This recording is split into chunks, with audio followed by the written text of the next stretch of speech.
Good morning, ladies and gentlemen, and welcome to the DGCS Conference 2016. To begin today's proceedings, we have a dance act from the Channa Upuli dance troupe, a dance troupe that is internationally acclaimed. They have taken Sri Lankan dance form to the globe. Sri Lanka, as you know, was at one time called the Pearl of the Indian Ocean, and this dance act is aptly titled The Pearl of the Indian Ocean, and it reflects Sri Lankan culture. So ladies and gentlemen, please put your hands together for the Channa Upuli dance troupe.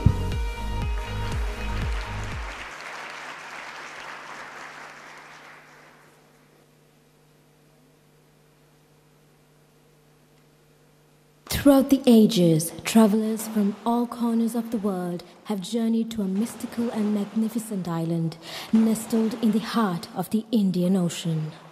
All through history, this island nation has been referred to by many a name, such as Taprobane, Serendib, the Granary of the East, and still to this day, the Pearl of the Indian Ocean.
Commencing their day by paying homage to the sun, the people of the island work the fertile soil that nourishes an entire nation.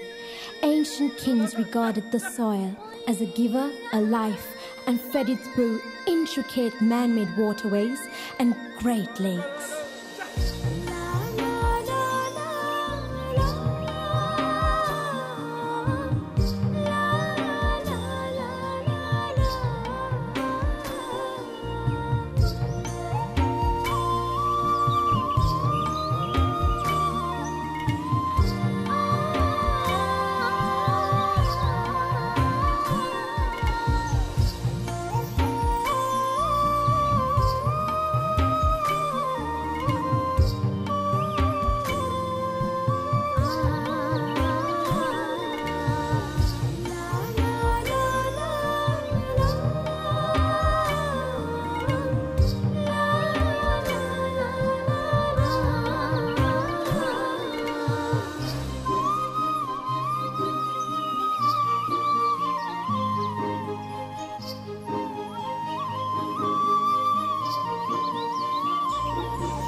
The people of the island nation sought medicine and healing from Mother Nature.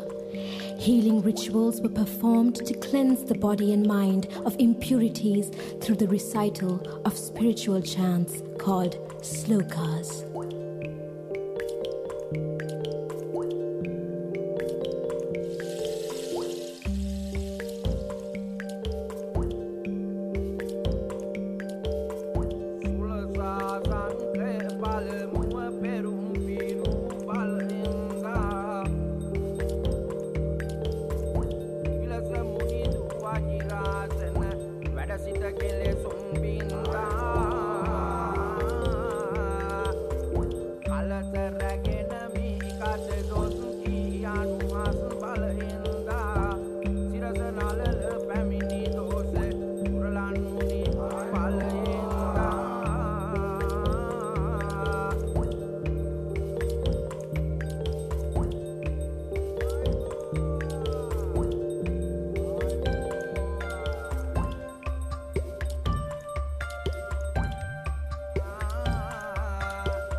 The study of astrology was central to the ancient system of education. Men of wisdom sought counsel from the stars and read the future looking at planetary positions. Time, space, and energy were harnessed in the art of movement and traditional drumming, which gave rise to the traditional dances of Sri Lanka.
Wow.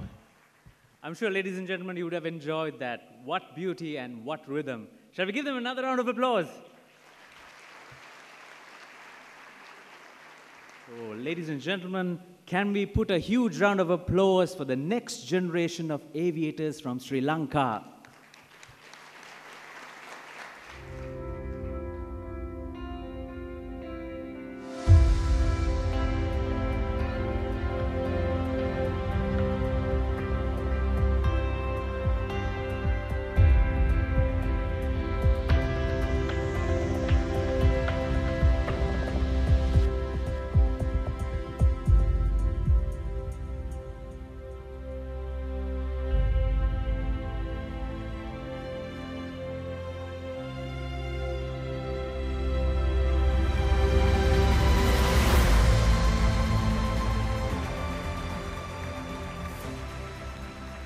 Thank you, ladies and gentlemen.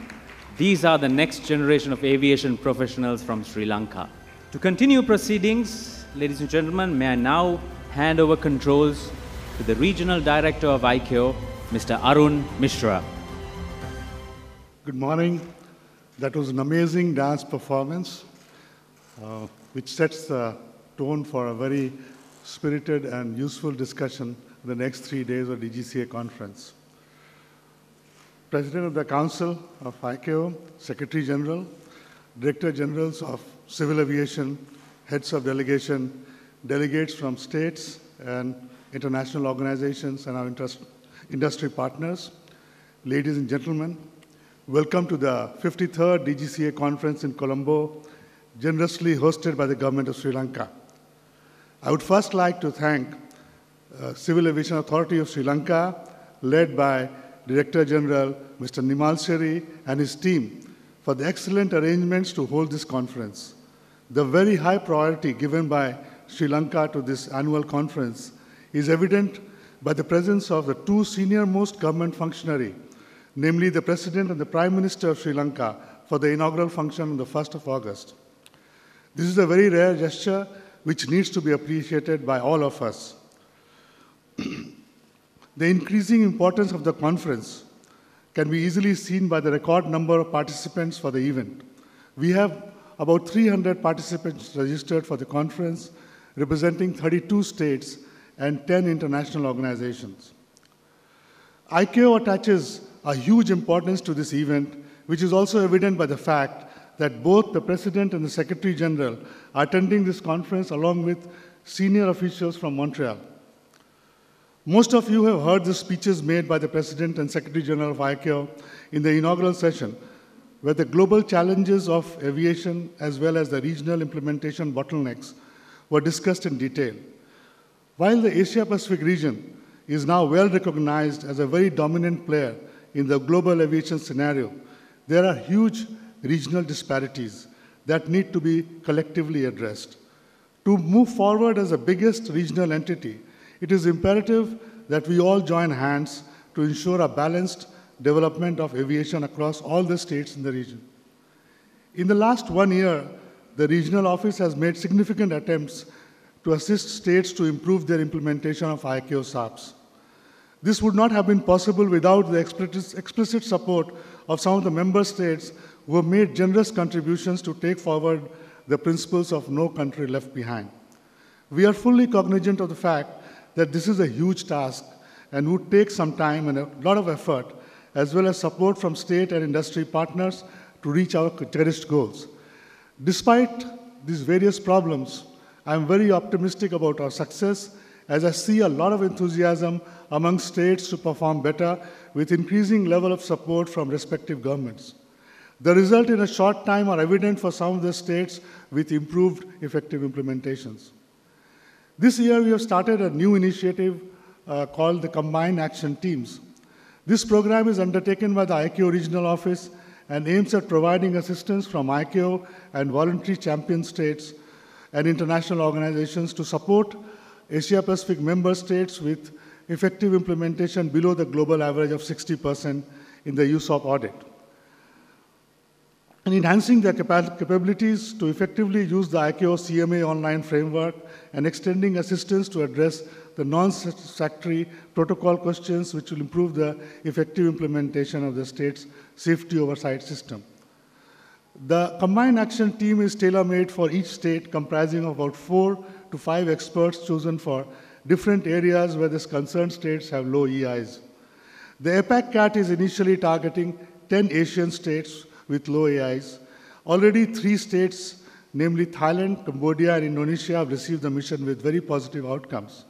By the end of the year, we plan to complete 7 more states in Asia and 3 in the Pacific Islands. I must thank the states who have provided technical resources for this initiative, and I would especially mention Mr. Patrick Key from EASA, who has readily supported the program by providing technical experts from EASA for accident investigation. The CAT effort is in addition to the ongoing mentoring program initiated in 2014 with an objective to identify and channelize technical resources to identified states with low effective implementation to address their known deficiencies in a timely manner.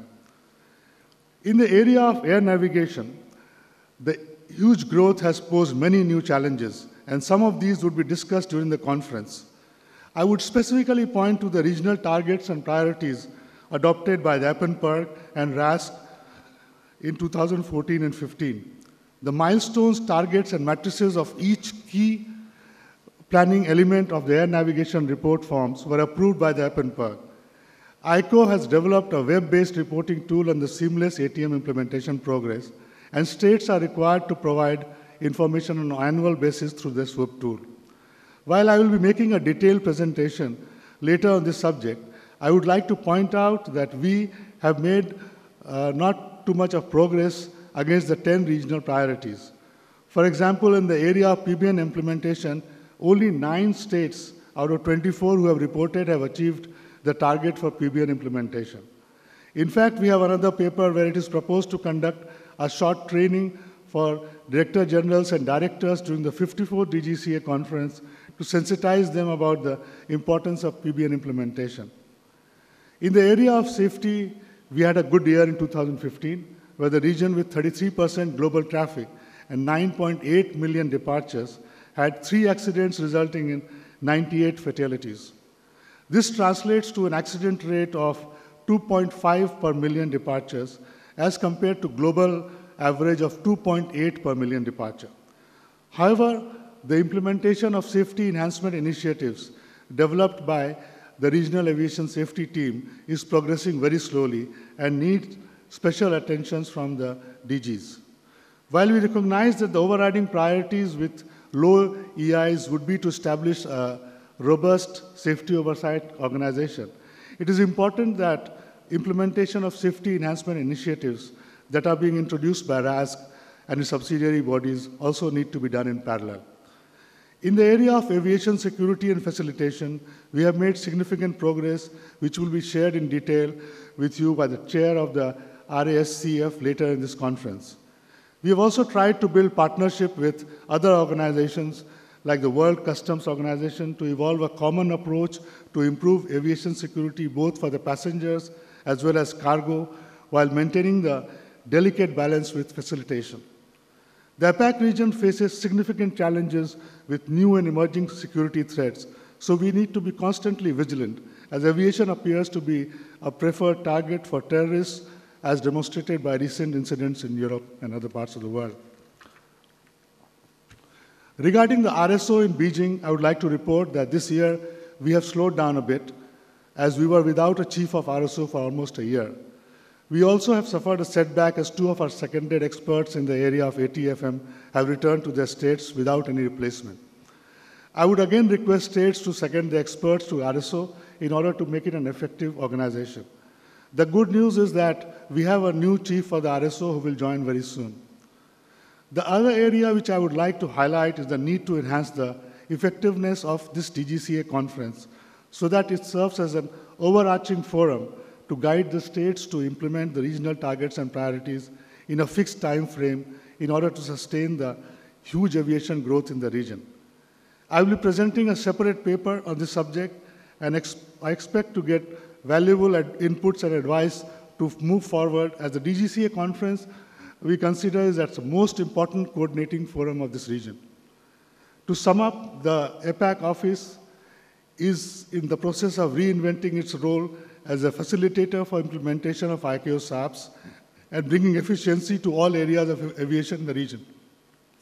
We need full support of the states and partner organizations in augmenting our resources, perform this role effectively and to the satisfaction of the member states. We have a lot of work in the coming 3 days with almost more than 100 discussion papers to be presented. So I'm looking forward to a very useful and stimulating discussion in the next 3 days. And thank you very much for your attention. So with this, we move on to the next agenda in our discussion today, and that is the election for the chair of the conference. So I would request the delegates to propose names for the chair of the conference.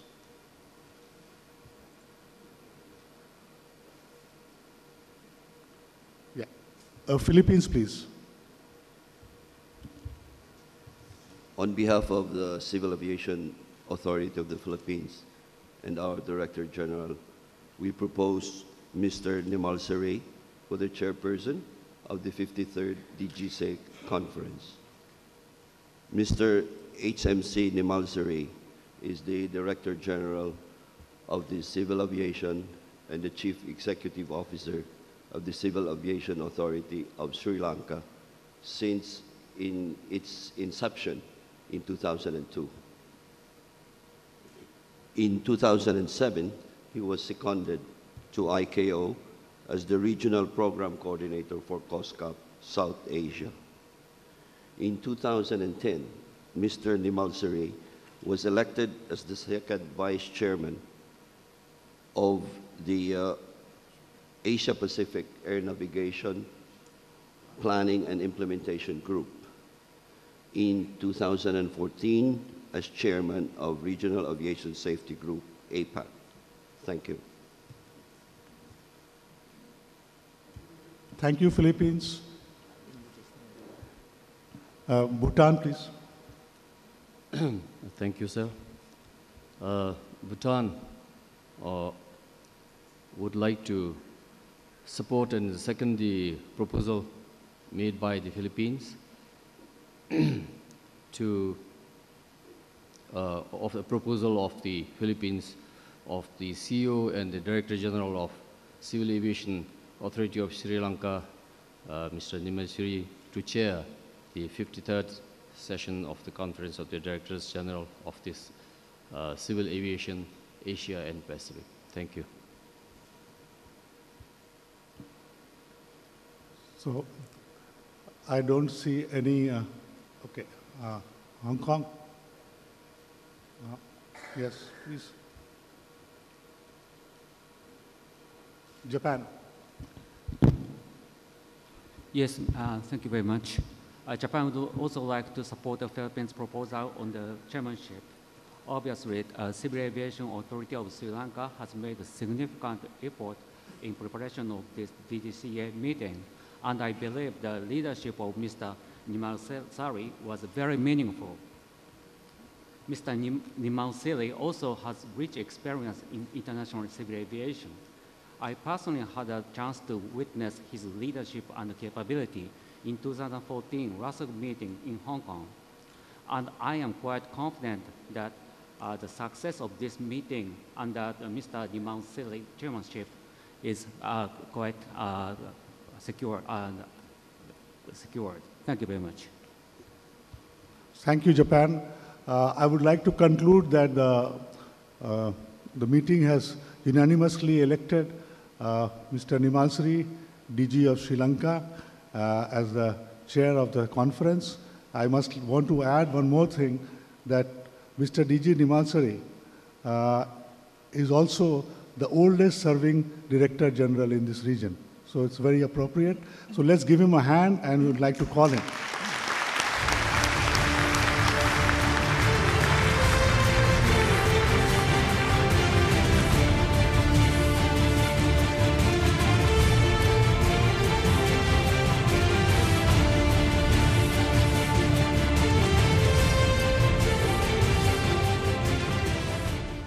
Now I will hand over the proceedings of this meeting to Mr. Nimal Suri. Mr. President of the Council of the International Civil Aviation Organization, Madam Secretary General, International Civil Aviation Organization, fellow Directors General and delegates, Regional Director and ICAO officials, ladies and gentlemen. First of all, I wish to thank Captain Jim C. Dinko, Deputy Director General of Philippines, for nominating me as the chairman of this conference. At the same time, I am thanking my fellow Director of Bhutan, Wangdi Yelsting, and also Mr. Mutsutomo from Japan, Assistant Vice Minister, for seconding my nomination. I also thank all other fellow Directors General for endorsing the proposal and electing me as the chair for the conference unanimously. By appointing me as the chair of this August conference, you have adorned my motherland, Sri Lanka, graciously, which I admire very much. At the same time, you have bestowed me a huge responsibility, which I try to accomplish to the best of my abilities. In this regard, I solicit the support of all my fellow Director Generals, as well as delegates, moderators, presenters, speakers, and ICAO Secretariat, hotel staff, as well as our team, who keep this conference machinery running behind the screen. I am confident that I have the fullest support and cooperation of all of you. Thank you very much.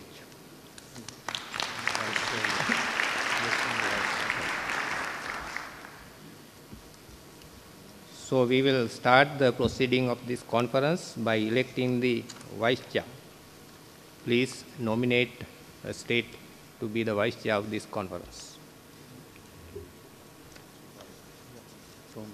Tonga, please. Thank you, Mr. Chairman. On behalf of Tonga, I wish to nominate Nayem Dava Kalsen Jakva. Mr. Kalsen Jakva is the Director General of Civil Aviation Authority of Mongolia since 2015. He has over 30 years of work experience and held various positions with the government of Mongolia and Mongolian Airlines. Thank you. Any other nomination?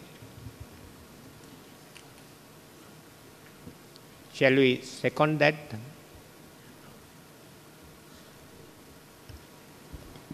Good morning.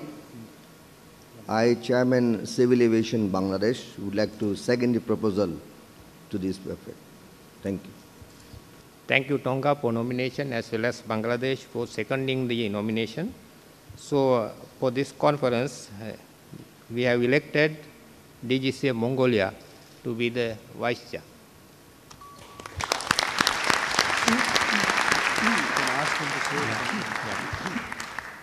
So may I ask DGCA Mongolia to say a few words, please?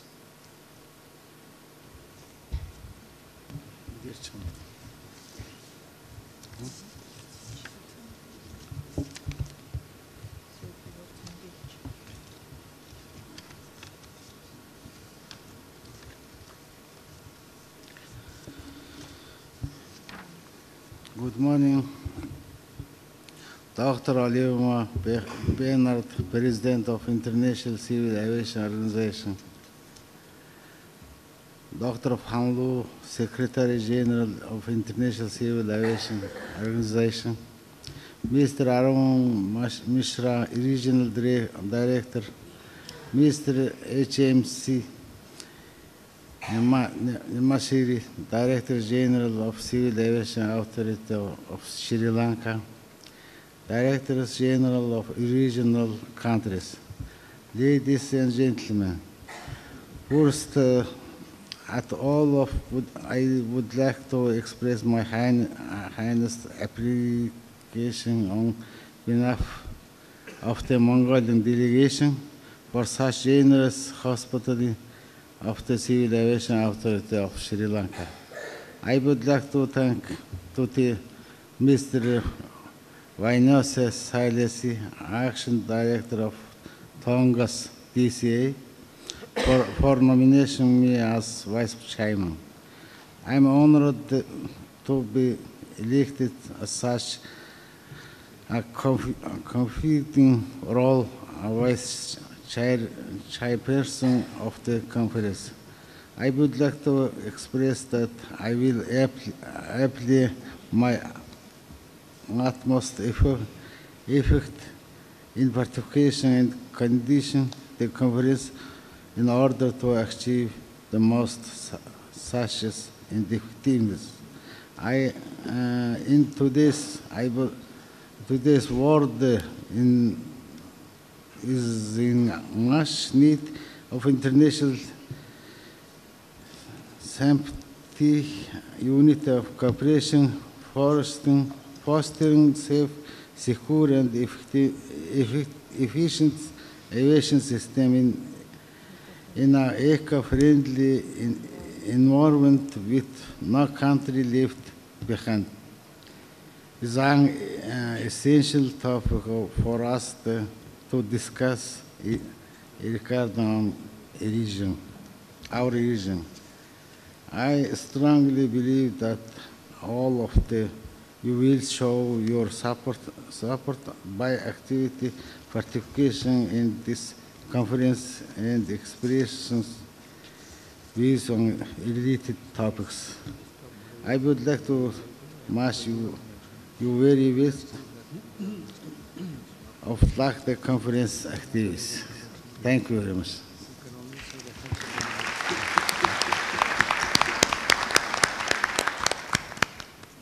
Thank you, Vice Chair. So we will move on to the next agenda item, that is the introduction of participants. As Regional Director mentioned during his opening remarks, we have over 300 participants. So if we start getting each one of you to be introduced, it will take a lot of time. So in order to save time, I request the head of delegation to introduce his team, starting from Australia, please. Thank you, Mr. Chair. Good morning, or should I say good day. Mark Skidmore, CEO and Director of Aviation Safety for CASA, my delegation of Carolyn and Shona. We look forward to very productive discussions. Thank you. Bangladesh, please. Good morning. I'm the Chairman Civil Aviation Bangladesh. With me, we have a 5-member team. Wing Commander Zia as the Director of Flight Safety, Captain Salahuddin, Prashanta Kumar Chakraborty, and Mr. Mizanur Rahman as Deputy Director ATS. Thank you. Thank you. Bhutan, please. Good morning. I from Bhutan, the DGCA. The delegation from Bhutan comprises of 3 members. I have Mr. Pema and Ms. Soki who have accompanied me. Thank you. Thank you. Brunei Darussalam, please. Good morning, ladies and gentlemen. I'm Muhammad Nazri, the Director of Civil Aviation of Brunei Darussalam. With me, I have Mr. Fauzi. He's the head of the regulatory of the DCA. Thank you. Thank you. Cambodia, please. China, please. Good morning, everyone. I'm Chen Wei, the Deputy Director General of the International Affairs Department, the Civil Aviation Authority of China. I'm very pleasure to head the CAC delegation to attend the DGCA conference. I'm hoping that we are going to have very good discussion on the issues concerning the development in all aspects of the civil aviation in the Asia-Pacific region in the coming days. I wish the conference a very successful one.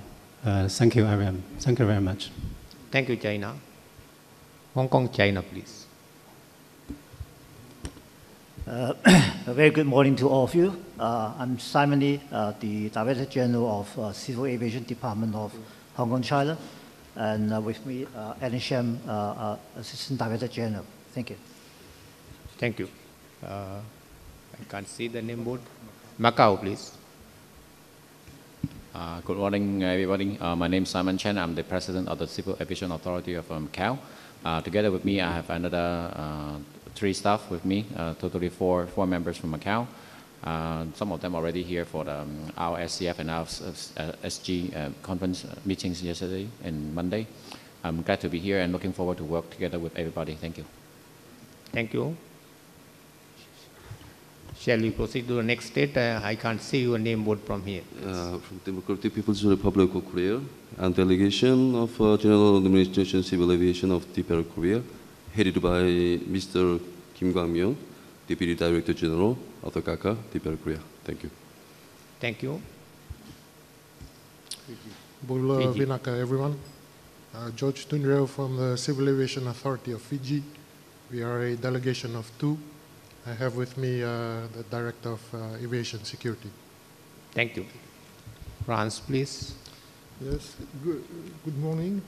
Patrick Mouisset, I am the French, the Director of Civil Aviation Authority in French Polynesia, and I led the French delegation. With me in the delegation, Emanuela Gelini and Karine Mekouche from DGCA Paris, and Pierre Laurcade, who is the International Director in the Civil Aviation Academy. Thank you. Thank you. India, please. Good morning. I am Lalit Gupta, Joint Director General Civil Aviation. I have a team from Operations, Airworthiness, as well as from Airport Authority, Safety and Operations. Thank you. Thank you, India. Indonesia, perhaps.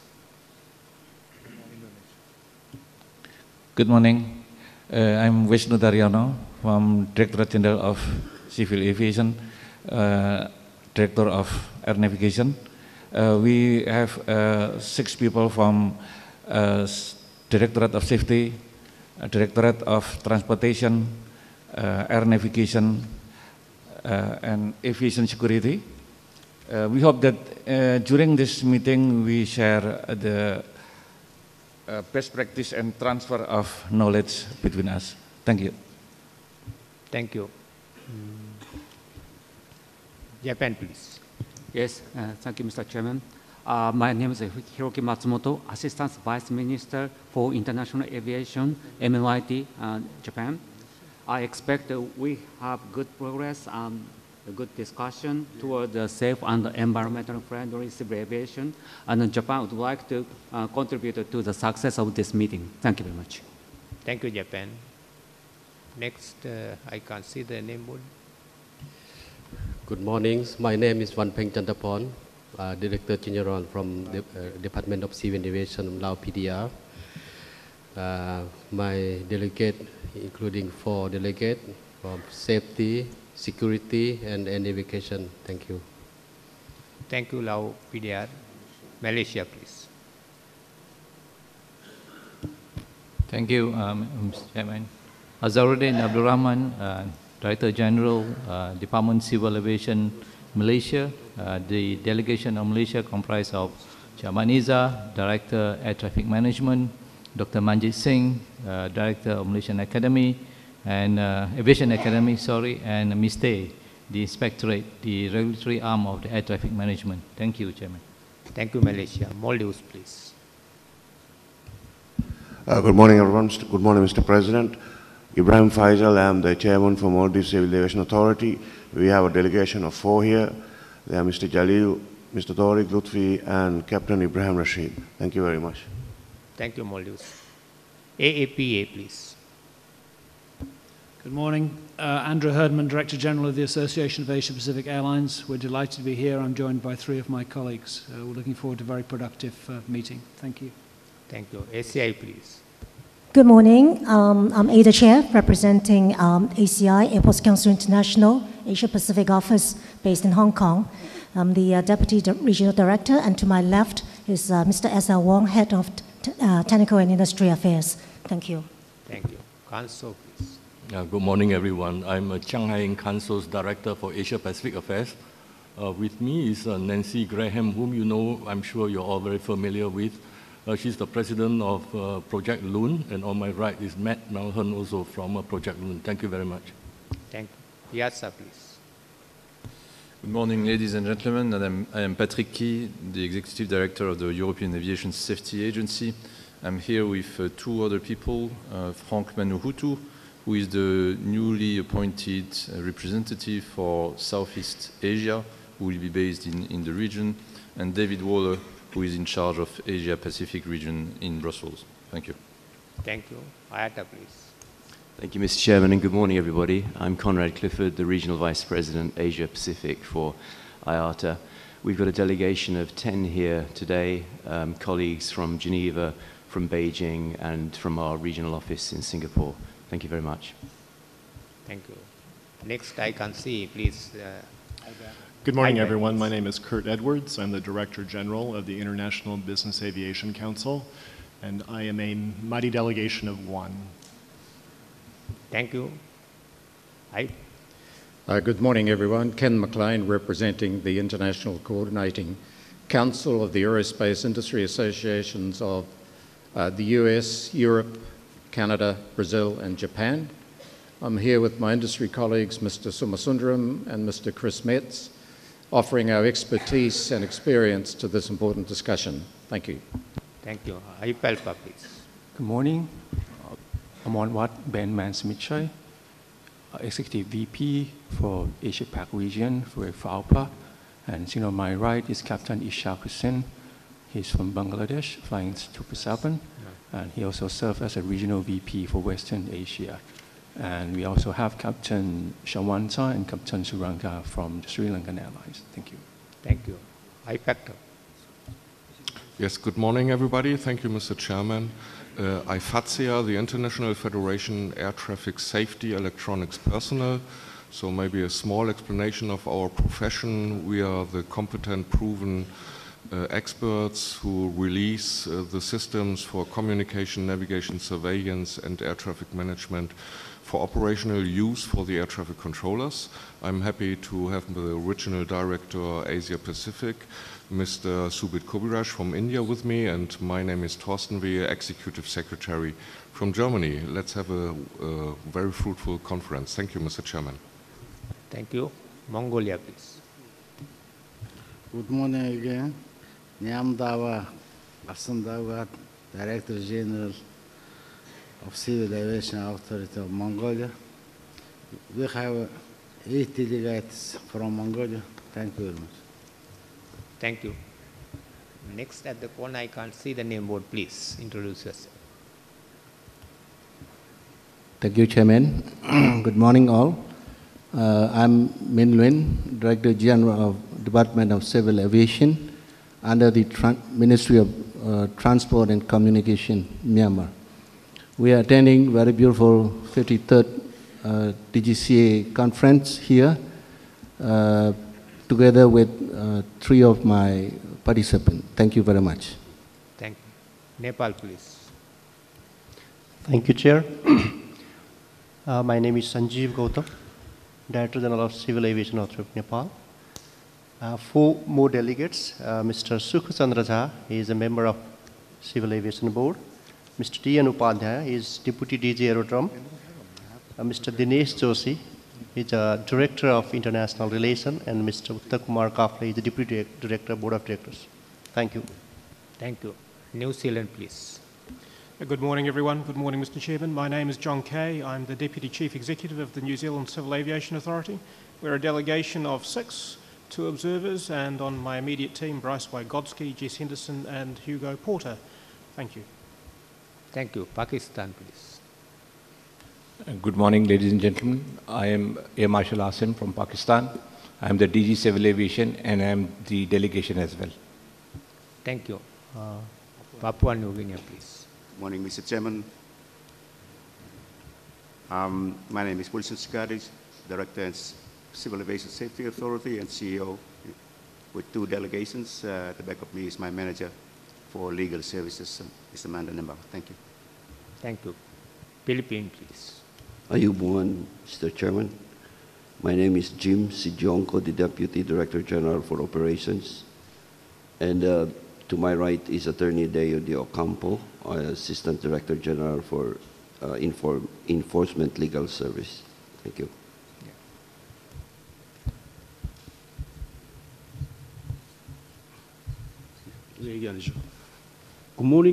morning, Chairman and distinguished delegates. I am Huntek So, the head of delegation of the Republic of Korea. On behalf of our delegation, I would like to express my deepest gratitude to the Civil Aviation Authority of Sri Lanka for their excellent preparation and arrangement for this conference in this beautiful city of Colombo. Thank you.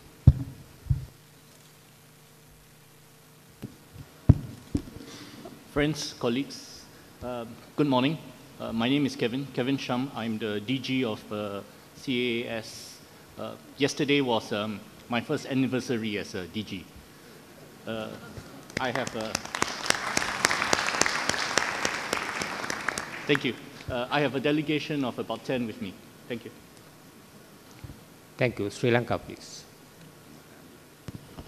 Good morning, everybody. I'm Parak Abdusaraik, the Additional Director General of the Civil Aviation Authority of Sri Lanka. Sri Lanka has a contingent of 40 members, 12 from the Civil Aviation Authority and 28 from the industries. Thank you. Thank you. Thailand. Good morning, ladies and gentlemen. My name is Alongkot Pulsuk, Director General of Civil Aviation Authority of Thailand. Delegation of 9, and on my right here, Ms. Salini Sangprasad, President of Aerothai, in charge of air navigation, and 2 other members from the Department of Aerodromes and 2 others from Civil Aviation Authority of Thailand. It's a pleasure to be here and hope it's going to be fruitful. Thank you.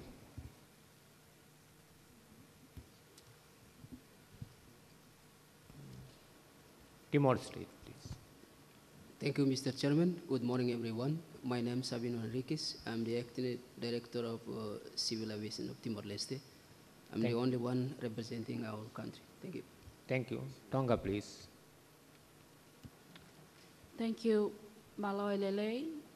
Good morning, everyone. I'm Vinolia Salesi, Acting Director for Civil Aviation of Tonga. I'm the only delegation from Tonga. Thank you. United Kingdom, please. Good morning, everybody. From the UK Civil Aviation Authority.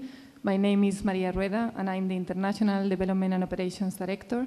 And I'm here today with my colleagues Matthew Margeson, Head of International Development, and Claire Borrelli, Senior International Manager. Thank you. Thank you. USA, please. Good morning, Mr. Chairman, and good morning, everyone. My name is Carrie Fagan. I'm the Director for International Affairs for the Federal Aviation Administration. I'm joined by a delegation of 16 people representing the air traffic organization, the safety, airports, the regional representatives here in Asia Pacific, and also 3 colleagues from our Transportation Security Administration. Thank you. Thank you. Next, ICAO. I will request Vietnam. Sorry, I'm sorry. Good morning, ladies and gentlemen. My name is Sơn, Deputy DG. Joining this conference, we have air navigation, security, safety, and also we have cooperation from Vietnam Air Traffic Management. Thank you. Thank you. So we have also an observer from Turkey. I request Turkey to introduce themselves. Thank you very much, Mr. Chairman. Good morning, everyone. My name is Haydar Yalçın. I am the Deputy Director General of the Turkish Civil Aviation, responsible for safety and international affairs. At the same time, I am the Vice Chairman of RASC-EUR in Europe. Thank you for your kind invitation, Mr. Chairman. Thank you. In order to introduce the ICAO team, I request the Regional Director, please.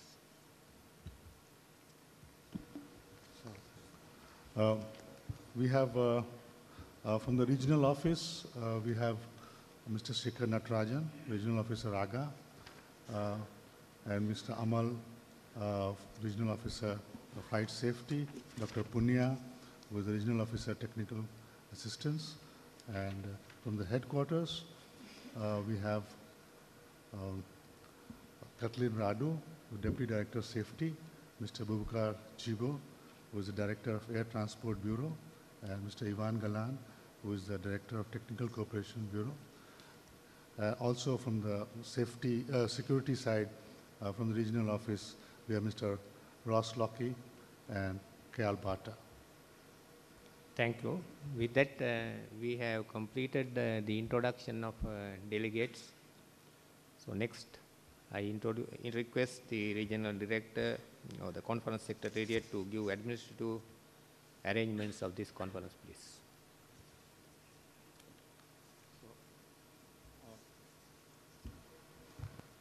Thank you, Chair.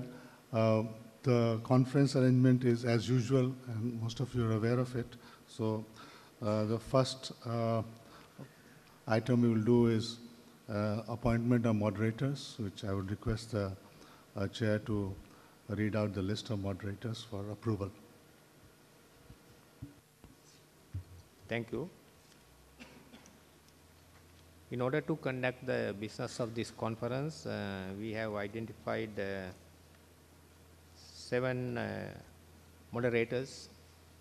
So we will start from 3.1, that is on theme topic. It will be moderated by Mr. Mark Skidmore, Director Aviation Safety of Australia. In regard to agenda item 3.2, there will not be a moderator. In regard to agenda item 3.3, navigation matters, Dr. Asaluddin Rahman, Director General, Department of Civil Aviation, Malaysia, will be moderating. Agenda item 3.4, economic development of air transport, will be moderated by Mr. Kevin Shum, Director General of Civil Aviation, Singapore. Aviation and environment will come under agenda item 3.5. It will be moderated by Mr. Simon Chan, President, Civil Aviation Authority of Macau. Agenda item 3.6, technical and regional cooperation, will be moderated by Mr. Wilson Sagati, Chief Executive Officer and Director of Civil Aviation Safety Authority of Papua New Guinea. And any other business, we will take up all matters which is not coming under the previous items. That agenda item would be moderated by Mr. Sanjeev Gautam, Director General of Civil Aviation Authority of Nepal. If this is acceptable to the conference, we can move on to the next item. That is the adoption of the agenda. So we have listed in the web the proposed agenda. I hope all of you have seen the agenda item, agenda for the entire program. So if it is acceptable, we can adopt it as it is, or if you need any change, we can consider it at this stage. So I see no objection, so agenda of this conference is adopted. Next is to have a briefing by ICAO on safety and air navigation overview.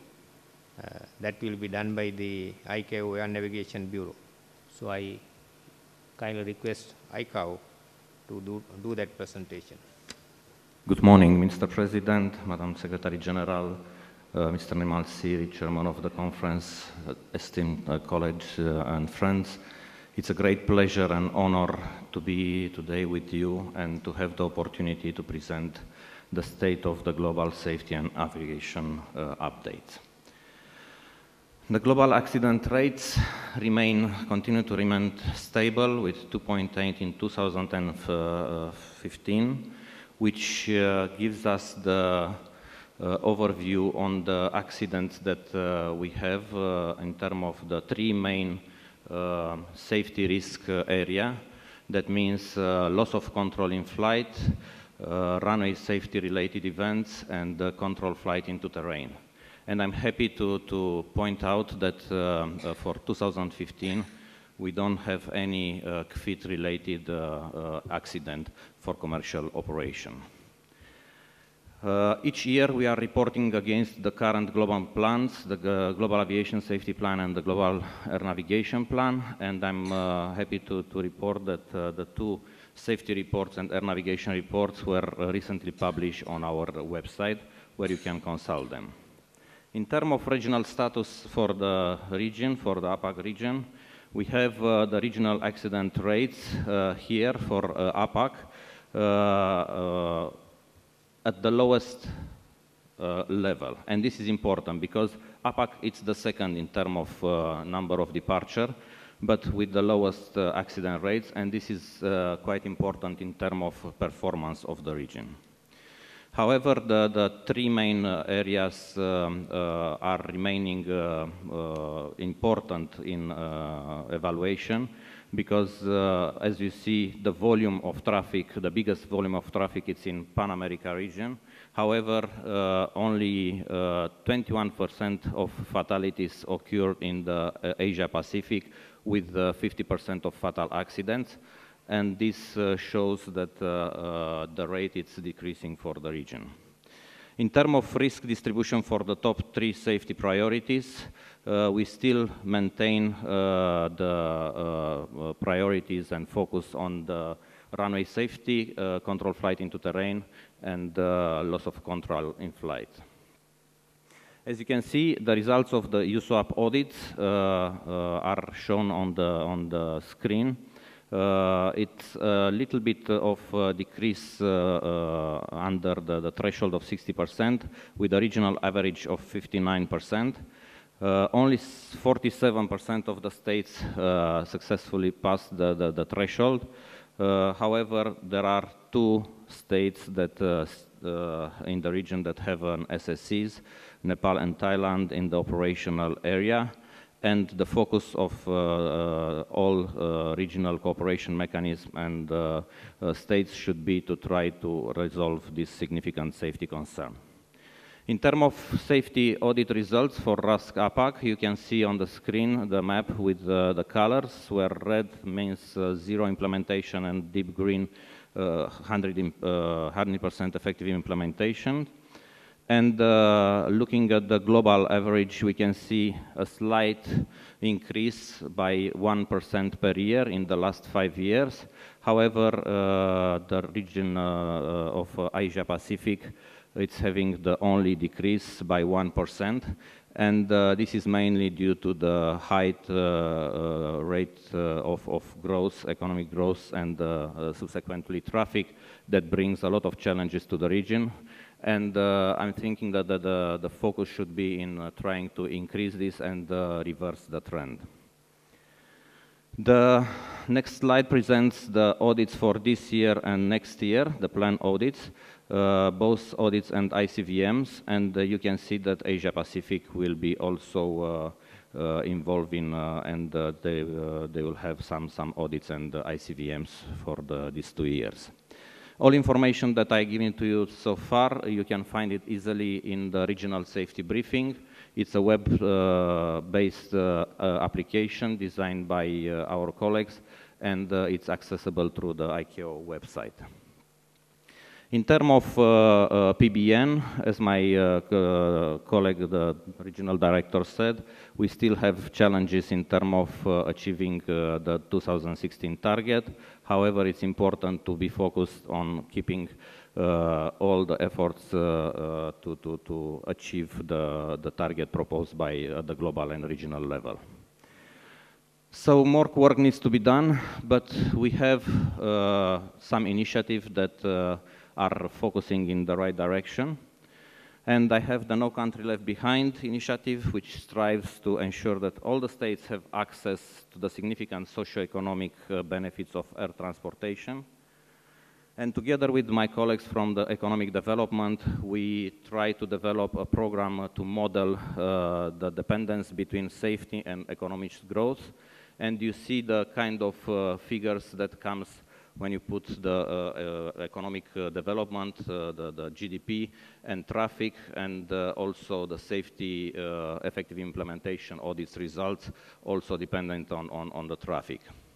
It's clear that we have a relation between the economic benefits and the level of effective implementation, but we should be very careful because we can say that aviation it's bringing economic development, but only if you have a certain amount of effective implementation.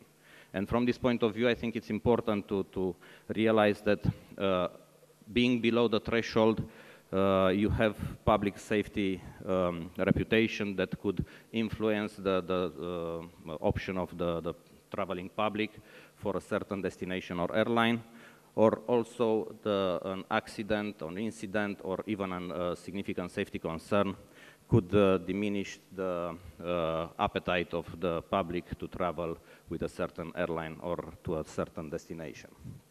On the other hand, statistically speaking, for states and airlines with big and higher safety records, we have the further improvement of the capability of the states.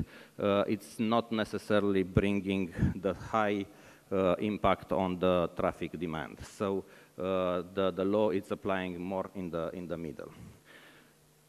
In this case, we have also calculated that for 10% effective implementation, we can generate an increase of 1.8% of aircraft departure that are directly linked to the revenue generated for the country and also developing and the whole economic environment there.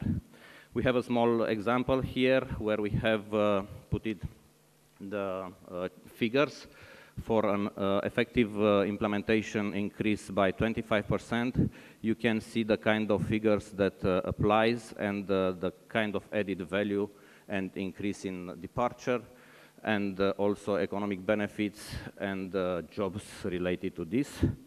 And we've made a little bit of experiment where we took the capability of the states to raise by 25% the effective implementation, and this was linked to the personnel, the gap of personnel, the allocation of this state.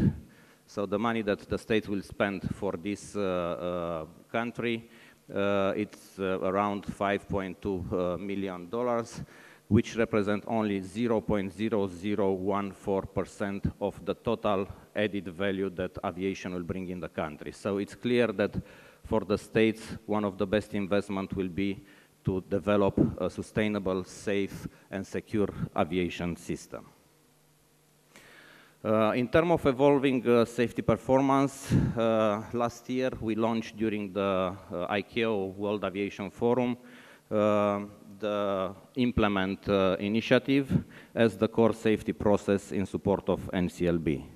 Implement, it's an ICAO product designed to help the Director General and Transport Minister to assess the current status of their country, aviation in their country, to identify the best solution and to see how they can maintain or even improve the aviation in their particular states, evaluate the needs in terms of money, people, and infrastructure, and identify and access resources through the existing national, regional, and global mechanism, and of course to showcase the real added value of air transport and the socioeconomic benefits in terms of development of aviation. We also prepare, and you have access in our website to these executive level briefings for states, regional, and also aerodromes, and we are progressing in developing by the Assembly also on airline briefings and airspace briefings. All these top level briefings brings a little bit of added value for the top executives that want to take decision based on real-time data. We also have for your experts more than 30 applications developed under the ICAO website that will help you analyze and get access to information related to safety, audits, and all things that are important for your day-by-day work. We have more than 2,000 registered users in the system. Few weeks ago, the ICAO Council had its third off-site strategic meeting, where we had, as a team, building partnership for global aviation development, and one of the main and key elements was how the political will facilitate the implementation of standards and recommended practices and the alignment with the ICAO global, regional, and national plans. We are measuring this implementation through the USOAP audits and also trying to see the gap in planning. Based on that, the capacity building and infrastructure needs could come that will be reflected in the development plans. And of course, this will come associated with the structure and also with the resources, money, and things that need to be implemented at the local level. But where is ICAO in all this picture? ICAO is trying to develop and to be the advocate for the development of aviation, to be the one to identifying the needs, also to try to set up some feasibility studies, to manage the project, and also to implement quality assurance and monitoring system. For this, it's important to know that fostering public will bring a lot of added value to the country, but also to the respective region.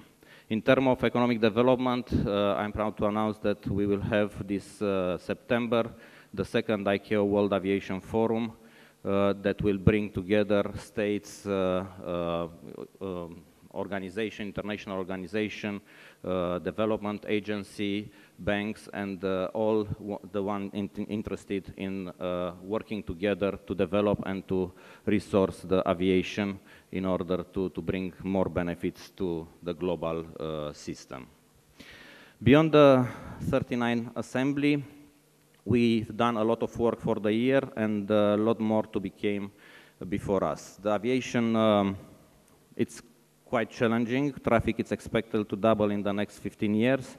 That means that we'll have twice the number of traffic in the existing airspace, and this will impact not only our future work, but also the way we are doing things.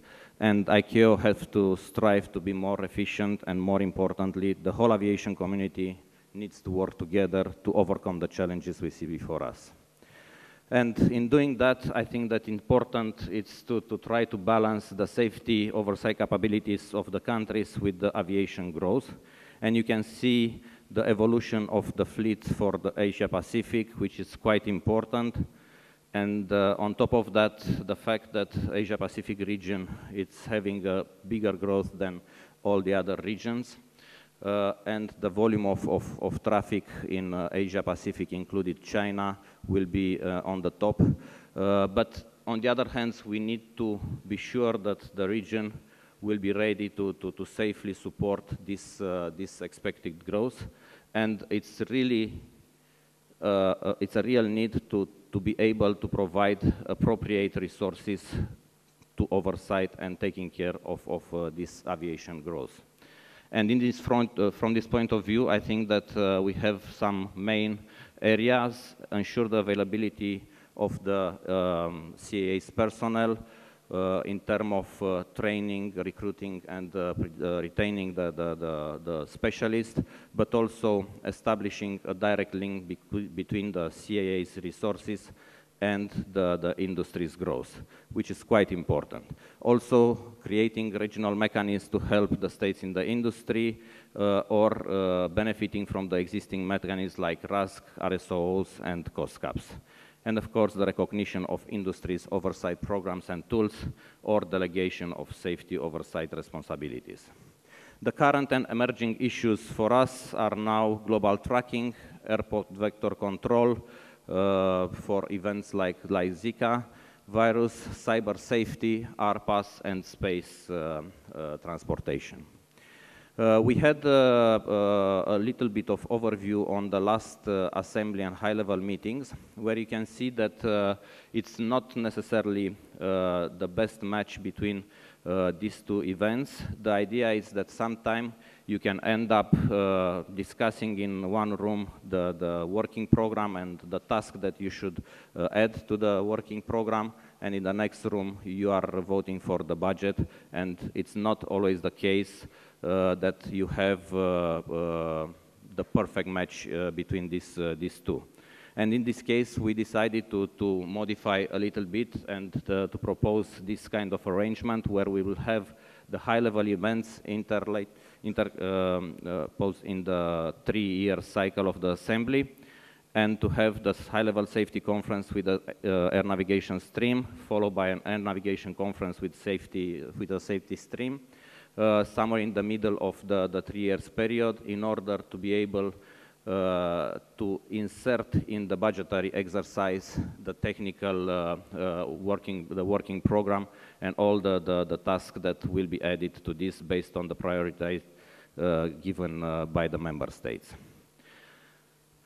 My last slide refers to some statistics on standardization, and it's we are looking at the last 10 years of ICAO, where we issued new or amended SARPs in safety more than 5,000 SARPs, addressing 16 annexes, in security 252 SARPs for the Annex 9 and 17, and 318 for the Annex 16 environment. Also, you can see the time span between the effective date and applicability date, where for safety goes from 4 months to 5 years, but for security and environment, it's a more shorter term, 3 by 5 months. So this shows us the high level of work that ICAO did, and in fact, all the states contributing to this hard work and excellent work. However, on the other side of the table, you are as a state where you should implement all these new standards, and it's sometimes a really challenging work. So that's why we are looking in the future. We are trying to see how we can put some innovation in designing the new SARPS philosophy. So this ends my presentation, but before finishing, I just want to thank and to recognize the activity of the Regional Office of Asia Pacific, its director and its officers that not only contributed to this excellent conference together with our fantastic host, but also stayed close to you, close to the states, and help in implementation and support implementation for the whole region. So I want to join you to join me in congratulating the regional office and to give them the appropriate recognition.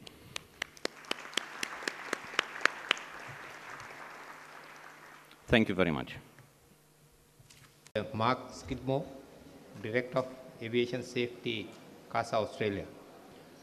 So all of our moderators are well experienced. They will let you speak less and present the maximum so that meeting will have sufficient time to discuss important points. So the presenters and speakers are requested kindly to confine their presentation to the essential, but not missing any important item. At the same time, we have to manage more than 100 papers, so we need to preserve our time by being punctual. So with that, I kindly invite our moderator, Mr. Mark Skidmore, to take us forward with the theme topic under agenda item 3.1. Over to Mr. Moderator. Thank you. Thank you, Mr. Chairman. The Chairman has already laid out the ground rules in regards to the discussion today. Please, speakers, keep it short and sweet and speak to the highlights of your paper. And in regards to discussion, I ask everyone to be clear and concise in their discussion of the paper as well. Additional ground rules: we are not to discuss cricket with Australians. And anyone from New Zealand who talks about rugby, the door is there. May I please invite ICAO to talk about the theme topic, fostering safe, secure and efficient aviation system in an eco-friendly environment with no country left behind. Thank you. So, thank you, Mr. Moderator. I'll be presenting the discussion paper 3.11 on the theme topic. Air travel is an invaluable global asset which provides a worldwide transportation network, rapidly moving passengers and goods to bring together people, business, and communities. Globally, the aviation sector is expanding. Passenger demands doubles every 15 years, and by 2050, the air transport industry could be handling 16 billion passengers and 400 million tons of cargo annually. Civil aviation is an essential enabler of growth and social development. Therefore, safeguarding aviation's economic and social benefits is crucial. Aircraft departures reached 34 million globally during 2015, establishing a new record and surpassing the 2014 figure by roughly 1 million flights. These numbers are staggering, but whilst the demand for air travel is showing no signs of slowing, the rise in air traffic volumes have brought with it new pressures on airport capacities and infrastructure. APAC region is facing a period of unprecedented growth. The projected increase in traffic and airspace congestion will have a profound impact on safety, efficiency, environmental sustainability, and the wider economy.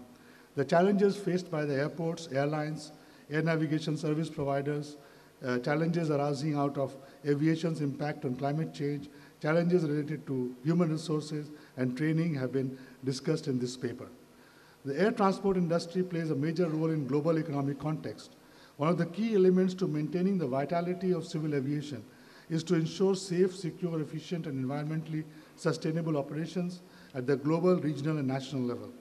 Whilst ICAO sets the SAPs necessary for aviation safety, security, efficiency, and environmental protection on a global basis, it is incumbent upon the states and the industry to implement these standards and recommended practices to achieve our common desired goals. While it's now an exciting time for rapid growth in Asian aviation, opportunities and challenges are emerging side by side. How can we safely operate aircrafts and manage safety risks associated with this fast-growing demand in air traffic? How can we make flights more efficient, economical, and environmentally sustainable? How can we enhance security while pursuing passengers' comfort and travel experience? How do we meet the new emerging challenges such as the remotely piloted aircraft system and cybersecurity? These imposing questions are the real challenges which we need to face and solve together. Close and sustaining collaborations amongst policymakers, regulators, airline operators, state and military airspace users, air navigation service providers, airport and airspace authorities are needed. Innovative ideas and collective wisdom derived from collaborative efforts are key to success. We as stakeholders in aviation hold different pieces of the jigsaw. To complete the big picture, we have to share necessary information to collaborate and integrate our plans and to match and balance our requirements. Aviation today has become challenging and there is a greater need to work together to ensure the long-term sustainability of aviation. We need to come together as never before, regulators and industry, and align our respective responsibilities and obligations to ensure a more efficient operating environment for the common good of the global society. That is precisely the role of ICAO to serve as a global forum for member states and major aviation stakeholders to cooperate in finding solutions to the pressing problems of the day and reaching agreements on SAPs that are implemented on a worldwide basis to produce a harmonized global aviation system. The conference is thus invited to note the challenges faced by the aviation industry and encourage the states in the region to identify gaps in the aviation infrastructure and promote investments in airports and air navigation systems in accordance with regional agreements, promote investments in training facilities to meet the manpower requirements, and commit to a process of innovation through collaboration with stakeholders of the aviation community. And lastly, promote commitment and close collaboration among the states, the aviation industry, and safety security partners to ensure integrity, capacity building, and support for ICAO initiatives in the area of safety, security, and environmental protection. Thank you, Mr. Moderator. Thank you, ICAO. Any discussion? We've certainly had some questions posed at us.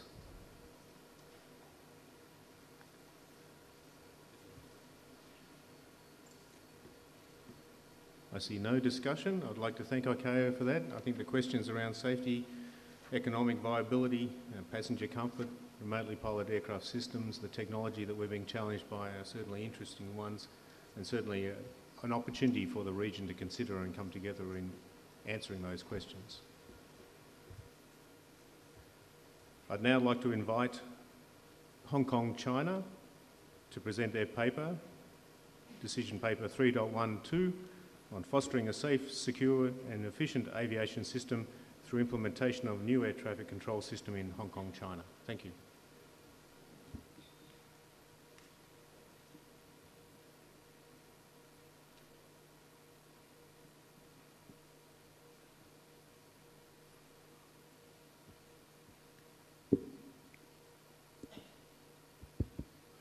Good morning, ladies and gentlemen. I'm Vincent Wong, representing Hong Kong, China, to present two papers this morning. The first paper will be on our new ATC system replacement project.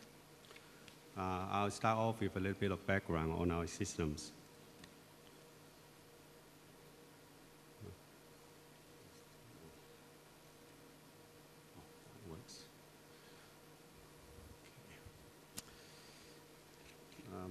Along with the commissioning of the Hong Kong International Airport in July 1998, the existing ATC system has been providing reliable and non-stop services.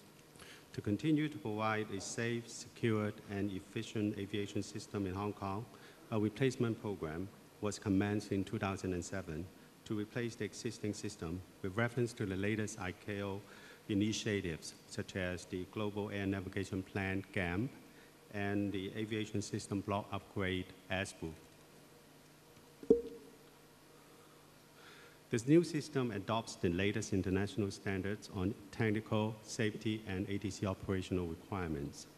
This paper covers the major aspects and consideration factors from system implementation all the way to the phased commissioning of the new ATC system at the end of this year, that is 2016.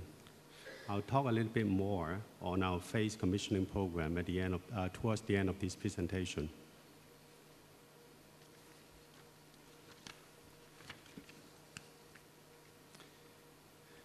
Here on this slide, it shows the locations of our existing and the new systems. As you can see on the slide, on the right side are our existing systems. Our existing air traffic control center and the control tower where our existing systems are installed. On the left side, you can see our new ATCC center, which we call East because it's on the east side of the existing one, and also the North Tower. These two places are where our new systems installed. So when we, due to accommodation constraints and the need to avoid interrupting our H24 ATC services, the existing system was not to be replaced in situ. For that reason, a new ATCC center, which is of course the one that you are seeing on the left side, was constructed off-site with the new ATC system installed there.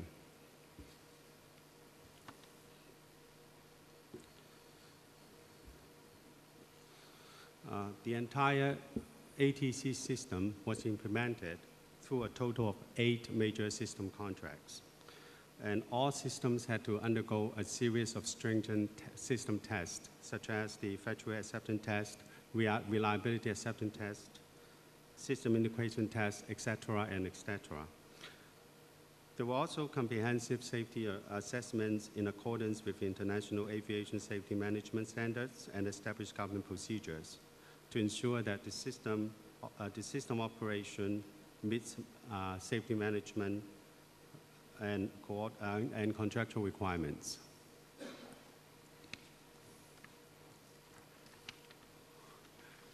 Here you have a glimpse of our new ATCC center where the future ATC operation will take place.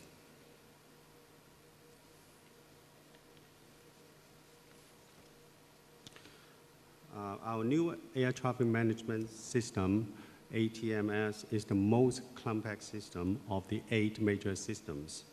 It is provided with the latest information technologies, with enhanced flight information and data processing capabilities, advanced automatic safety net features, more precise flight trajectory prediction functions, multi-surveillance tracker technologies, and graphical presentation of current and predicted weather information.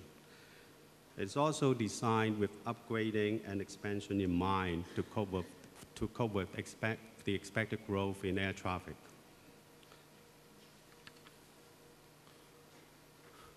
In the following slides, I'll be showing you a very general and conceptual pictorial representation of how our systems are connected. The new ATMS system consists of three major subsystems. That is the main system, the fallback system, and an ultimate fallback system, which we call the UFS. The main system is a fully self-contained system to provide full ATMS system capacity and functions. The fallback system is a separate but fully identical system to the main system. Therefore, it can work on its own. It's not any different from the main system. So because of this configuration, either the main or the fallback system can actually serve as the operational system with the other system as the immediate backup. They can switch roles as we want. Meanwhile, the UFS is a separate system developed by another contractor, running at all times, so which means that it's always available and it's independent from the main or fallback system. The advantage to this is the UFS mitigates the risk of common mode software failures. So in case there's a problem that can affect the main system or the fallback system, we still have the UFS always ready and ready to back up our operation. So in the next 3 slides, I'll show you quickly how each of these 3 major system blocks are connected to the working positions. So here you see the main, as you can see, the main system and the controller work positions. Next slide shows the fallback system, and the last one is, of course, the UFS system. You can see that they're separately connected, so which means that they are essentially independent from each other.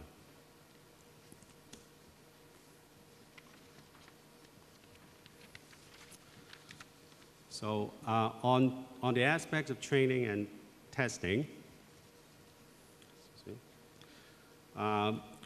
there's a special feature that I like to describe.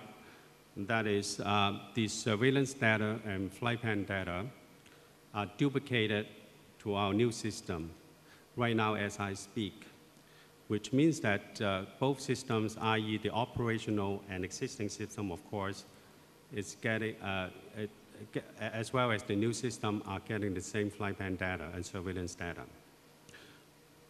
So training-wise, because of this setup, in addition to a standalone simulator, which is also another subsystem of the new ATMS, the new ATMS becomes a fully fledged and ultimate training platform, which allows the trainees to interact with real traffic and mimic real ATC in almost all aspects, except for the execution of ATC, air traffic control services on real traffic. So this is almost as good as real.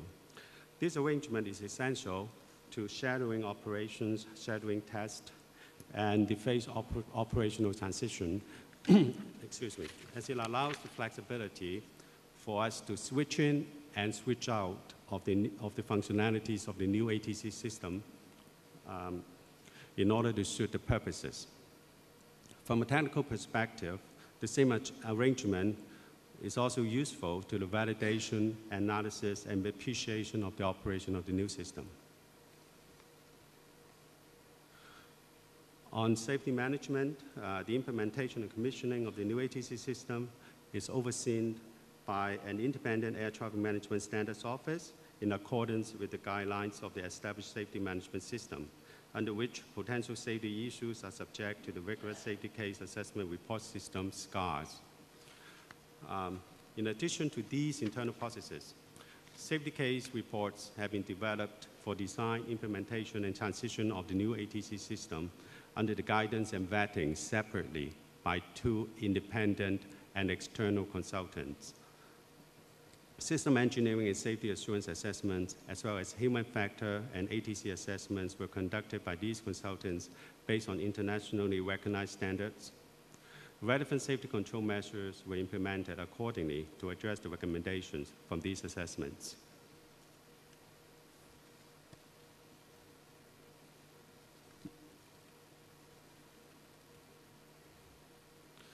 Apart from the equipment itself, staff readiness is also critical in ensuring that the new ATC system will work properly, effectively, and well accepted and welcomed by our controllers. Hong Kong China attached great importance to enhancing staff confidence and competence through extensive training and staff communication. A comprehensive training plan has been formulated to cover a series of intensive training sessions for air traffic controllers and relevant staff in phases through the use of simulator system and familiarization training on the new ATC system, as I earlier described to you, because of our dual feeding of the flight plan data and surveillance data to the new and existing system. Comments from the controllers were reported back to the project team to further enhance the functionality of the new ATC system.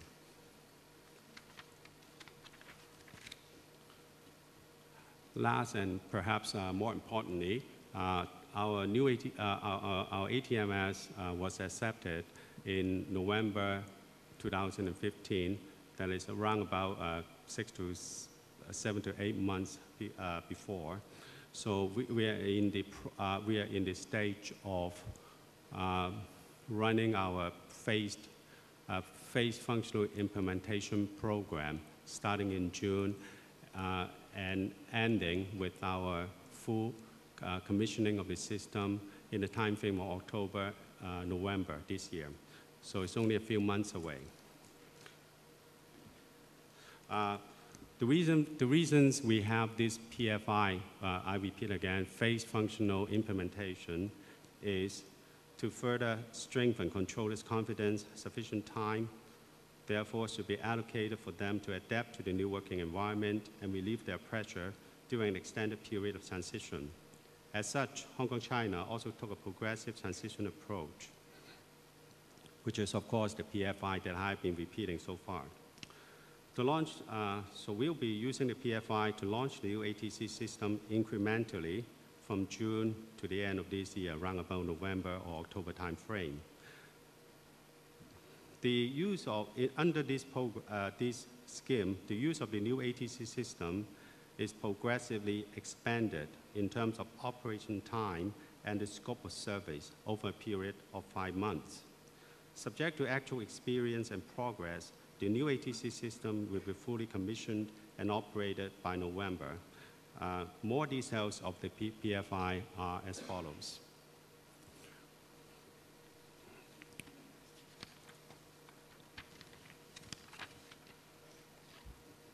As a first step, can you start wrapping up, please? Okay.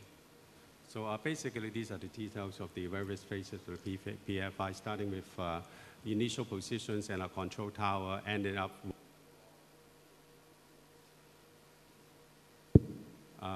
with all the positions in our center.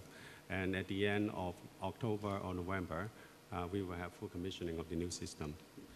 So I do have a few points, to invite the meeting to discuss on, but I think I'll skip to perhaps to the more important one, which is the last discussion item.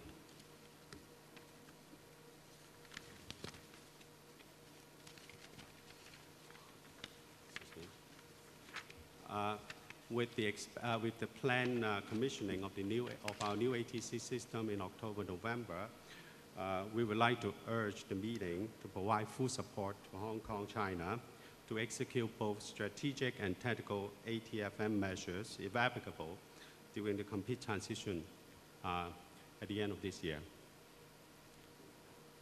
Thank you. Thank you, Hong Kong, China. And for the conference, please note the actions or the actions identified in the paper for discussion. Any discussion for Hong Kong, China?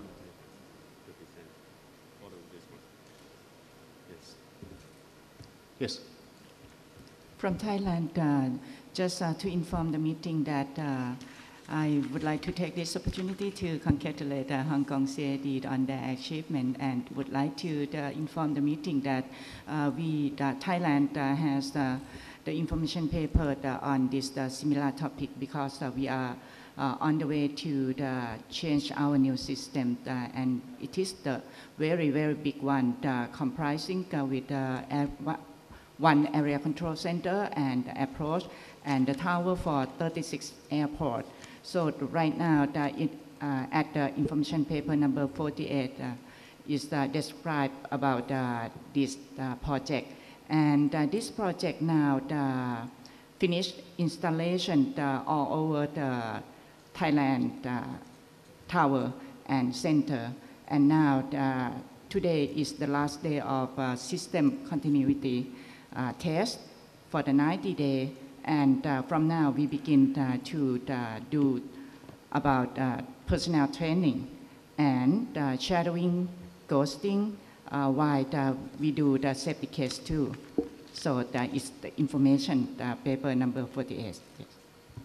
Thank you, Thailand, and thank you, Hong Kong, China. I think any delegates who would like to discuss the opportunities that are there to learn in regards to implementing a new air traffic system, we have some very good opportunities. I'd now like to invite Hong Kong, China to talk on the implementation of effective cyber security measures to achieve a safe, secure and efficient air traffic control system in Hong Kong, China, and please keep it to the highlights. Thank you, sir.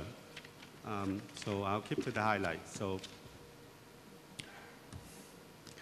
this topic on how we are applying cybersecurity safety measures, to protect our new ATC systems.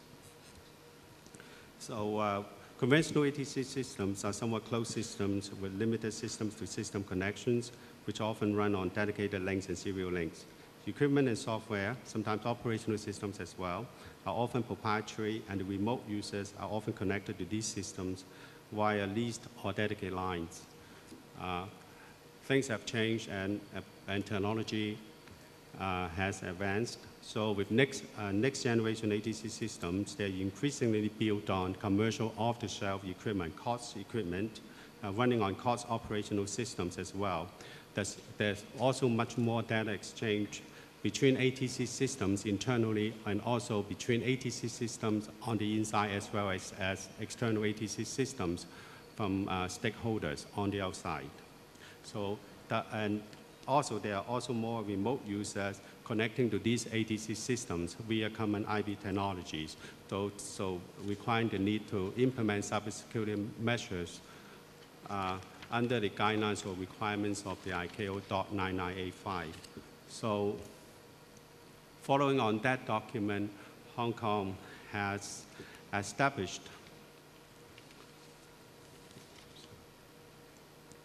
a CAD Cybersecurity Committee. It also is supported by a cybersecurity working group to implement its policies under the requirements of ICAO .9985.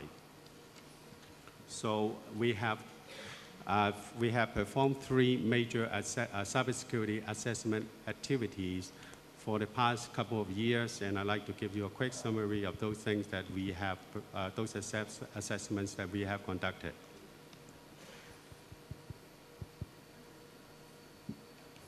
So the first activity is the Safety Management System, SMS, for assessment on cybersecurity risk.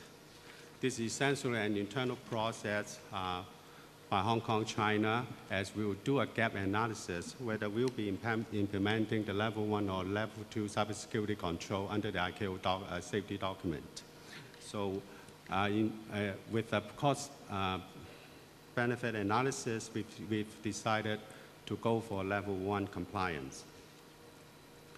So for the first activity, we have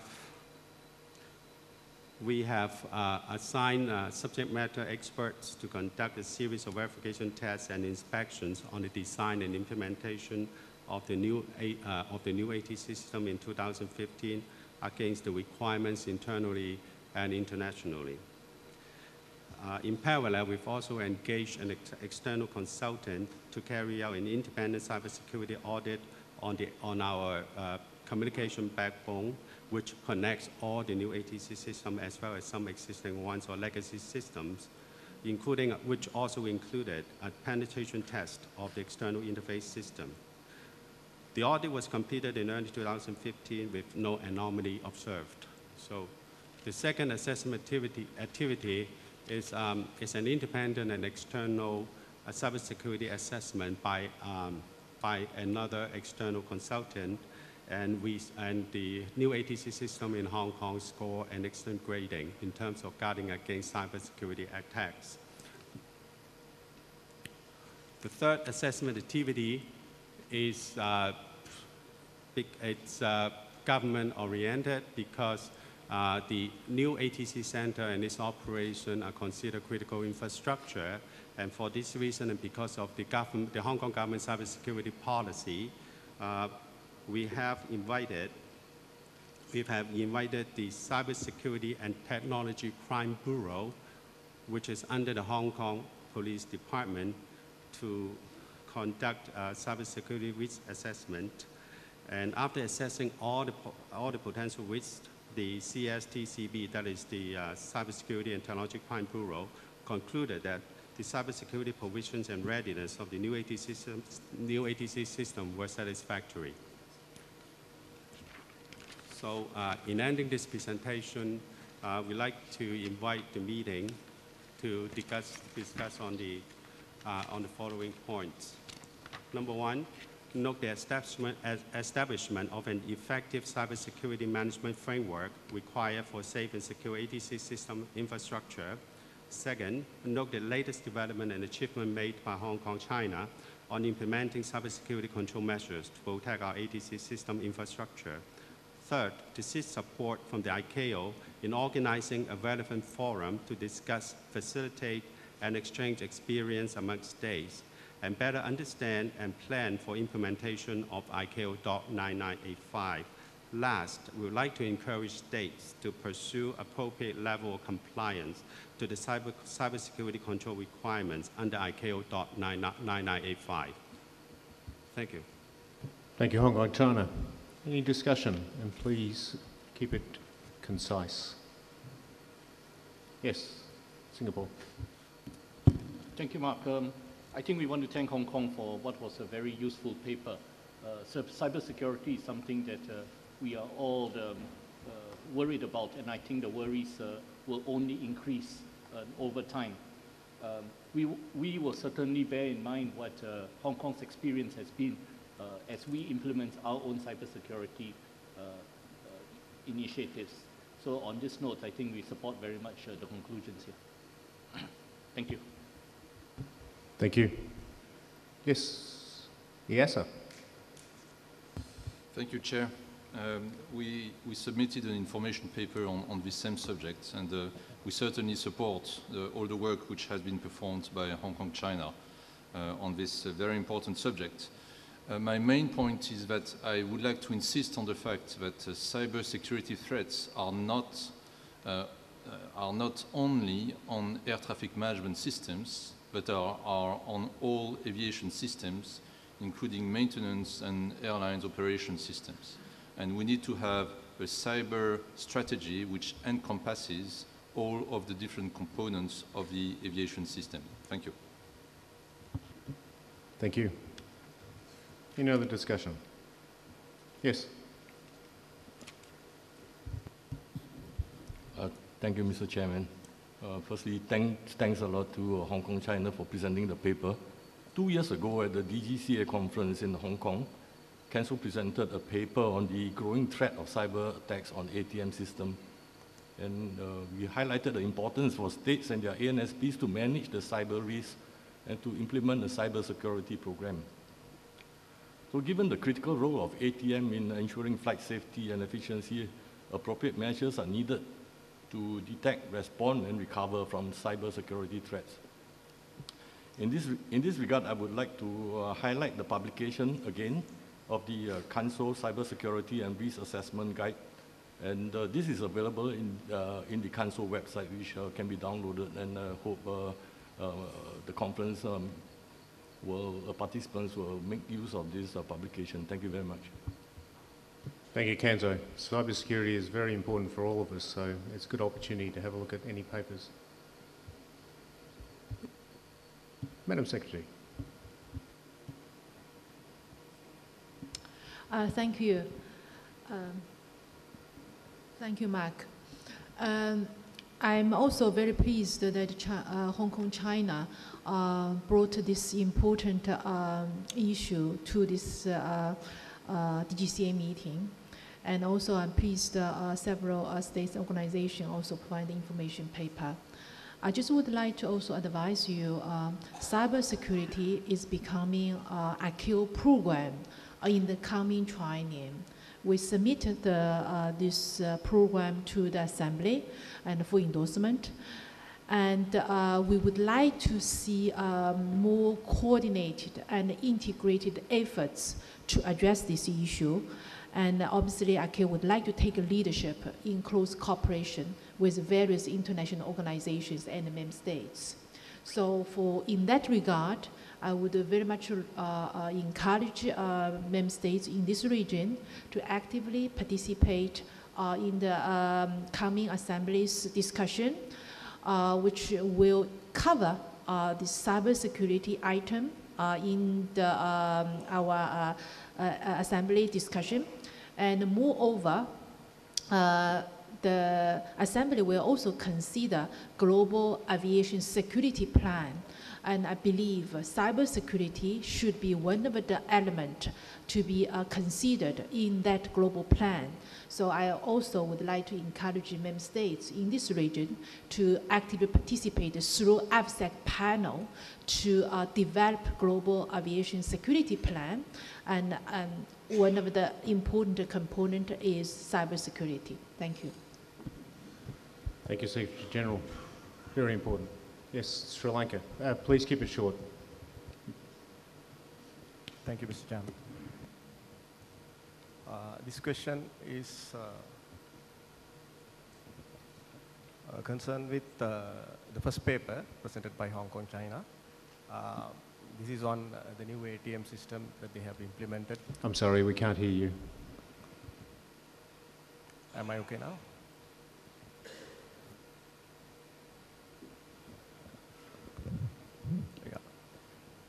Thank you, Mr. Chairman.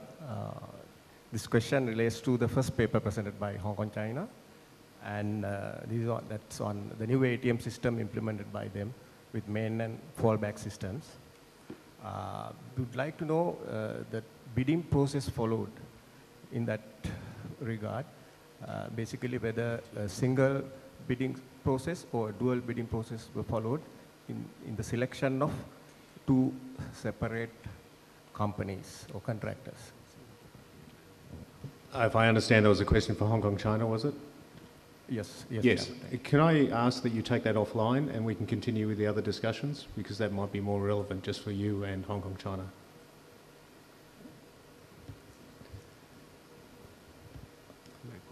Yeah.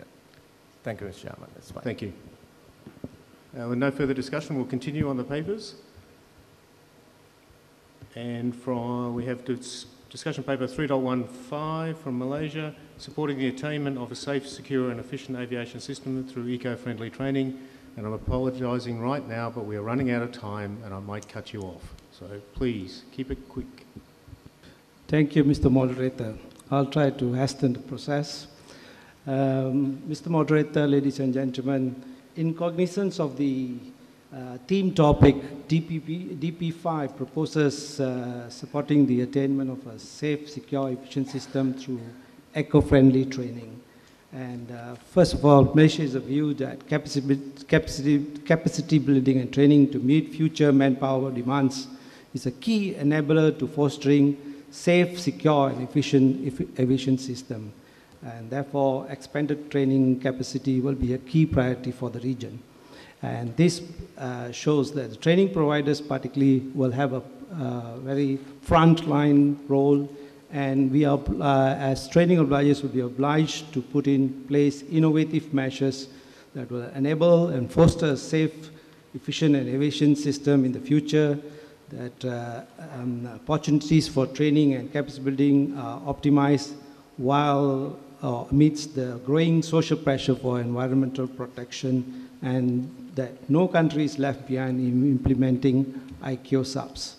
Ladies and gentlemen, the various sectors of the aviation system will have different impacts on the environment, and individually the sectors will have different perspectives or will have to respond in a different way to mitigate the environmental impacts.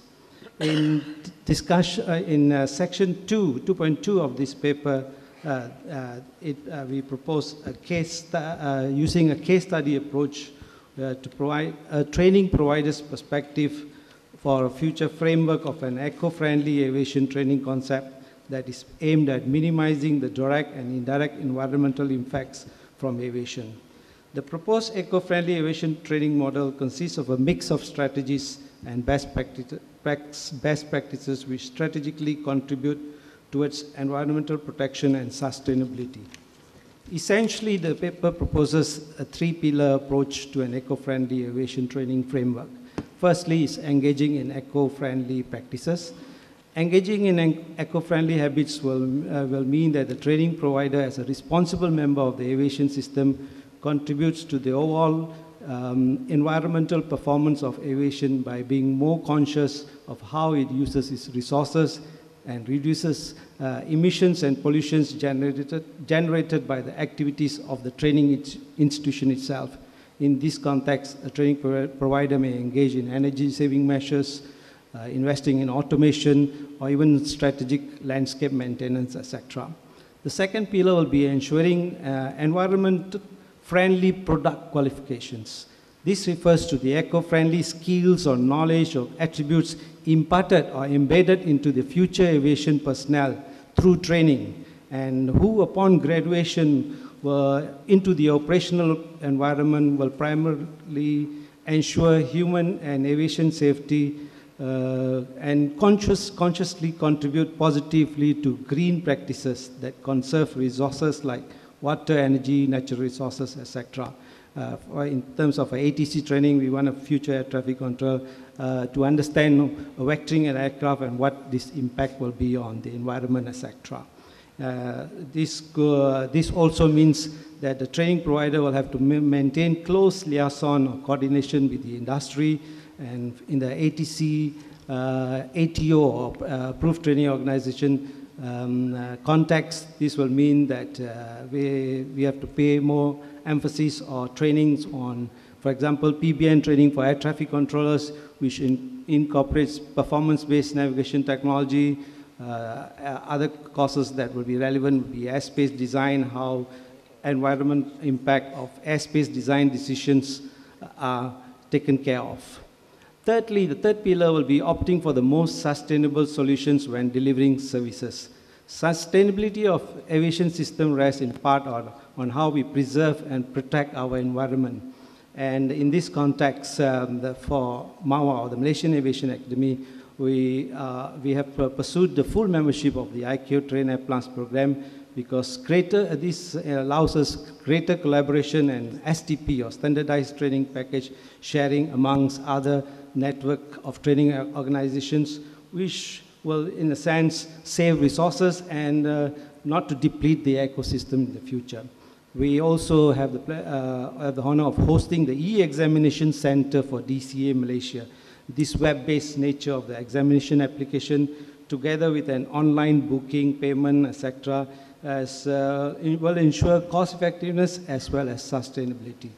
In conclusion, Mr. Moderator, ladies and gentlemen, I would like to make a few salient points. First is a coordinated and comprehensive inter-sector whole of society approach to environmental protection that involves all stakeholders and vested interests will deliver the envisaged eco-friendly environment necessary to foster a safe, secure, and efficient aviation system, as emphasized by the theme topic of the 53rd DGCA.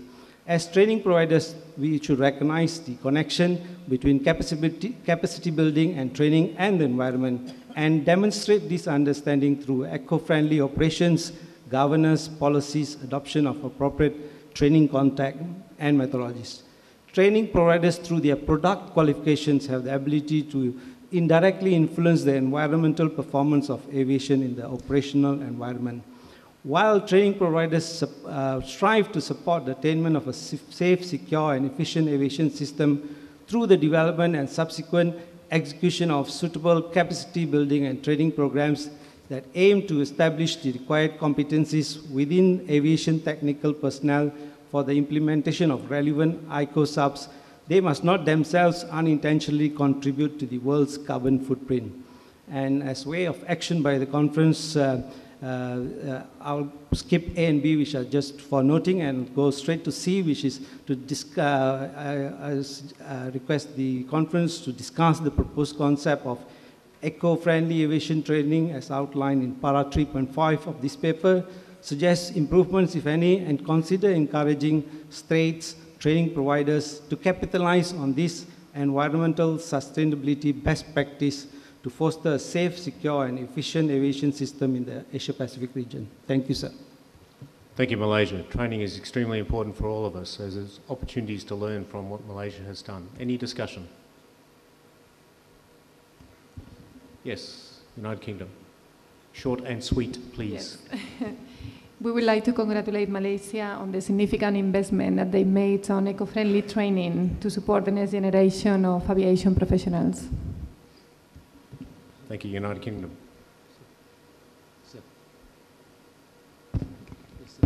Sorry, yes, I can't see where. Yes?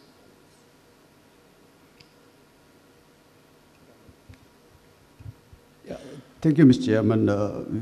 Maldives is one country who trains its lot of controllers at MAWA. We thank for your cooperation, and we'd like to recognize the position and congratulate you for the continued work on improving the facility, especially on this new innovative project of eco-friendly aviation training. We appreciate it. Thank you. Thank you. Yes, Nepal. Thank you, Chair. Thank you, Malaysia, for presenting such innovative working paper on capacity building through eco-friendly aviation training. If next generation aviation personnel are conscious on environmental protection, it will contribute positively to protect the environment. So eco-friendly aviation training concept aimed at minimizing the direct and indirect environmental effect from aviation. I believe this seems a very small step, but is a very strong foundation to achieve a big goal of environmental protection. Thank you. Thank you, Nepal. Yes, Rafael. Is it? Yeah, thank you, Mr. Chairman. Just a remark for everybody. I'm a member of the NGAP task force and also of the implementation working group.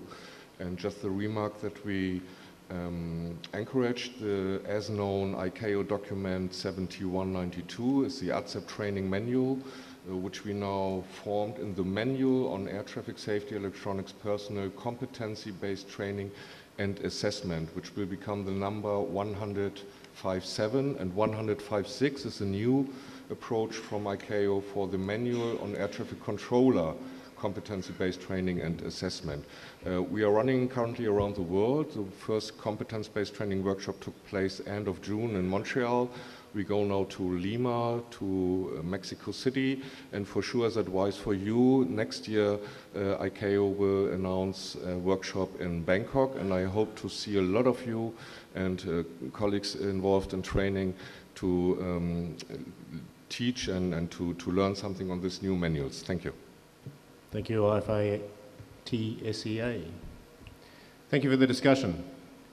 I'd now like to invite our host nation, Sri Lanka, to present discussion paper 3.111, Achieving Environmental Benefits in Aviation through Creation of Air Awareness and Continuous Training. Good morning, the head table, the ladies and gentlemen. Can I have my PP on, please? Yeah, thank you very much. It will be a follow-up to the discussion paper presented by Malaysia. And I would like to thank the organizers for selecting this very important word, eco-friendly, as our region is mainly dependent on environment, and our growth is tourism. So I think we have a bearing the environment on our growth.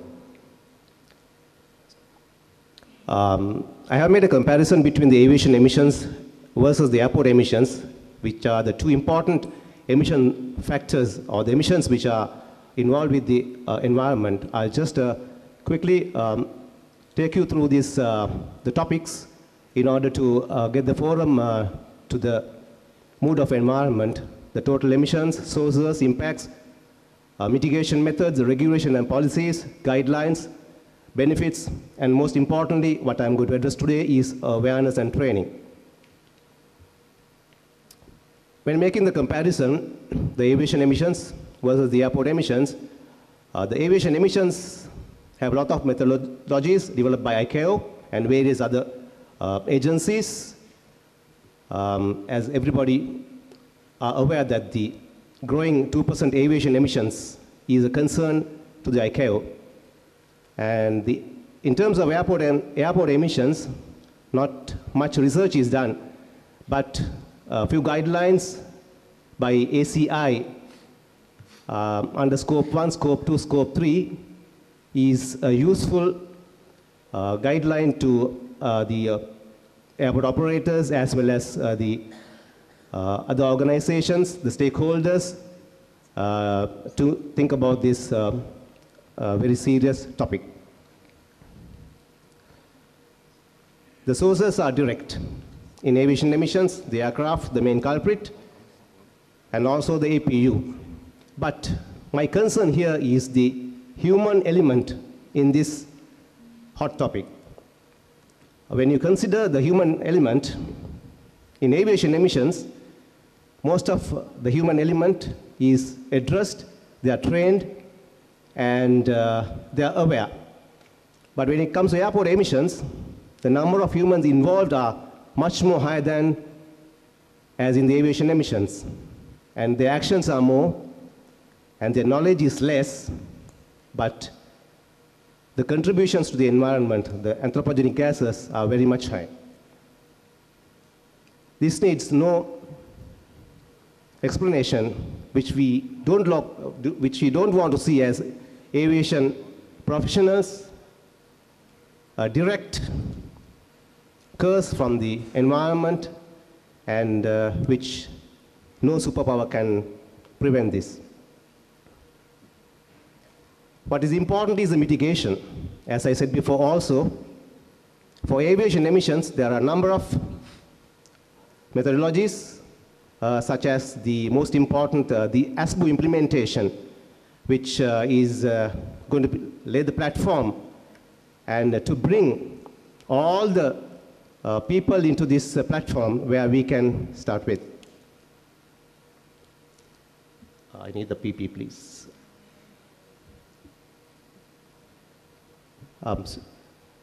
Keep continuing this PowerPoint without this visuals. So the guidelines are very clear.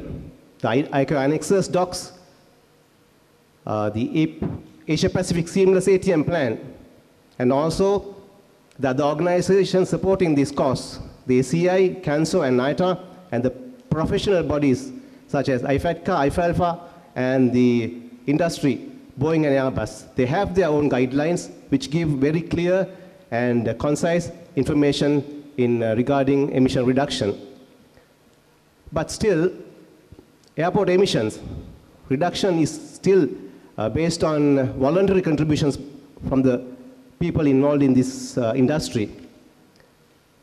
Some organizations are following the ACI guidelines, and I'm sure a number of airports in Asia-Pacific region have got good results.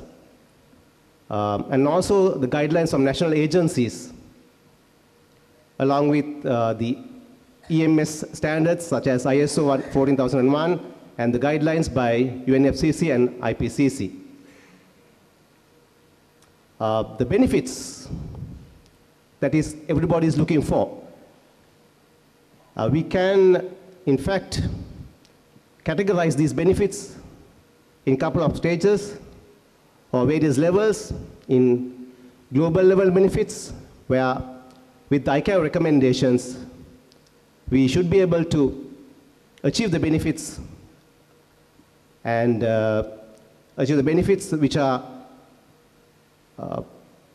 expected by the ICAO Resolution A3818, and also as organizational benefits supported by ACI, obtaining carbon neutrality to the airports and airport carbon accreditations, and personal benefits as aviation industry sustainability, and also the national level environmental excellence, as well as what is important to the regional is the contribution to the national GDP.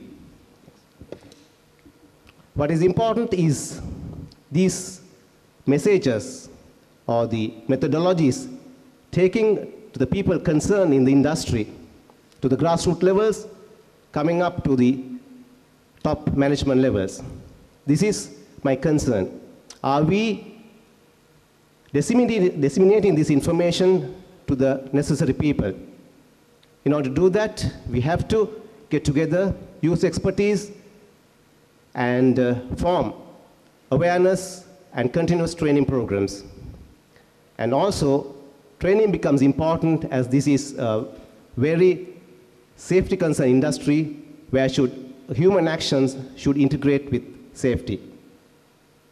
Thank you. Can we start wrapping up, please? Yep, very fast. Yeah, just to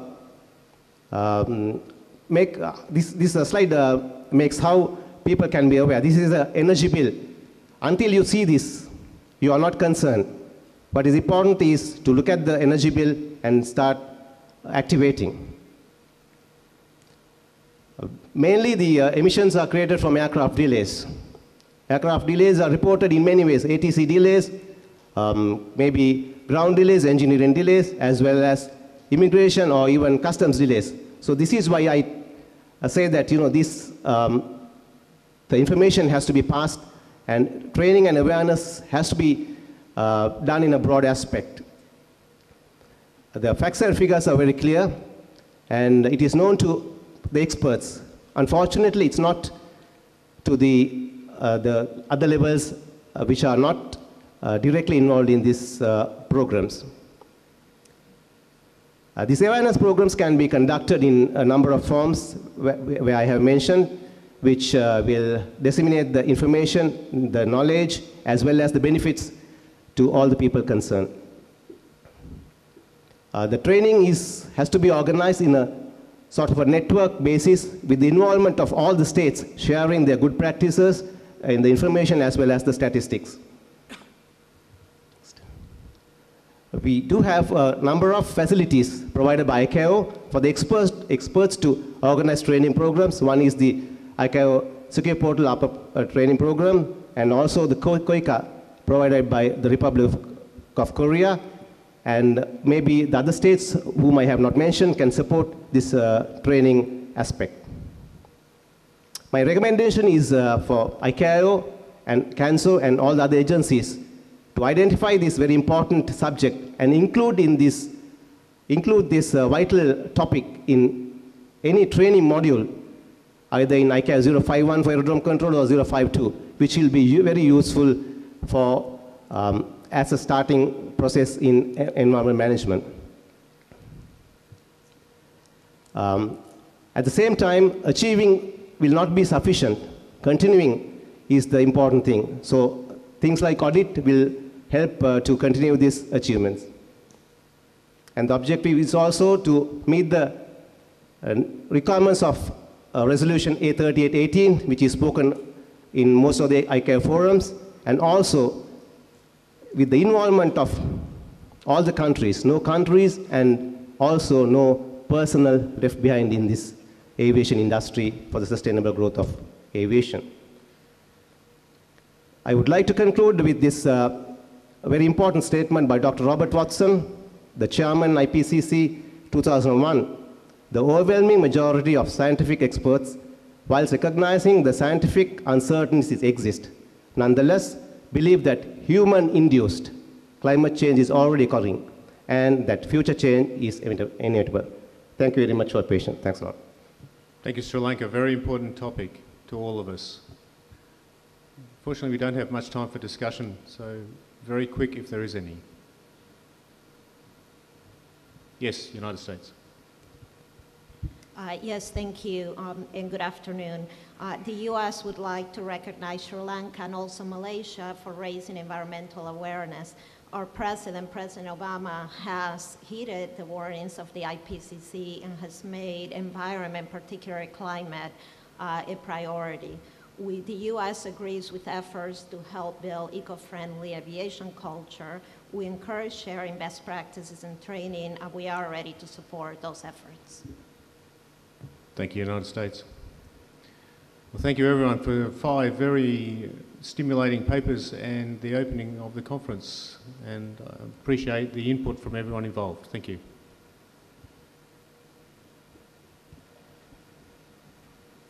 So with that, we have come to the end of the agenda item 3.1 theme topic.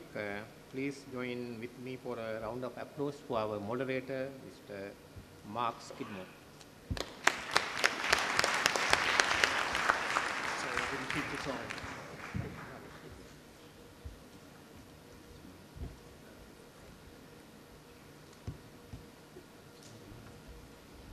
Ladies and gentlemen, I have to remind you that we have 4 more papers to be completed before lunch, and it is very important that we confine not more than 5 to 6 minutes per paper when you are given the floor. Please be concise as much as possible, because we have more than 100 papers. We should not miss any one of them because they are very important. So with that, I will invite RD to present on agenda item 3.2, review of action items arising from the previous ICAO conferences. Thank you, Chairman. Discussion paper 3.21, responses from administration to action items arising from the 52nd Conference of Directors General of Civil Aviation, Asia and Pacific Regions. The 52nd conference was held in Manila in October 2015, which formulated 33 action items. This paper presents information on the follow-up activities undertaken by the states in response to these action items. At the time of finalizing this paper, responses had been received from the following 14 states and 2 special administrative regions of China, that is Australia, Hong Kong, Macau, Fiji, Japan, Mongolia, Myanmar, Nepal, New Zealand, Pakistan, Philippines, Republic of Korea, Singapore, Sri Lanka, Thailand and Vietnam, and United States. This is less than 50% of the state's administration that Asia Pacific Office is accredited to. Excuse me. A review of the responses received over the past 6 years indicate that hardly 50% of state's administration forward the response to the list of action items. Any analysis of responses received will therefore not be a true picture of the level of action taken at the regional level. It is crucial to have responses not only to update and raise the profile of the conference, but more importantly to enhance its effectiveness in its implementation. The conference is requested to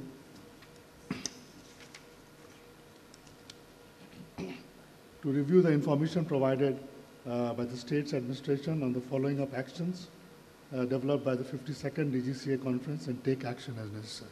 Thank you. Thank you. Thank you, RD. I think that is very important. Taking action or making some decisions are important only if we go back and implement them consistently and give a feedback to the regional office as to where we stand. Otherwise, regional office will not be able to proceed. So in that context, I think we have to make serious note of what are the mentioned and response to the ICAO request for follow-up actions and information about the status in regard to implementation of these corrective actions. So with that, I thank RD for that presentation, and then we will invite our next moderator. It is on agenda item 3.3 and navigation matters, Dr. Abdul Rahman, DGCA, Malaysia, please. Shall we give him a round of applause, please?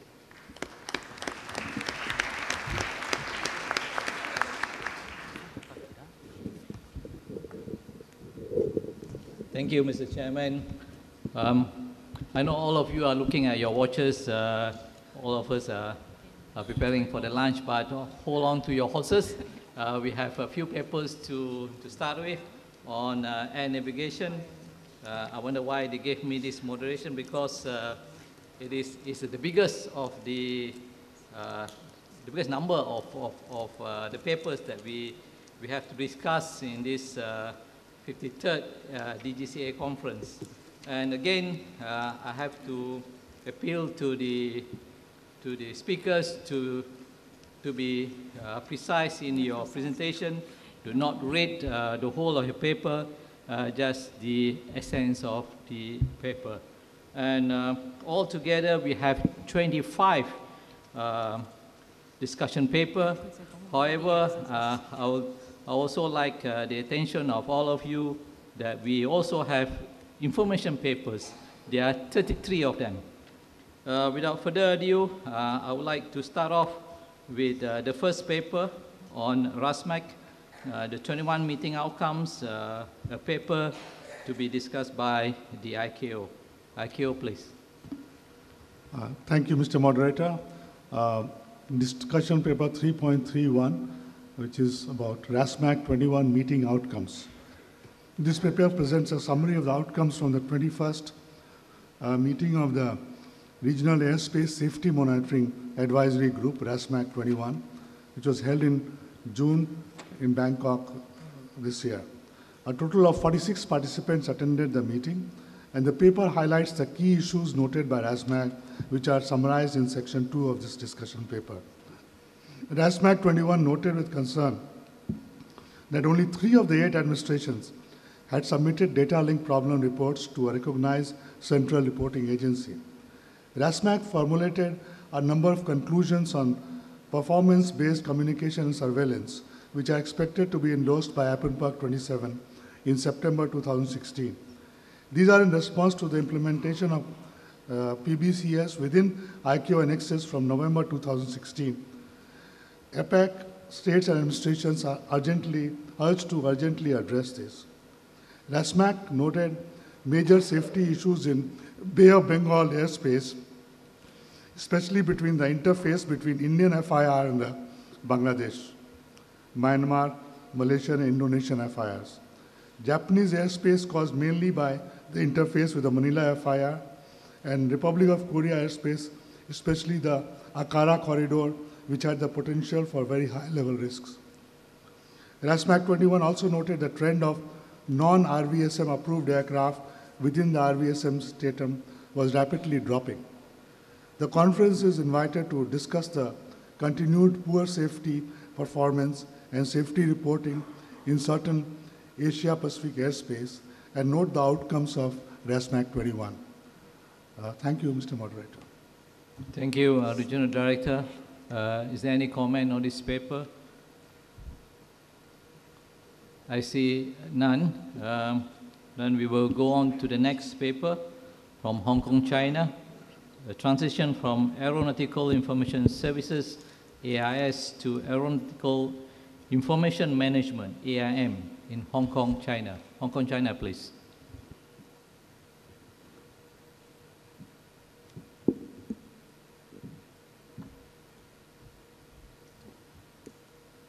Can I have the presentation on the screen?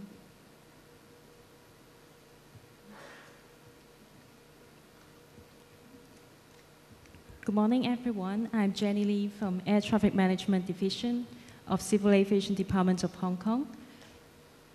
Today, I'm going to share with you the experience of Hong Kong, China in the transition from AIS to AIM.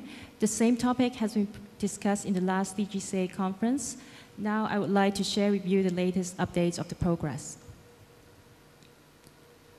First of all, I'll briefly introduce the role of AIS within the ICAO Global ATM operational concept, as well as the ICAO roadmap for the transition from AIS to AIM. Then we'll move on to talk about the AIM implementation of Hong Kong.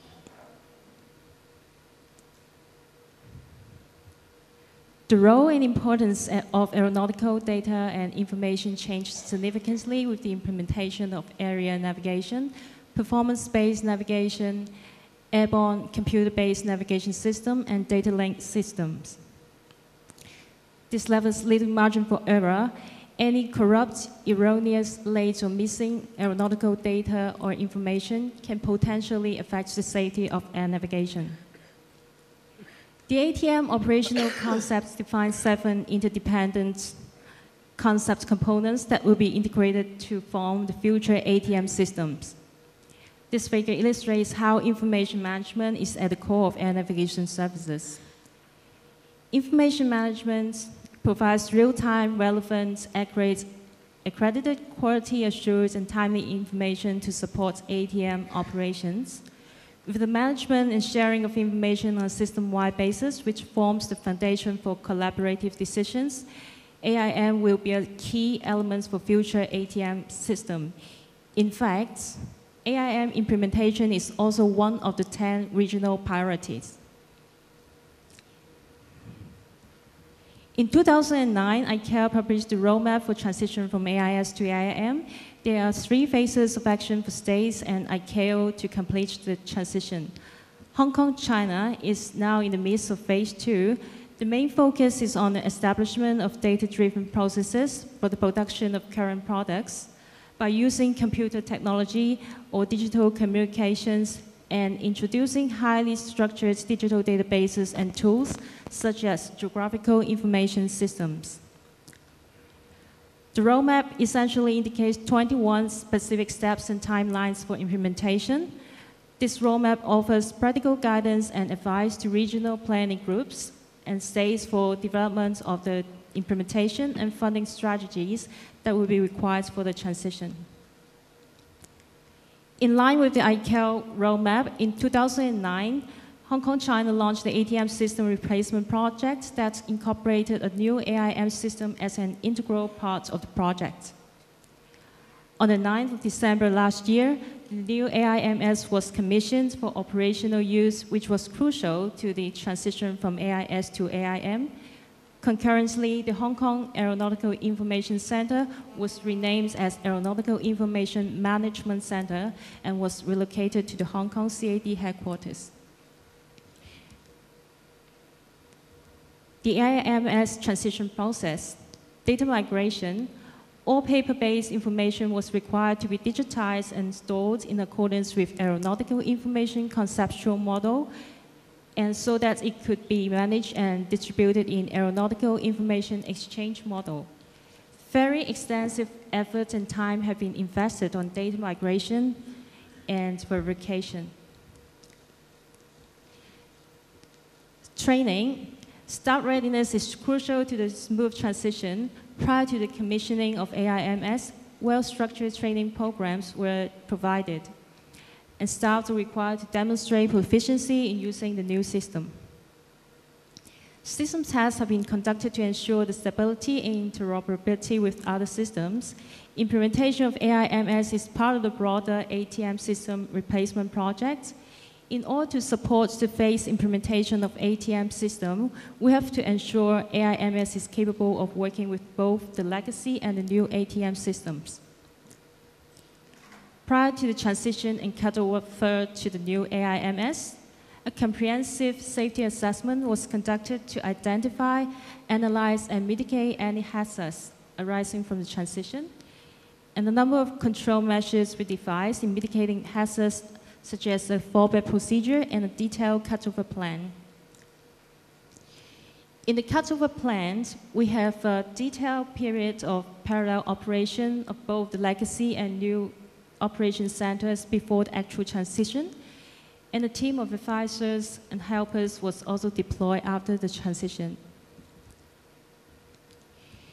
Here comes the benefits. The ICAO new flight plan format has become effective since 2012. Before the commissioning of AIMS, we used a flight plan converter to convert the new flight plan format to the old format so that the legacy system can continue to process the flight plan. With the new AIMS, flight plan converter is no longer required. The integrity of flight plan data and efficiency in flight plan handling are greatly enhanced. Nota management. In the past, our staff encountered difficulties in handling multi-part NOTAM and NOTAM with hidden characters. As a result of the improved NOTAM syntax and semantic checking of AIMS, errors and hidden characters are detectable. Enhanced support of multi-part NOTAM concatenation makes the processing of multi-part NOTAM more efficient. And the last one is the enhanced graphical presentation of aeronautical information. The new AIMS has a graphical report tool which is based on WGS84. In the past, when we received a NOTAM specifying area of special activities, we needed to plot it onto paper charts. Not only was it time-consuming, the end product was not that desirable, as very often it could be very cluttered. With the new AIMS, specific areas can now be displayed on the screen instantaneously after the input of coordinates. We can pull only the essential and relevant elements like routes, array points from the AIMS static database. Electronic copies can be generated, therefore it reduces the paper consumption. In conclusion, the new AIMS manages data with higher accuracy, integrity, and efficiency. It disseminates information by electronic means, so it contributes positively to the environment by reducing the paper consumption. It also paves the way for a better ATM operating system. Noting the ICAO comments that AIM has been the weakest area of Asia-Pacific implementation, the conference is invited to share the major challenges of transition from AIS to AIM, as well as the benefits of AIM implementation. Thank you, Chairman. Thank you, Hong Kong, China. Thank you for sharing your experiences in transition from AIS to AIM. I'm sure other states also have embarked into this transition from AIS to AIM. Any states would like to share their experiences or challenges in this topic?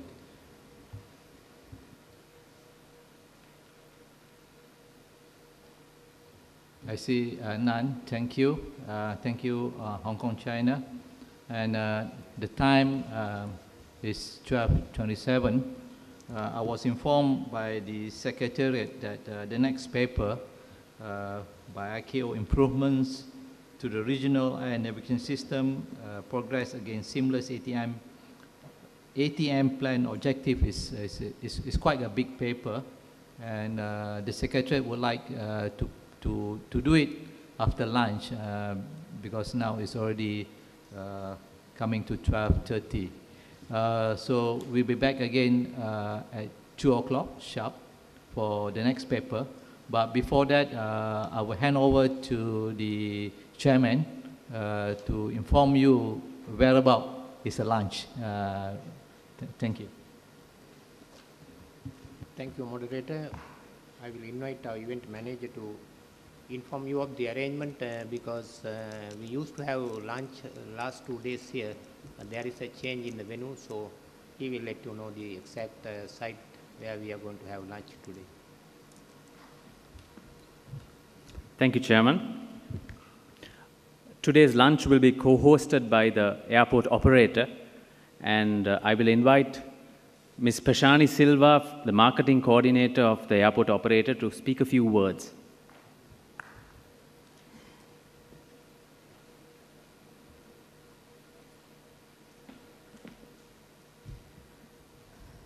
On behalf of Airport and Aviation Services Sri Lanka, it is my pleasure to welcome all the dignitaries in attendance for the 53rd Conference of Directors General of Civil Aviation, Asia Pacific region. As your co-host, I cordially invite you to enjoy your lunch served at the blue and the curry leaves. We know that the meeting is running at a very tight schedule today. Therefore, I would like to kindly invite you to watch a brief video tomorrow on the future developments of our international airports during the conference. Thank you. Thank you, Pashani. So, ladies and gentlemen, the lunch will be served in 2 different locations, of course, to help you to mingle and enjoy your lunch while meeting friends. So the two locations are, the first one is at the Blue Restaurant, and the second location is the Curry Leaves Restaurant, So the organizers will take you there, and please remember to be back in your seats by 2 p.m. Thank you. Thank you. By the way, the food is the same. Although it's a curry leaf room, it's not curry leaf. So the food is the same for the room. So because of the big number of delegates today, I hope we can be on the equal share of the delegates to each of the separate rooms to ease congestion also during the lunchtime. So enjoy your lunch. Thank you to the sponsors, and we see you at 2 p.m. Thank you.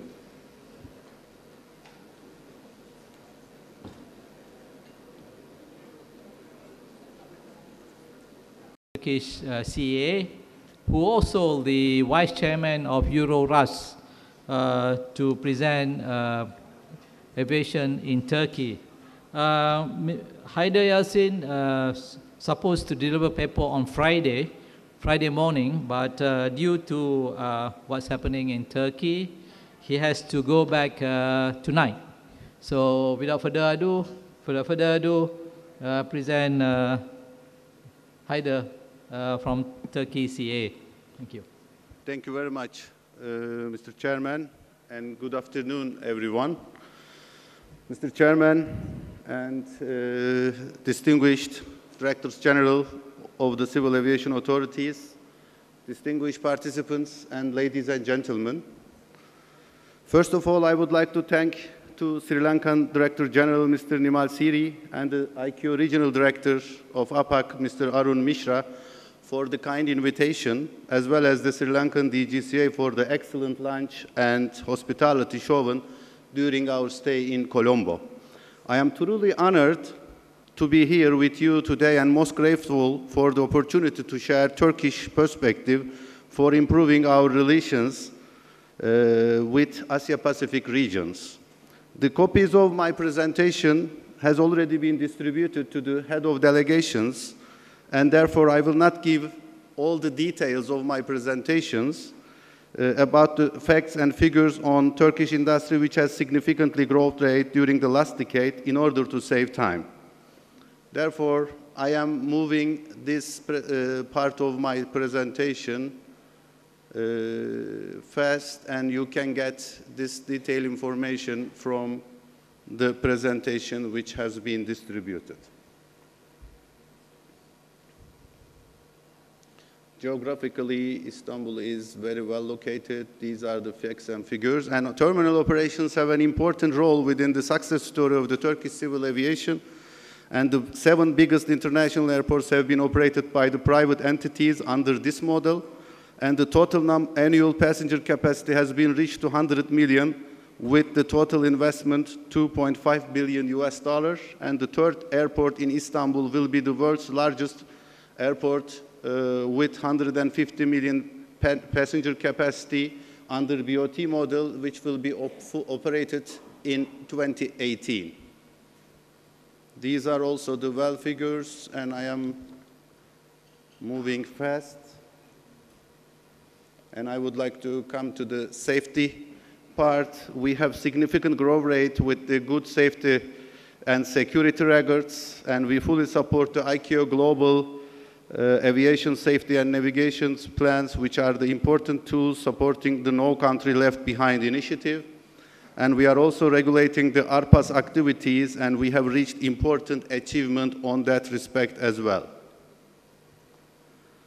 I am very glad and honored to inform you that the first Turkish two-seated training aircraft called Hürkuş, which is CS23 category aircraft, which was certified by the Turkish DGCA and validated by the EASA on 11th of July last month, very recently. So thanks to EASA for their valuable cooperation. And Turkey is now state of manufacturer and state of design of one aircraft in the world. Regarding the ARPAS issue, remotely piloted aircraft systems, which is real a challenge for the global aviation industry, Turkey is one of the countries having important progress and achievements with her regulation on ARPAS subject. We have started online registration system for operators and unmanned aircraft in the two categories, which are weighted-based and operations-based. Currently, we have more than 8,500 ARPAS users with almost 6,500 ARPAS drones registered. Every day, these numbers are being changed. We have the international relations and network and relations with ICAO. Also, we are very keen to work with ICAO with our contribution, and Turkey is the 70th largest contributor to ICAO budget and 10th contributor on total passenger kilometers performed, and all the details are on the flash disk as I mentioned. Turkey contributes to ICAO Secretariat with 6 seconded staff since 2013 and signed 2 MOUs with ICAO in 2015. And now I would like to mention briefly that we pay special attention to the capacity building activities on safety and security fields, which are the key issues for supporting the No Country Left Behind initiative, and the training activities including OGT, which is also a great tool to improve safety and security, as mentioned during the morning sessions from the previous speakers. I would like to inform you that Turkish DGCA is ready to have further cooperation with APAC region. I am pleased to inform you that we have scheduled to provide several trainings for the ICAO countries, developing countries, in 2016 and 2017 under the ICAO cooperation framework. I hope this information will be circulated by ICAO in the forthcoming weeks. I look forward to receiving the applications, especially on the OGT, accordingly. And I would also like to inform you that we will sign the MOU with Arab Civil Aviation Conference end of this month, and we look forward to signing the similar cooperation agreement with the APAC region as well. And as you can see the screen, Turkish Civil Aviation Academy is on the way, which is still under construction, and it will be fully operational in the first quarter of 2018. This training academy will be a new opportunity in Europe to provide large number of trainings to the neighboring countries with the fellowships. I kindly inform you that we look forward to your request accordingly. And now I would like to briefly mention about the potential opportunities with the region, and we have current connectivity within the APAC region. We have the MOU with the Republic of Korea and the cooperation initiatives with Bangladesh, Pakistan, and Malaysia under the D8 framework. But we believe that there are many other potential areas on cooperation which are also in line with the ICAO encouragement, No Country Left Behind initiative, with GASP, RASC, and SAFA. After operational of the Turkish Training Center located in Istanbul, I believe this will be a great opportunity to cooperate to improve the capacity building activities, which is the excellent opportunity for that. And Mr. Chairman, I would like to thank you very much for your kind invitation, and also if I cause any difficulties about the agenda of the today's session, I apologize for that, and thank you very much for your kind understanding, and best wishes from Turkey. Thank you. Thank you, Haidar Yassin, and we wish you a safe flight home, and we wish you all the best in Turkey, what have happened for the past 2 weeks. So I'm sure you will come up well in Turkey. Thank you again, Turkey.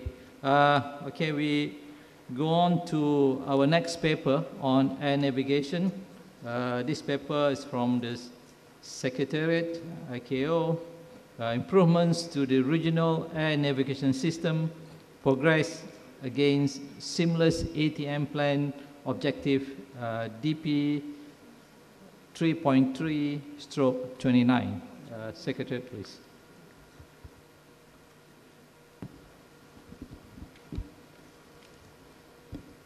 Thank you, Mr. Moderator.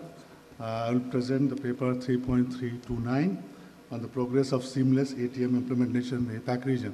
So I have a small, not a small presentation, it's a presentation which is covering a lot of areas, and we think that it's important that we have to see this presentation because I would like the states to recognize the deficiencies in our implementation and take steps to improve the progress of this seamless ATM plan. So we will be discussing about only the 10 regional priorities and the two areas. One is the status of the reporting process, the problems we are facing in this reporting format, and the second one is the status of implementation, and we will like to give a regional picture of the implementation of the seamless ATM plan, and finally we will make the recommendation to the conference. So,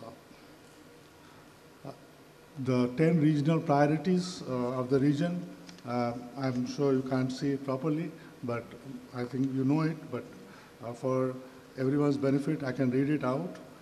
This is the ATFM CDM, then PBN approach, then ATS surveillance, then ATS surveillance with data integrated, then AIDC, CPDLC, then AIDC, and associated information management, aeronautical information management, and civil military use of, flexible use of airspace, then strategic civil military association, coordination, and technical civil military coordination. So what I'm going to do now is, against each of these priorities, we will present the position of the states. But before we do that, I would like to talk about the reporting system, reporting status. So you see, this is the reporting status for our region.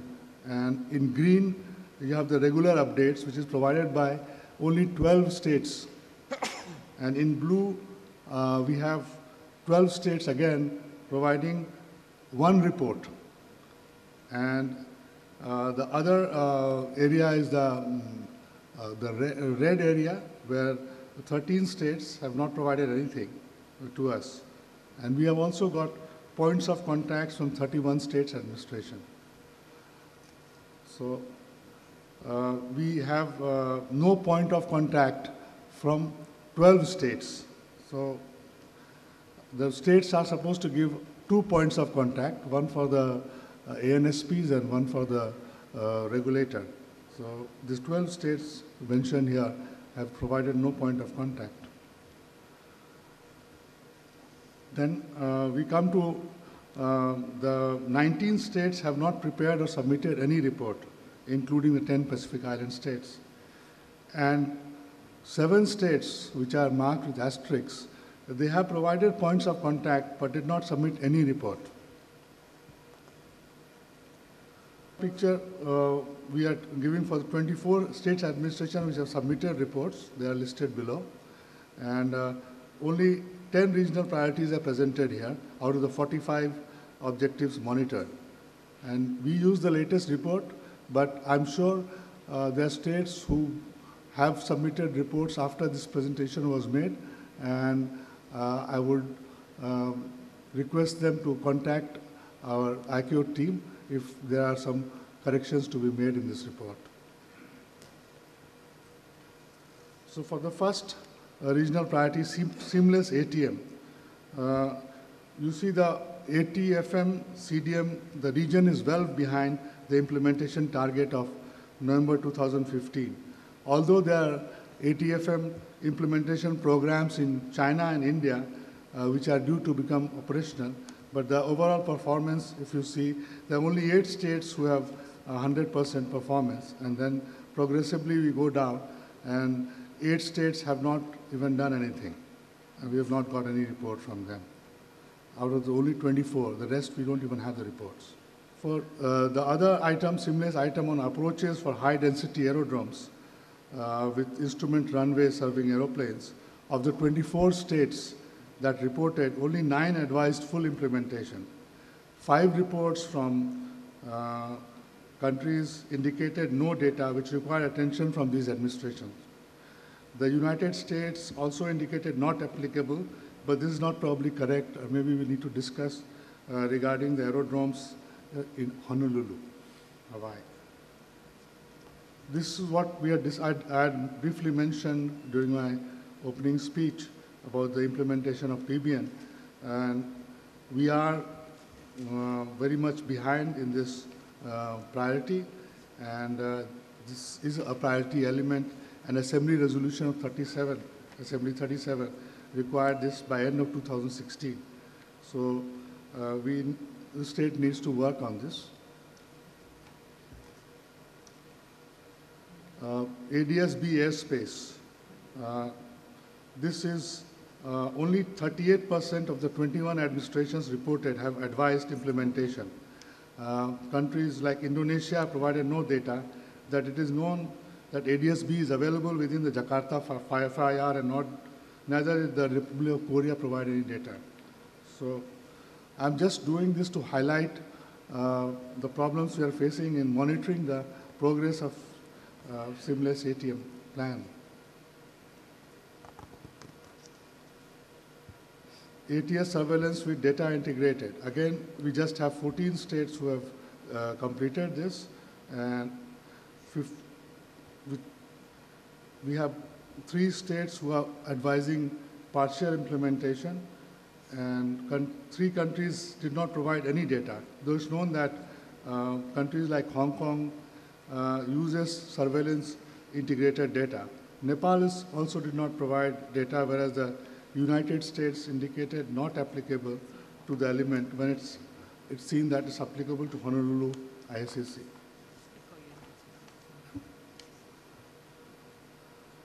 So ADSC, CPDLC, this element is implemented in all the applicable FIRs except for New Zealand and United States, which may be incorrect as the element has been fully implemented within the Auckland Oceanic FIR.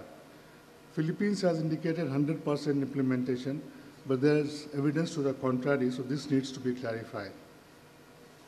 So this element has been successfully implemented. AIDC, where it's applicable, 14 administrations reported implementation of this high priority element, whereas the following reported as not fully implementing, that is Hong Kong, China, Indonesia, Maldives, Philippines, Thailand, and United States. Or they did not have any data, which is Bangladesh, Bhutan, and Republic of Korea. The results for this element have indicated a moderate implementation success, but there remains a significant number of administrations which are behind the regional expectation.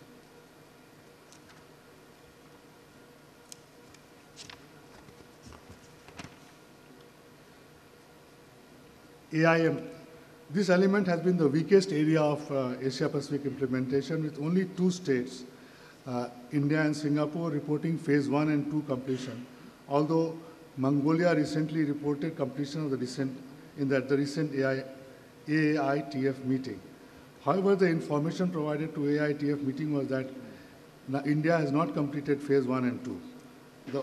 So we have conflicting information about India. The overall summary is that Asia-Pacific region's poor progress represented a major lack of prioritization by decision makers on AIM. Flexible use of airspace. 12 administrations reported implementation.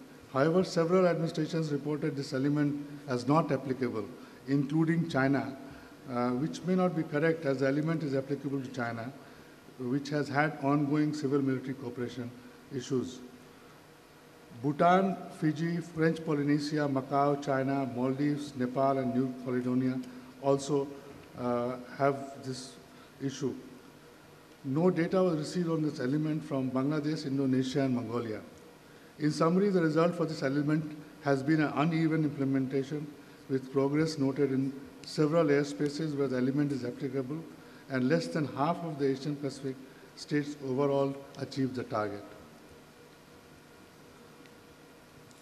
Strategic civil-military coordination. 13 administrations have reported implementation. No data was received from 6 states, namely Bhutan, Bangladesh, French Polynesia, Indonesia, and Mongolia. Several administrations reported this element as not applicable, that is Fiji, Hong Kong, China, Macau, China, Maldives, Nepal, and New Caledonia.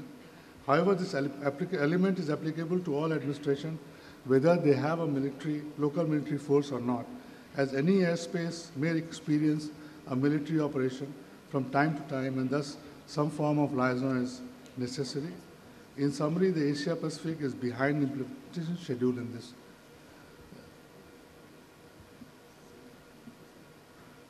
Seamless ATM item, tactical civil military coordination.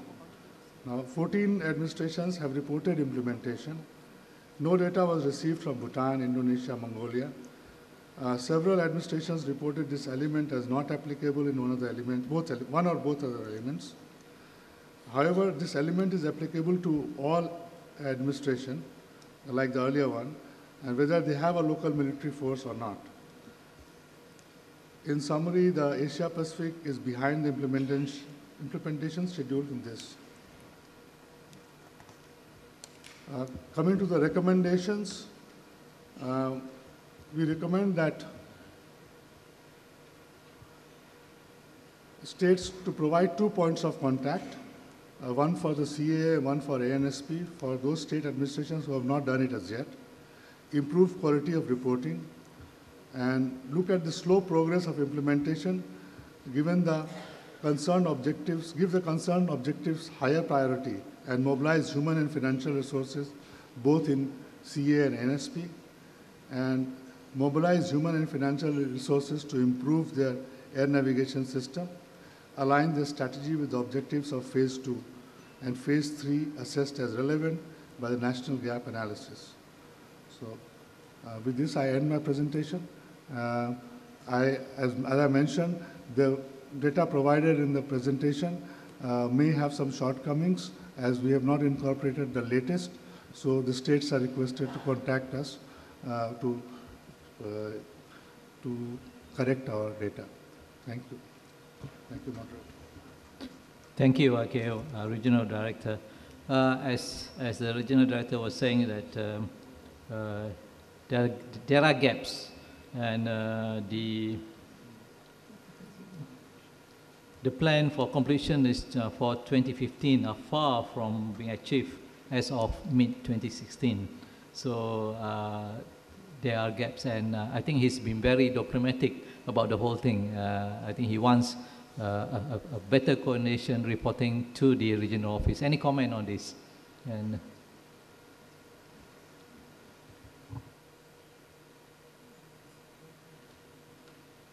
I see none. I also will remind all states that if you have any difficulties, problem, just address it to the regional director's office, ICAO Bangkok. Thank you. We go to the next paper, discussion paper 3.331 from Singapore, strengthening aeronautical meteorology, MET, and air traffic management, ATM integration. Singapore, please. Thank you, Mr. Chairman. Good afternoon, everyone. My name is Subhash from the Civil Aviation Authority of Singapore. The paper presents the need for enhanced integration between MET and air traffic management at the national and regional level to effectively develop MET products and solutions to better support operational air traffic management needs. Air traffic volume in the Asia Pacific has seen a steady growth and is expected to continue to grow into the foreseeable future. Given the impact of meteorological phenomena on civil aviation, enhancement of MET functions in air traffic management can help air navigation service providers to optimize the available capacity through better decision-making. This would require stronger collaboration between the MET authorities and ANSPs. Currently, the MET-ATM relationship tends to be limited at the operational level, with requirements and specifications largely adhering to what are outlined in ICAO Annex 3. As requirements are interpreted too rigidly or there are insufficient resources, the interaction between MET service providers and ANSPs are tactical in nature. There's also limited awareness and appreciation of each other's business. The lack of participation of ATM experts in relevant MET forums and vice versa limits the ability to articulate and understand respectively the ATM challenges and the need for new innovative MET products to support civil aviation. Meteorology is also cross-boundary in nature, and therefore a regional approach would also better support ATM activities. One possible framework that can be considered is a tiered approach to systematically define relationships between MET and ATM as indicated in the diagram in the paper. The tiered approach of tactical, pre-tactical, and strategic emulates the framework in many other domains in ATM, such as air traffic flow management and airspace management. Currently, a large portion of interaction between MET and ATM are limited to the tactical level, which is concerned with the provision of MET services in support of air traffic services involving reports of MET observations, MET warnings, and forecasts. In the past few years, however, the establishment of pre-tactical interactions between MET and ATM have gained momentum with the progress of ATFM implementation in the region. The provision of ATFM requires the ability to predict the capacity of a block of airspace, and this requires the refinement of the requirements forecasts that will be tailored to suit the relevant air traffic management operations. Examples of refinements include the provision of impact-based warnings and probabilistic forecasts for specific areas used for ATM that would enhance pre-tactical decision-making when executing ATFM measures to minimize delays and optimize available airspace capacity. Finally, the interaction at the strategic level is the key to enable greater integration between MET and ANSPs.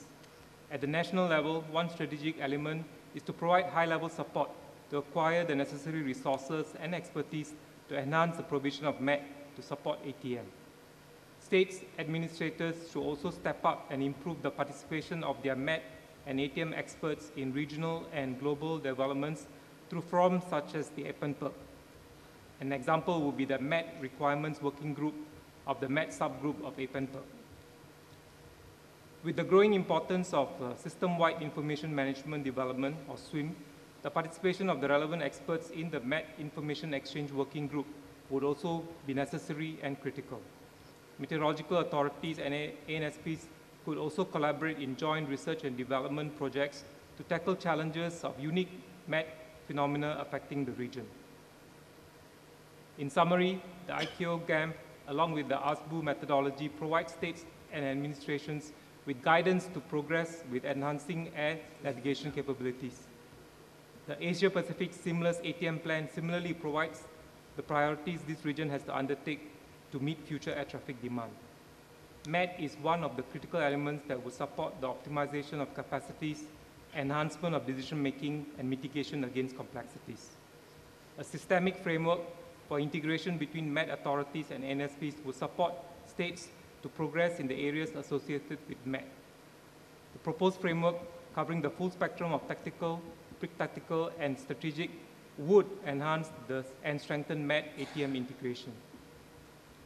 In conclusion, the conference is invited to note the information contained in this paper, urge states administrations to consider adopting the proposed framework for integration between meteorological authorities and ANSPs, and encourage greater participation and exchange between MET and ATM experts at the national and regional level.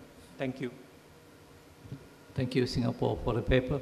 As you know that any meteorological conditions which are unfavorable will disrupt the traffic flow, as it happened in Hong Kong in the last 2 days.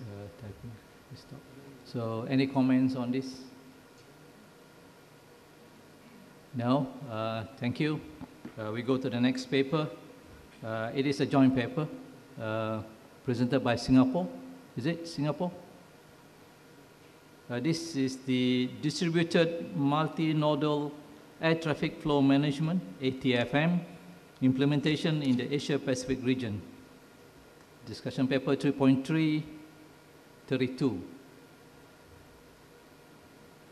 It's a joint paper presented by Australia, Cambodia, China, Hong Kong, China, Indonesia, Laos, PDR, Malaysia, Philippines, Singapore, Thailand, Canso, and IATA.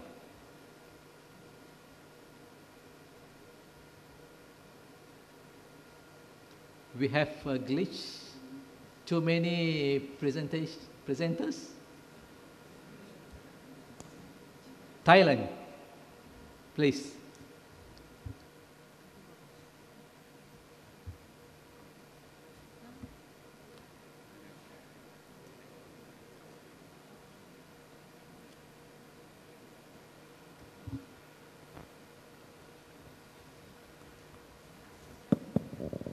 Good afternoon.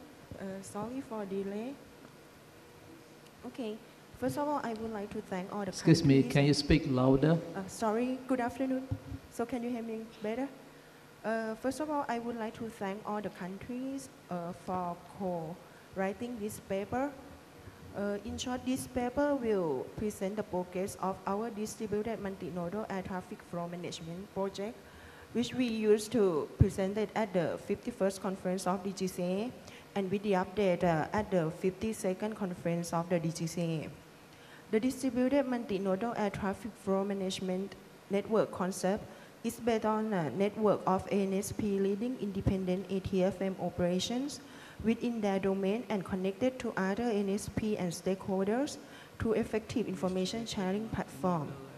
This effective air traffic flow management program implementation involves both domestic and intra-regional international flights and creates channel for stakeholders' participation in the collaborative decision-making process. Using this concept, form the border air traffic flow management body to support the regulation of air traffic for the region when required. Our operational trial to develop and validate common operating procedure based on this concept has been ongoing since June 2015, and it is currently planned with 2 phases. In particular, phase 1 focuses on addressing an air traffic demand capacity balancing at individual airports by regulating arriving flights through ground delay program at departure airports with the issuance of calculated takeoff time. And in the phase 2, which we plan for 2017 and onwards, we aim to use this similar concept in addressing demand capacity balancing within the sector and airspace managed by participating ANSP and paving way forward inclusion of the long-haul international flight. With the problem that we found in the stage 1 of our project, which we focus on setting up the communication channels between stakeholders. We found that the stage 1, we highlight the difference in the user experience among various air traffic flow management support systems, which have been developed or procured independently by different ANSP. Without the system-to-system information linkage, a major airline with a number of flights originating from many places could be required to access different systems to obtain air traffic flow management information on all their flights. This calls for the need to have the single point of information access, which could be achieved through interface enabling system-to-system communications between various air traffic flow management support systems. With this reason, we established the technical subgroup of the project to develop an interface control document that will define the air traffic flow management system-to-system information linkage, keeping the will for the requirement from the airspace users and the future development towards system-wide information management or SWIM framework. The work of our technical subgroup will also contribute to the work of recently established ICAO Asia Pacific Air Traffic Flow Management Information Requirement Small Working Group in their work to address the Asia Pacific region's need for harmonized air traffic flow management information framework. I will now transfer to our Singapore colleague to report on our demonstration flight and our planned future trial. Okay, thanks, my Aerothai counterpart. Now, just quickly bring the meeting through the next stage 2 of this phase 1 implementation. So through project meetings and engagement with local stakeholders, the core ANSPs has developed a starting set of procedures that will form the foundation of this cross-border ATFM in the APAC region. Okay. We have conducted tabletop exercises or demonstration flights from March to June 2016 to raise awareness among stakeholders and operational personnel. Okay. The next step will be stage 3, where the application of limited scope operational service in an operational environment. Aerothai has implemented the first one on a domestic basis. I'll let her bring you through the implementation in Thailand airports. Okay, just to give you the brief idea on our limited scope operational service that we have used is during our Children's Day and show earlier in January this year. Basically, for the event this year, which took place in January 2016 at Don Mueang International Airport, the airport and the control zone around it were closed for a period of 45 minutes for 4 times throughout the day.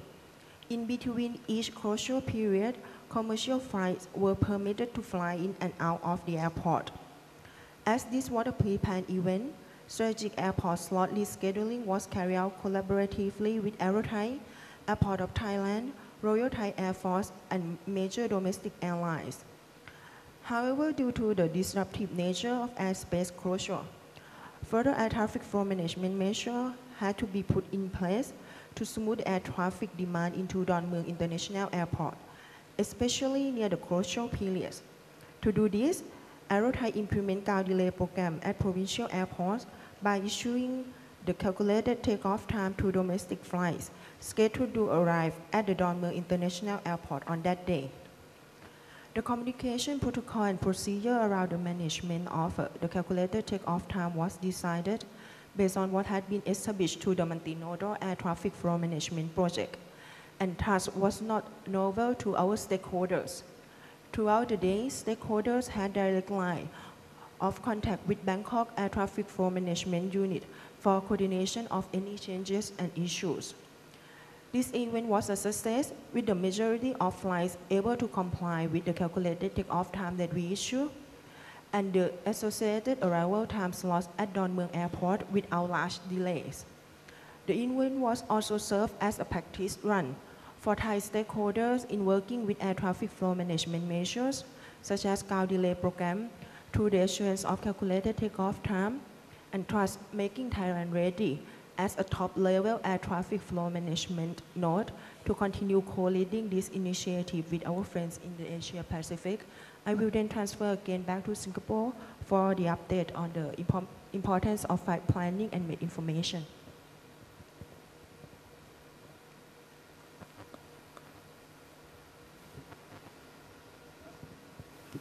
Okay, I'll bring the update the meeting regarding this limited scope trial.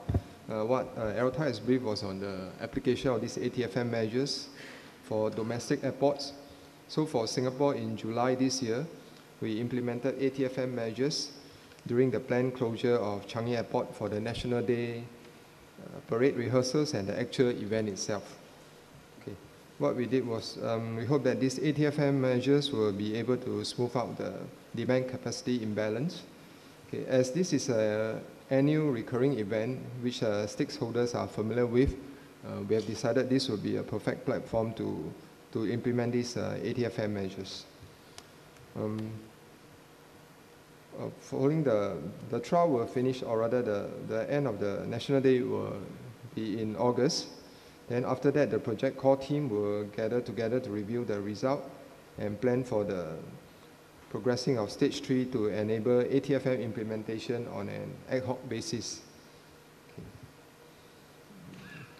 Okay. Bring to the last chapter on advanced demand prediction and capacity enhancement. Okay. It has been recognized that timely submission of flight plan details as well as transmission of flight movement messages, example, delay, change, cancellation, departure messages, are essential for ANSPs to plan for capacity and implement ATFM measures. The other important thing to note that accurate weather forecasts and appropriately tailored weather product is also essential for ATFM operations, because in our region there's a lot adverse or inclement weather is felt in our region. So the conclusion way forward, the project is now at a critical junction where the concept and procedures are being tested in operational trials. A meeting will be held in end August by the project team to review the results and determine the way forward. So action by the conference is invited to note the information contained in this paper, encourage states administrations to participate in the distributed multinodal ATFM operational trials, acknowledge the importance of advanced flight planning and transmission of associated flight movement messages, acknowledge the importance of engaging the aeronautical meteorological community to develop tailored products to support ATFM, consider the next step towards ATFM implementation in the region, and discuss any relevant matters as appropriate. Thank you. Thank you, Thailand, presenting the paper on behalf of the 11 states and associations, including KENSO and ITA. Any comment on this paper? I see KENSO. Thank you, Mr. Chairman. KENSO has been involved in this project right from the beginning, and in fact, in my next paper, I'll make some reference to that. Thank you very much. Thank you, KENSO. Yes, United States. Thank you, Mr. Chairman. We would like to congratulate the group on this paper and the information provided. The FAA agrees with the importance of establishing air traffic flow management principles and operations, and we're also a strong supporter of the ATFM Steering Committee. We are actually using many of the concepts that have been developed here in Asia to initiate a similar program in the Caribbean in conjunction with KENSO as well. We believe ATFM and CDM are necessary to handle the rapid growth of aviation traffic in the region and are committed to support a regional approach to air traffic flow management. So thank you, Mr. Chairman. Thank you, United States. Any more comment? There's none, thank you. We will move on to the next paper. In fact, the next 3 papers will be presented by KENSO. Discussion paper 3.3/6, 7, and 8. So for the first paper, Airport Collaborative Decision-Making, Optimization through Collaboration. KENSO, please. Well, thank you, Mr. Moderator. This paper is about collaboration, or more specifically about how we can optimize performance through collaboration with a focus on airport CDM or airport collaborative decision making. As you are all aware, air traffic management performance is not dependent on ANSPs alone. It is also influenced by the performance of other stakeholders in the aviation system. Collaboration, therefore, needs to extend beyond ANSPs to encompass various industry partners such as airports and airlines. In this region, a good example is the collaborative decision-making city pair project pioneered by KENSO and the ANSPs of Thailand and Singapore a few years ago for the Bangkok-Singapore city pair. This project involved not only the ANSPs, but their national airports and airlines. And in fact, this project is the precursor of what we have just heard, the multinodal ATFM project. Partnership among airports, airlines, and ANSPs is thus key to improving efficiency at airports and optimizing ATM performance. As part of the ICAO SBU, the ACDM process supports airport and en route ATFM operations by enhancing forward planning and tactical decision making. From an ANSP point of view, the benefits are clear.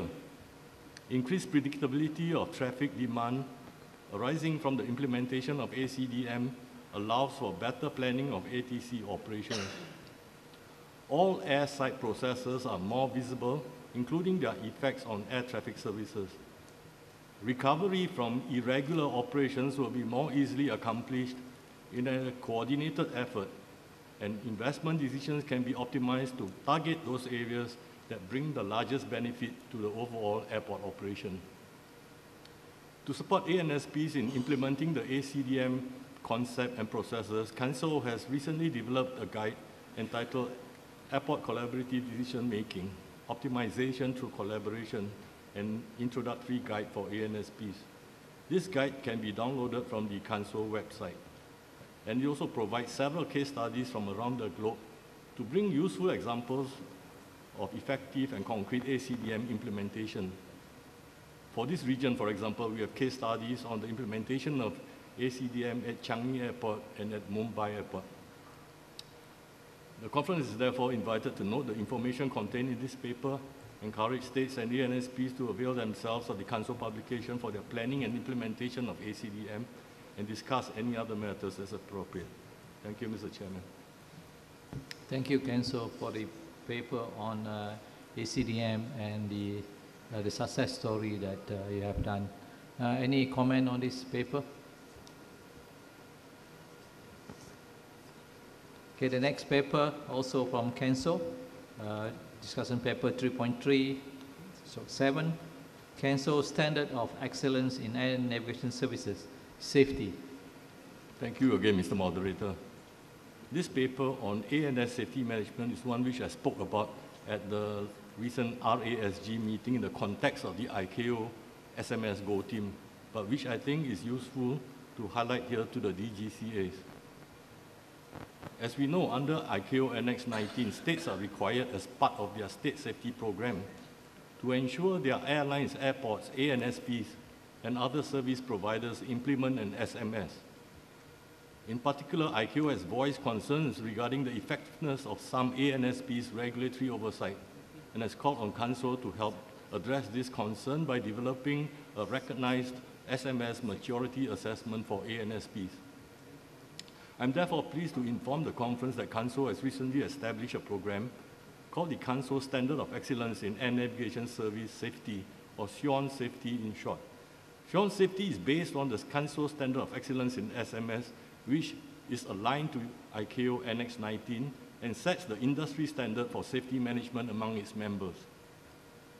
SION Safety will formalize the SMS maturity assessments using trained assessors and procedures so that ANSPs can better standardize the elements of their SMSs and identify weaknesses, thus facilitating data analysis, safety risk management, and performance measurement. This will help ANSPs uplift their safety levels by providing them with an objective and standardized means of assessing and demonstrating ANSP safety management capabilities, not only internally to Council, but externally to their regulators and to ICAO as well. The conference is therefore invited to note the information contained in this paper, support the Council SION Safety Program, and encourage ANSPs to participate in the SION Safety Program. Thank you very much, Mr. Moderator. Thank you, Kenzo.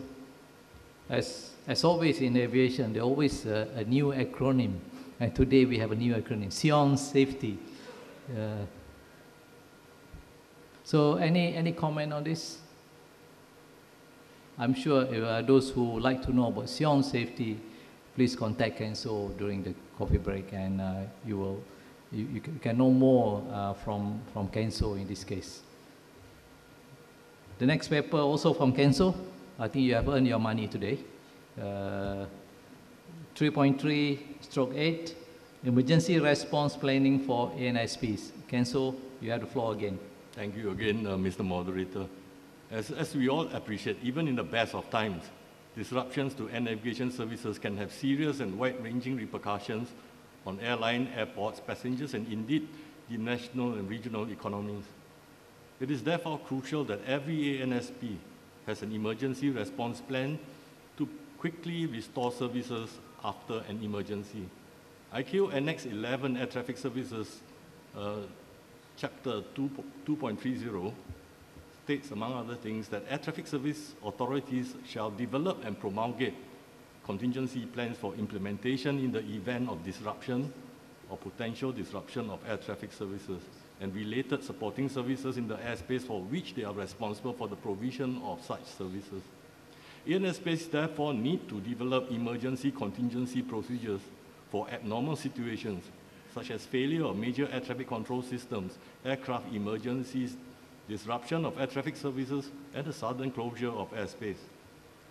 So in this regard, Council has recently published an emergency response planning guide for ANSPs by bringing together best practices, knowledge, and experience related to contingency plans and procedures from ANSPs around the world. This Council Emergency Response Planning Guide helps ANSPs develop a formal emergency response plan that documents the orderly and efficient transition from normal to emergency operations and back to normal operations again. The publication, which can be downloaded again from the CANSO website, recommends that ANSPs develop, document, and practice emergency procedures. It provides guidance on the assessment of emergency scenarios and explanation of the various phases of the contingency life cycle. It also highlights the need for coordination with affected stakeholders, government agencies, and international organizations, and a clear command structures of the parties responsible. Also included are lessons learned by ANSPs. Simple lessons, for example, the need for media training of senior staff, the importance of keeping a log of events and decisions made during the emergency and recovery process. So the conference is invited to note the information contained in this paper, encourage states and ANSPs to avail themselves of the CANSO Emergency Response Planning Guide for their planning and implementation of emergency response plans for their ANSPs, and discuss any matters as appropriate. Thank you very much, Mr. Moderator. Thank you again, CANSO. I think this is a very important guide, the Emergency Response Planning Guide. I'm sure each of us have gone through emergency, especially on air navigation services disruption. So again, thank you, CANSO. Any comments, any input in this matter? None. Thank you. Thank you, CANSO, for the 3 papers. We go on to the next paper, discussion paper 3.3/30 from ICAO, outcome of APEMPEG CNS SG Steering Group 20th meeting on DGCA Conference 52 action item 52/15. So, ICAO, please. Thank you, Mr. Moderator. This is a paper, discussion paper 3.30 on the outcome of APEMPEG CNS subgroup meeting on the follow-up to the 52nd DGCA conference action item 52/15. The 52nd Conference of Director Generals of Civil Aviation formulated action item 52/15 inviting the CNS subgroup of the APEMPEG to examine the feasibility of development of guidance material on common methodology for acceptance and report the progress made to the 53rd DGCA conference. The 20th meeting of the CNS subgroup, held from 11 to 15 July 2016, discussed this action item and reviewed the discussion paper 3.3/13, which was discussed in the DGCA conference in Manila. The DP 52 3.3/13 proposed the introduction of a standard in the ICAO annexes requiring a type approval of radio navigational aids, surveillance radar and ATC system by the state of equipment manufacturer along similar lines as the type certificate approval of aircraft components. A supplemental standard would then allow a contracting state to accept or validate a type approval for CNS and ATC automation equipment issued by another contracting state. The CNS subgroup was of the opinion that such a proposal would impose heavy burden on aviation stakeholders such as state of design, state of manufacture, ANSPs and equipment designers, manufacturers, suppliers, since substantial changes would have to be made to the development, design, production of CNS and ATC automation systems. This would make type approval of CNS and ATC automation equipment expensive and not cost-effective, and may also slow down innovation. Moreover, the proposed technical type approval of CNS and ATC automation system is only one of a number of considerations required before the system could be put to use. The best practices consist also in assessing the manufacturer's quality and support procedures as part of the procurement process, in including the support to the configuration and safety assessment, maintenance of the system, to ensure proper involvement of the manufacturer in the fault resolution during the entire life cycle of the product or system. Some states have regulatory requirements and procedures for validating and certifying CNS equipment before they could be put to use. As a result of the discussions, the CNS subgroup considered not feasible to develop guidance materials on common methodology for acceptance of CNS system. Action by the conference. The conference is invited to note the feedback from the CNS subgroup of Eppenberg on the action item 52/15 of the 52nd DGCA conference. The conference is also invited to note the conclusion of the CNS subgroup on this action item as stated in paragraph 2.7 of this paper. Thank you, Mr. Moderator. Thank you. Thank you, IKO.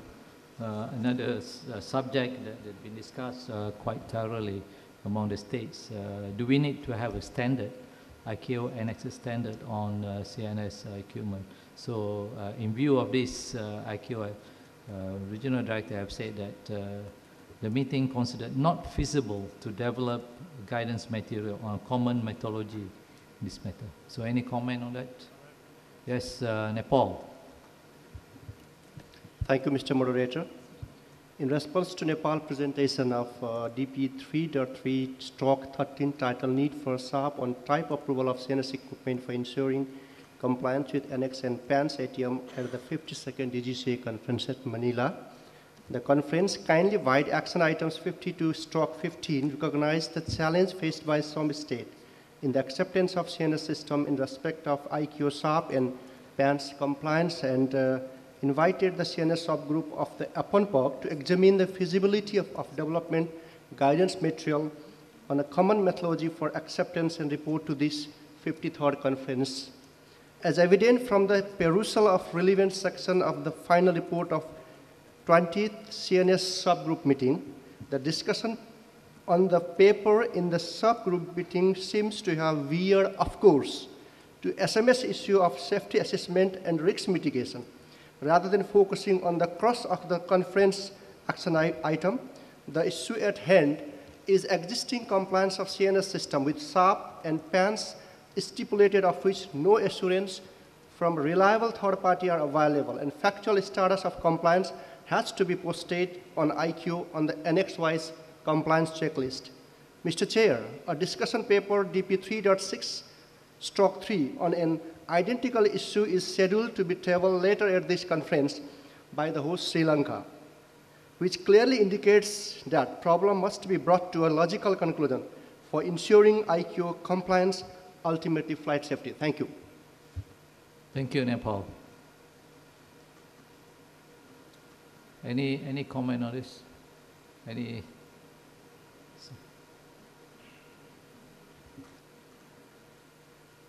Yes, Regional Director. Well, this paper which IQ presented was basically a reporting of the deliberations of the CNS subgroup. If the conference feels that this matter needs to be deliberated again, then we will abide by the decision of the conference. And we can also have a look, the discussion paper to be presented by Sri Lanka later, and then take a decision on this issue. Thank you, Regional Director. Any comments on that? Could there be another paper to discuss a similar topic? Then it could be discussed in that paper as well. Thank you.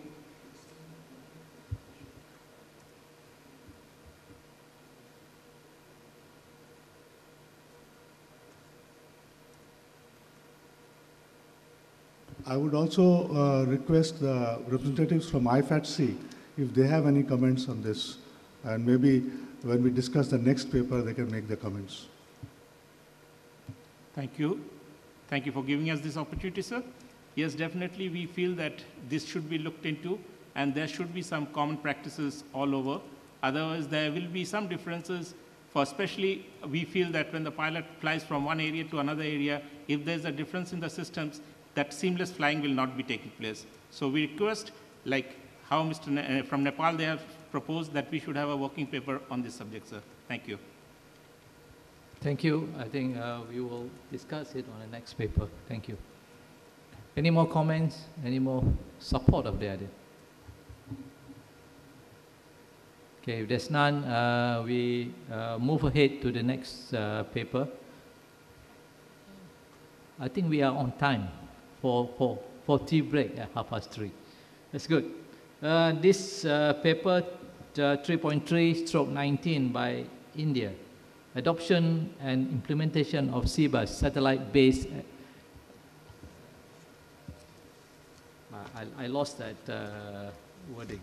Satellite-based augmentation system by states for enabling LPV CBUS approaches. So India, please. Thank you, Mr. Moderator. This paper intends to take the action item 52 of 20. Okay. Please. 52 of 20 from 52nd DGCA conference for the adoption of SBAS in the Asia-Pacific region as an enabler for PBN operations and making use of existing GNSS SBAS technology in the region. India is preparing its airports for enabling PBN-based operations with capability of LPV SBAS operations, and also is going ahead with the mandating the same for the new generation aircraft that's going to be registered after 1/1/2019 as per the National Civil Aviation Policy 2016. India proposes to assist states for adopting the SBAS within the footprint of Gagan. So just with that background summary, I just would like to make some presentation the way we have progressed after the resolution 52nd DGCA conference. The Indian SBAS actually was certified by DGCA on 21st April 2015, the first certified system in the equatorial ionospheric region. It's continuously operational and the results for both RNP.1 over Indian Flight Information Region and APV-1 services. Gagan mandates as far as civil aviation policy is concerned from 1/1/2019 and encouraging retrofits through incentivizing the airline operators. Presently, India is looking at the various obstacle surveys which have been completed for 15 airports, and the WGS84 surveys is continuously being on for the other airports. Development and implementation of instrument procedures for LPV minima, 8 runway ends based on PANSOPS criteria have been completed and is undergoing ground and flight validation trials. Notification of regulatory framework for aircraft operation approval for SBAS implementation has been provided. Publication of IAP charts and a fast data block is in progress. Aircraft equipage, India is trying to talk to airlines for incentivizing the airlines for retrofits. And AA is already in the final phase of completion of the retrofitting their own aircraft for SBAS operations. And that's expected to be completed by month end. The flight validation and instrument approach procedures to LPV minima from September 2016, we would like to complete the flight validation and put it across to the various airports. The implementation plan in India has gone on with the following principles that wherever runway end is not equipped with ILS, to have Gagan approaches being made available. Smaller airports will have more Gagan approaches than going in for an ILS approach, and new airports where traffic density is lower will be looking for Gagan approaches, providing the requisite minima capability for vertical landing as per the guidelines of the Assembly. Looking at the footprint, the real-time performance is available on the web portals. You could see that the left side demonstrates the performance of approach with vertical guidance, covers larger part of India and outside India also, particularly covering the entire neighboring countries. And the RNP.1 footprint covers much larger area. Gagan geo footprints cover quite a vast area, right across from Africa to Australia. The important requirement as far as this paper goes is sharing of SBAS resources between states as per the action item.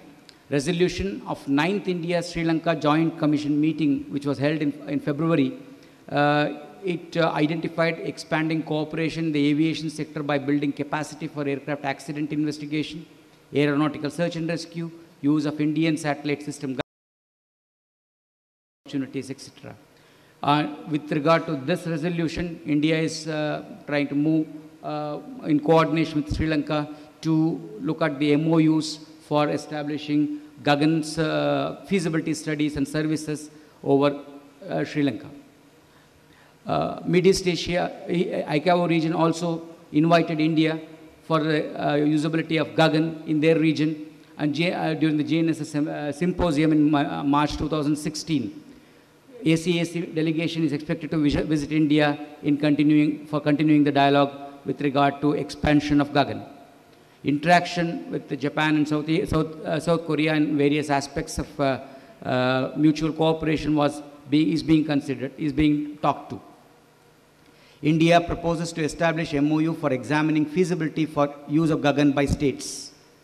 India invites interested states to explore the feasibility of utilizing Gagan signals for aviation purposes. The opportunities for neighboring states, it's an enormous, the way India has put up their system, it's capable of holding close to around 45 reference stations. And the satellites, 3 satellites are fully operational. 2 have been integrated with the Gagan system. The 3rd is likely to be integrated by April 2017. That's an in-orbit spare which will enhance the capability of SBAS in this region. Indian GEOs are capable of providing APV services to the neighboring countries like Sri Lanka, Myanmar, Bangladesh, Nepal, Bhutan, etc.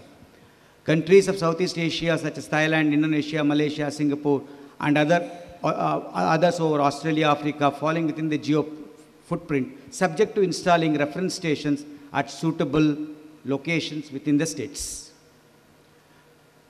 AA also looks at the following opportunities which AA can offer. As Airport Authority of India is the service provider for Gagan, can install reference stations, can train personnel, integrate reference stations with the master control centers, uplink GEOs for GEO 8 and 10 for SBAS services. Neighboring states can take advantage of Gagan signal to implement APV1 service in the respective states with minimal expenditure. Benefit to various states are projected. We have done some kind of typical studies where we find that the number of reference stations that may be required in each of them is indicative figure, which has been there on the slide. Like Sri Lanka may require 1 to 2, Thailand, depending upon the area, the number of sites have been, it's a typical study. Significant benefit of Gagan for non-aviation application for interested states. So India is really looking for, including from the aviation perspective is one story. For non-aviation application, there are plenty of non-aviation applications that are taking shape for the last 1 year with reference to Gagan utilization. Same thing could be applicable to other neighboring states. Support and Gagan can support the RFP, Airport Authority can continue to support the states for RFP development, assistance for state site selection, engineering support, support of ionospheric study, which India has been supporting in the ISTF group also. Support for equipment, FAT, SAT, etc. Performance evaluation using the shadow system. Action by the conference is invited. Conference is invited to note India's efforts towards the implementation of SBAS-based PBN operations and consider the proposal of looking at signing MOUs with India for examining feasibility for use of Gagan by states. Thank you. Thank you, India, for the paper and also for your offer to other states on the your Gagan system. Any input, any comments? Any questions to India? Yes. Bhutan, Bangladesh, please. Thank you, Mr. Moderator. I am Mohammad Anwar Hussain, communication engineer from Bangladesh. I would like to thank India for their success in SBAS system. So I want to introduce in the meeting that this Gagan system will be benefited to our airspace, especially the PBN implementation and the GBAS ILS landing in Dhaka airport. Thank you. Thank you, Bangladesh. And any more comment or question to India? I'm sure if anyone interested, they will. You can ask more questions during the tea break to India. Thank you, India, again. So we move to the last, supposed to be the last paper in this segment from Japan. Discussion paper 3.340. Consideration of minimum path in the Gantt 2019. The Global Air Navigation Plan 2019. Japan, you have the floor. Thank you, moderator. Japan will try to introduce our interest in the right of achievable implementation with our experience for the modernization of air navigation service. As you know already, Global Air Navigation Plan will be reviewed and updated at ICAO Assembly this year. But in 2012, Air Navigation Conference adopted the recommendation which describes ICAO identified modules in Block 1 considered to be essential for implementation at a global level in terms of minimum path to global interoperability and safety with due regard to regional diversity for further consideration by states. And draft 5th edition of GAMP, circulated as state data, describes the minimum path more explicitly than current 4th edition of GAMP. So, 2.1, we understand that GAMP is a crucial guidance to encourage globally harmonized improvement of air navigation service. And so, JCAB has actively worked to introduce various measures identified in the Japanese Future Vision CARAT in consideration of both domestic needs and GAMP roadmap together with stakeholders. So let me introduce the characteristics of Japanese airspace. We have two characteristics. First is for inland. It is very crowded. More than 4,000 flights operate every day. So in order to enhance the effective and efficient use of airspace, it is necessary to implement appropriate measures by considering domestic needs, explaining the cost effectiveness, and gaining the consensus among stakeholders. And second, we have vast oceanic areas over the Pacific Ocean. In order to improve our air navigation service in such a remote area, it is required to actively introduce advanced technology and operations through demonstration and validation. So JCAB has promoted the discussion and information sharing with neighboring states through bilateral meetings for the development of introduce new harmonized air navigation service. JCAB has made effort to improve efficiency of air navigation service in harmonized manner with adjacent states, with focusing primarily, of course, domestic needs and domestic benefits. So I think the situation seems almost same as other states.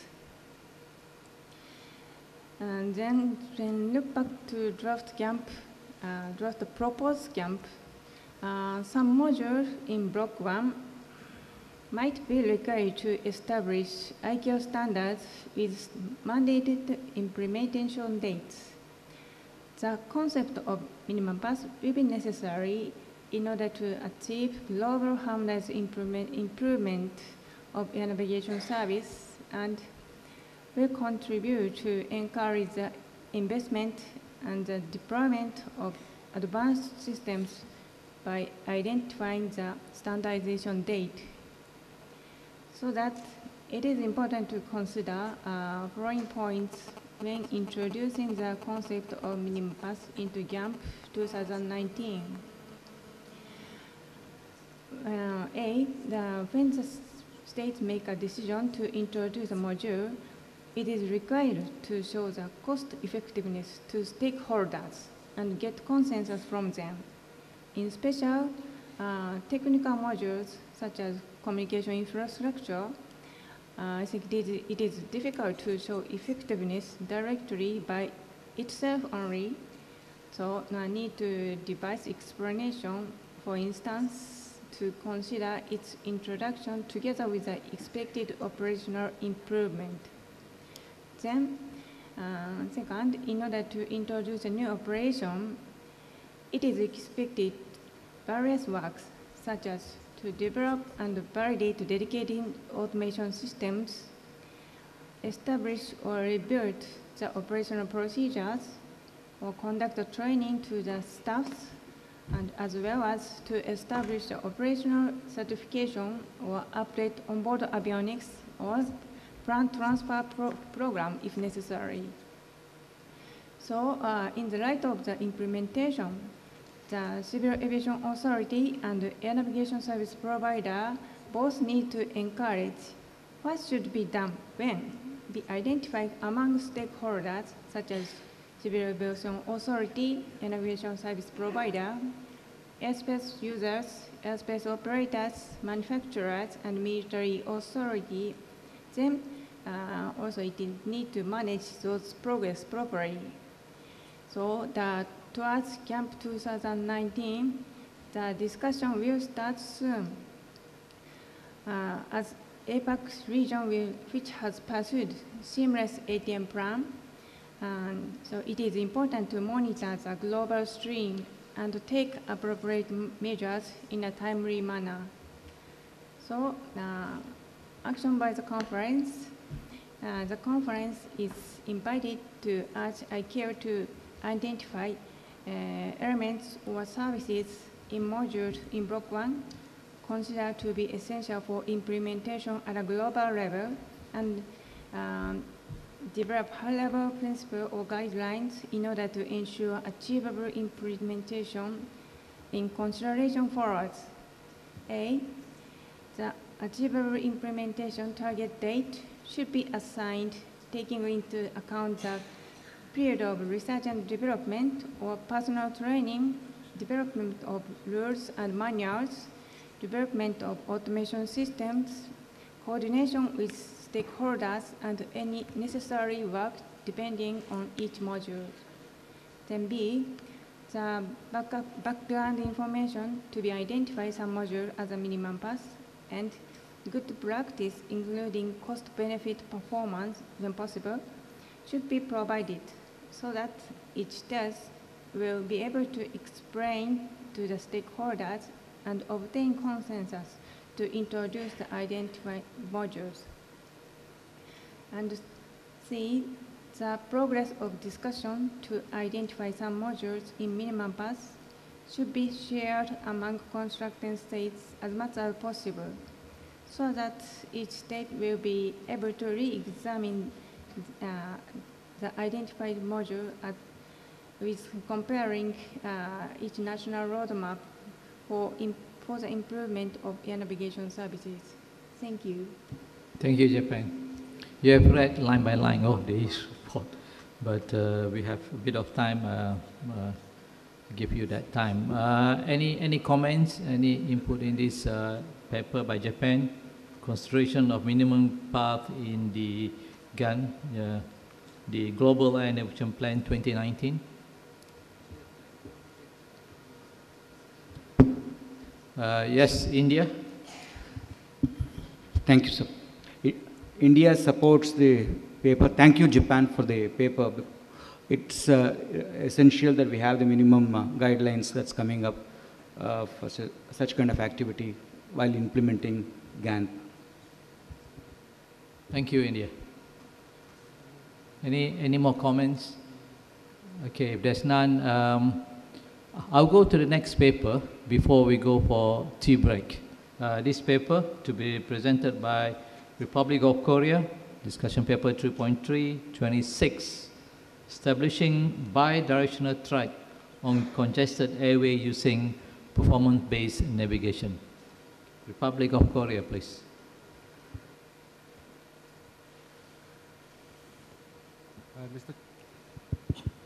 Mr.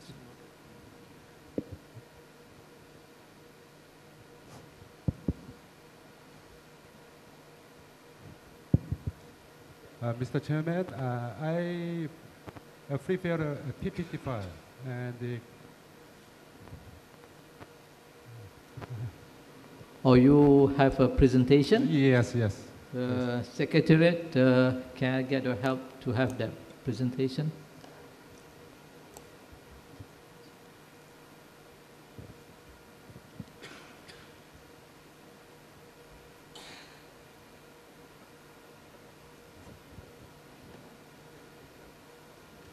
And Republic of Korea, may I remind you to be short and precise in your presentation. Thank you.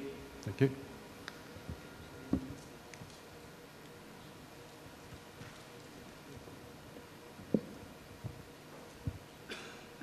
I know some of you are wondering why we moved from the numbering system is not to according to the sequence. This has been provided by the Secretariat. So the Secretariat is the one who gave me the list of papers to be presented today on air navigation, and they have arranged it in such a way that according to the subject matter. And the way the Secretary received the paper. So the next paper from Republic of Korea. Please go ahead. Okay, thank you, Chairman. This paper is intended to introduce economic and operative advantage of the one-way air system using PBN, and to promote broad implementation of PBN, including expansion of these AOA systems. You can see the slide. The number of air traffic in South Korea is about 1,850 per day. The number has been increased by an average of 7.1 every year over the past 5 years. Especially Bravo 576 connect to the Seoul and Jeju, and Seoul to Southeast Asia. And the Gold 597 connects Seoul and China and bound for Europe, and accounting for 21% of air traffic in South Korea. The air traffic through Gold 597 has recently low.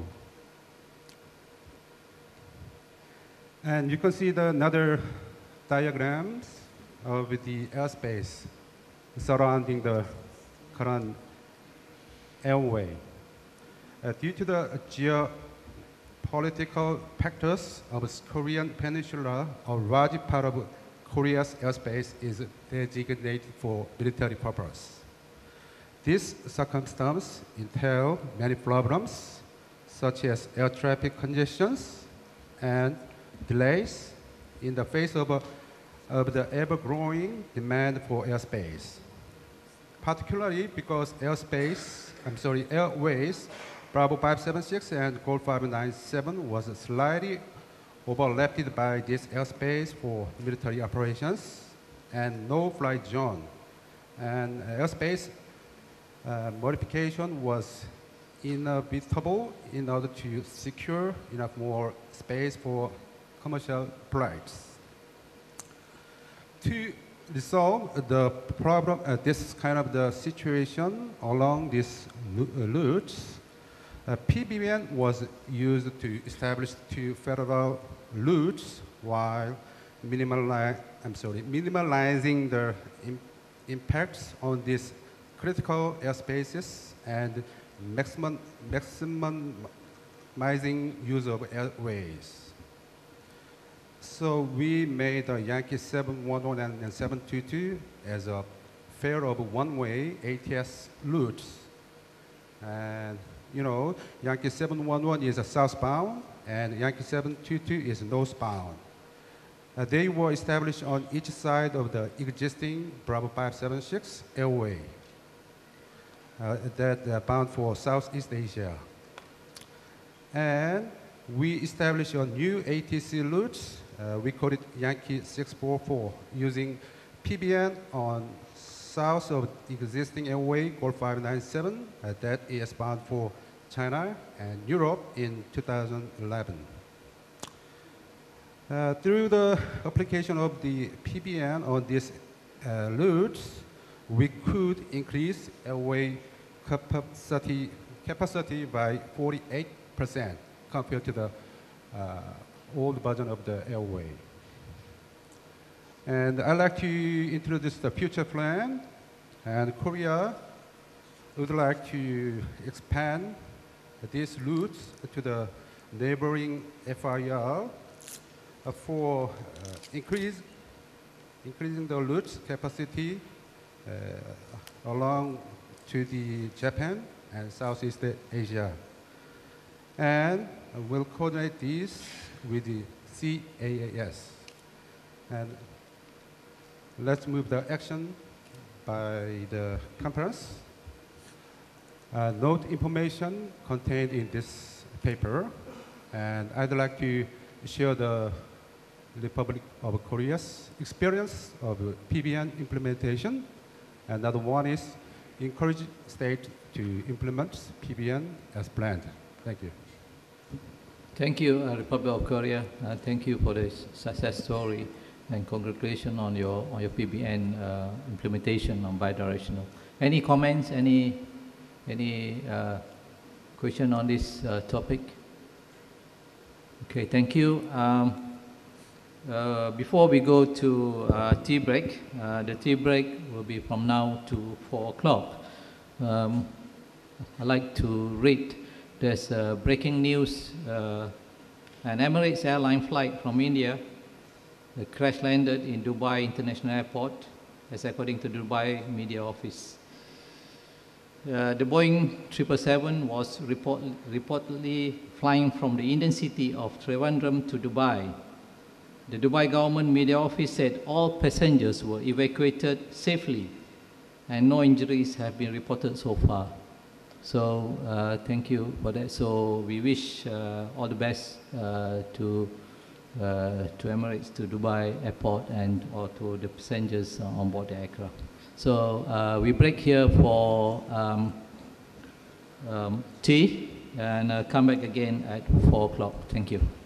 We have another 1, 2, 3, 4, 5 papers and a presentation by Sri Lanka on the NGAP.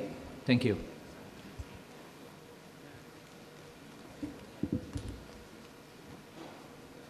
There's an announcement from the Secretary. Ladies and gentlemen, I have to make a few announcements. The first announcement is that 2 bags have been left behind by 2 delegates. One has been found at the safety meeting and the other one at the exhibitor's site. So if you have lost your bag, kindly get in touch with me. The second announcement is that the dinner tonight, hosted by Airbus, will be at the Cinnamon Lakeside, and the transport will leave from Hilton Hotel at 6 p.m. I repeat, the transport from Hilton Hotel will leave at 6 p.m. There will also be some buses from Kingsbury, Colombo City Hotel, Galadari, Taj, and Galle-Face, again at 6 p.m. Right, the next announcement is that the spouse...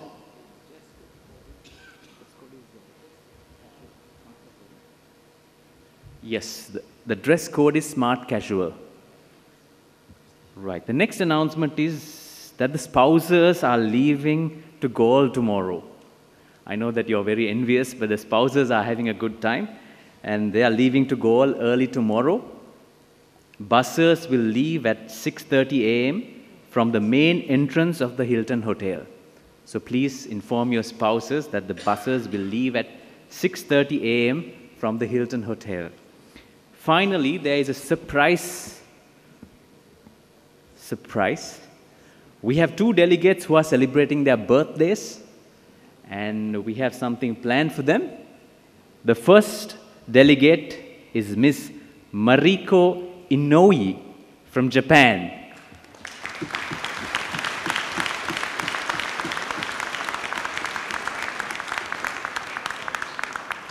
No, we won't ask you how old are you. Don't worry. We also have another delegate. He is Mr. Wilson Sagadi from Papua New Guinea.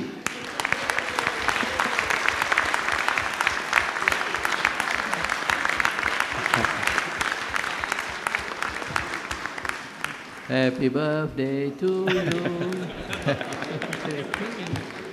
Happy birthday to you.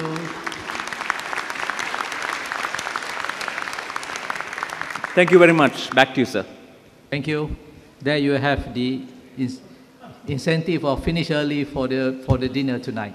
So we see you at 4 o'clock. Thank you. Participation to enhance air traffic management with seamless information sharing. May the chair know who is presenting this paper? Is it Japan, Singapore, or Thailand? Thailand. Okay. You have the floor, Thailand. Go ahead. Thank you, and good afternoon again. First of all, I would like to thank JCAB and CAS for co-writing this paper, the mini global demonstration participation. JCAB or Japan Civil Aviation Bureau, Civil Aviation Authority of Singapore, and Aerothai participated in the mini global demonstration project led by the FAA or Federal Aviation Administration of the USA to establish the globally interoperable system designed based on SWIM or system-wide information management concept and the use of internationally standardized information exchange models.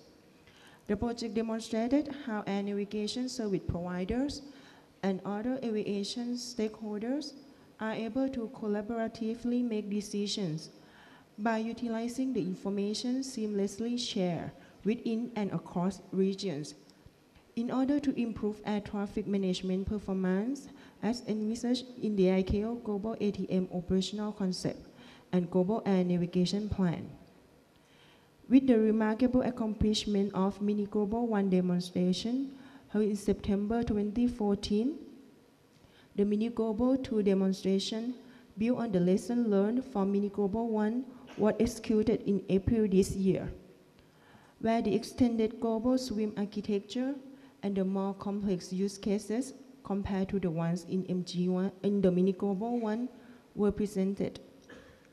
Furthermore, the demonstration of operational scenarios that were of particular interest to the participating partners in the Asia-Pacific region was performed during the ICAO SWIM workshop held at the ICAO Bangkok Regional Office in May 2016.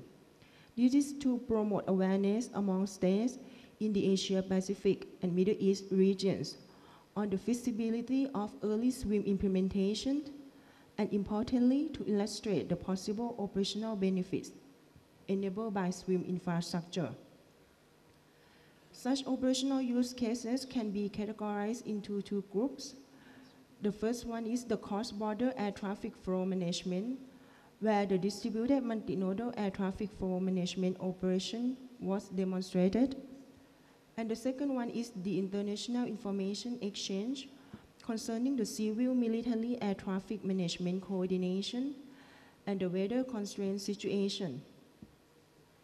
It was recognized that the information flow and the collaborative decision-making among stakeholders were obviously improved by utilizing the SWIM architecture that in turn helped enhance the predictability, the optimization of traffic flow and flight operation, as well as the airspace utilization. Additionally, it was found that using SWIM with the data governance put in place, the sharing of sensitive data, such as surveillance track data among partners, was efficiently controlled.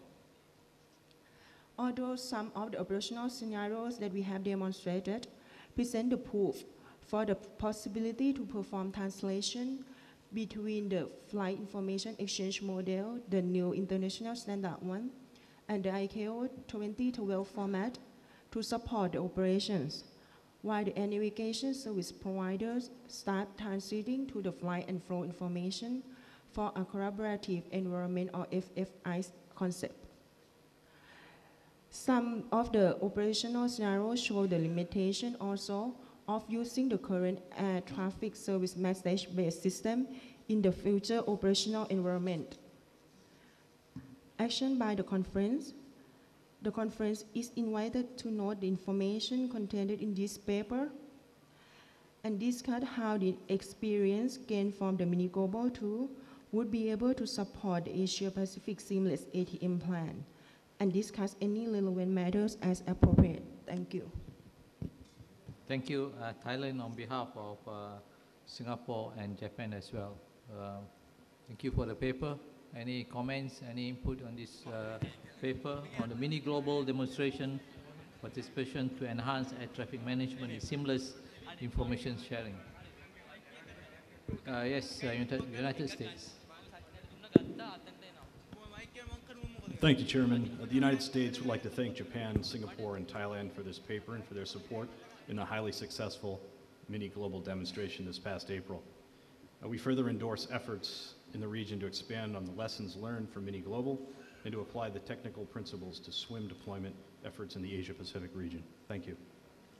Thank you, United States. Japan. Thank you for the presentation, Thailand. The one participant of the demonstration in Japan would like to express appreciation to all involved states and the stakeholders, of course, including United States, the leading country. Through this demonstration, we think not only participating states, but also whole APAC region could deepen the understanding of SWIM more and more. Thank you. Thank you, Japan. Singapore. Yes, we would like to thank the USA for including us in the mini global demonstration project. It was a wonderful opportunity for us to obtain the relevant experience and knowledge on SWIM.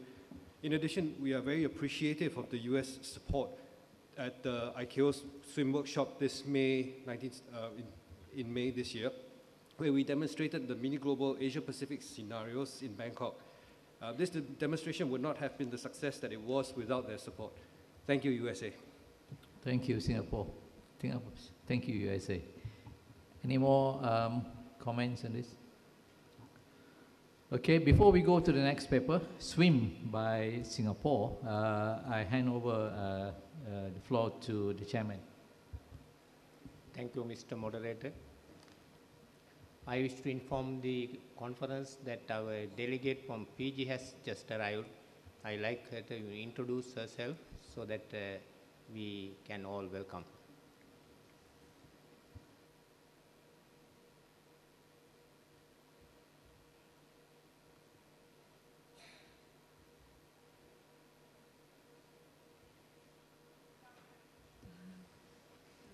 Sorry, I'm Laylun Khan, Chairperson of Civil Aviation Authority of Fiji.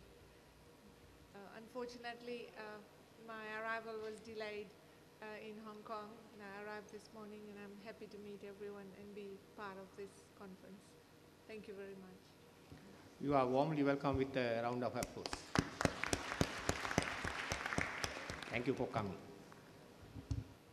Thank you, Mr. Chairman. The next paper, Establishment of SWIM, System-Wide Information Management Regional Task Force, Singapore, discussion paper 3.344.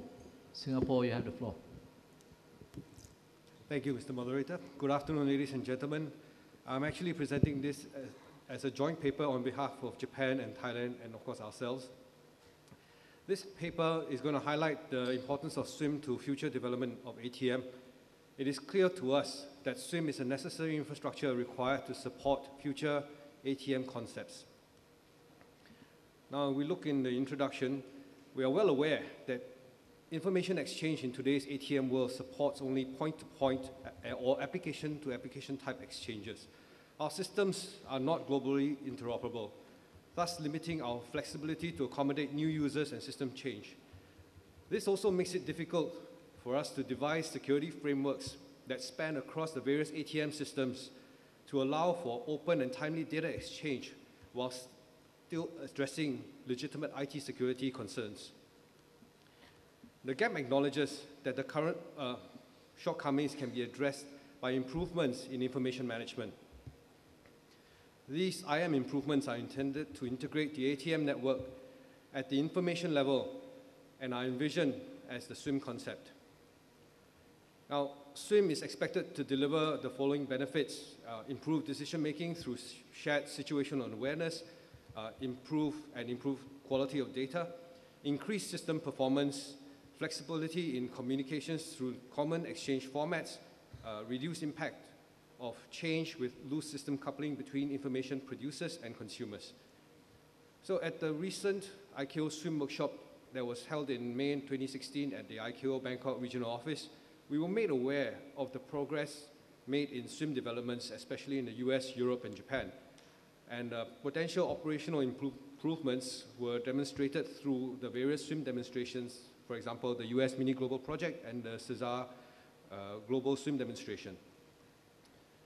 Out of this workshop came several conclusions, one of which was the need for a regional SWIM roadmap.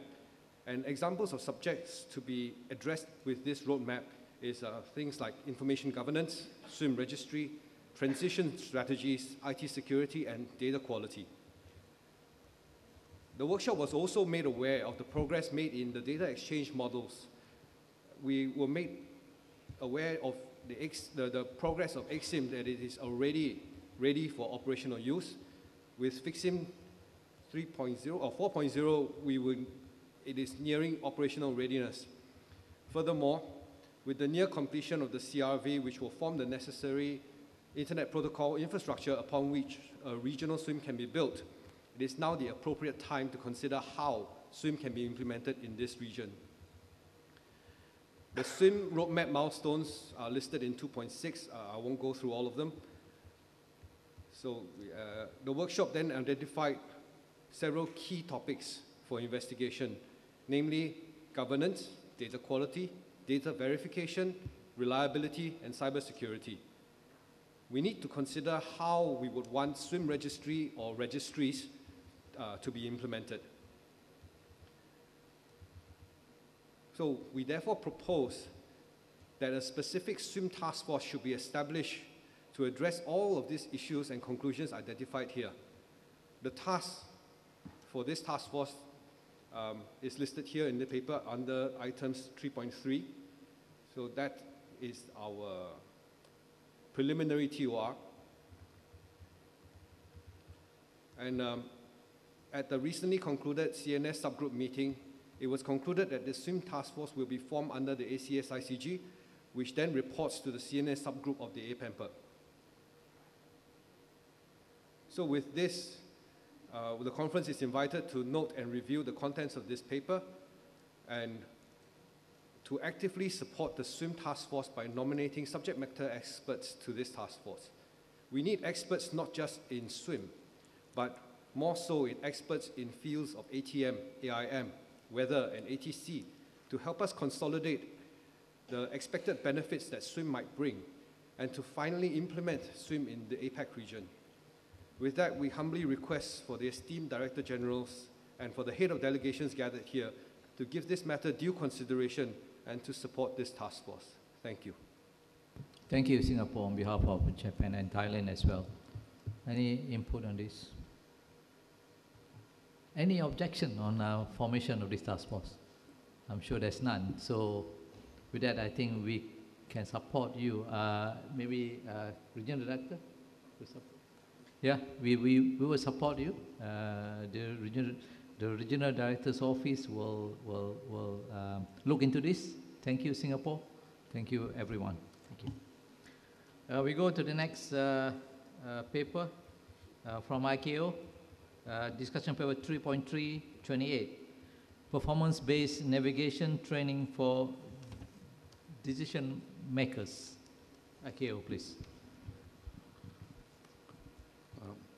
Thank you, Mr. Moderator. Discussion paper 3.328, PBN training for decision makers.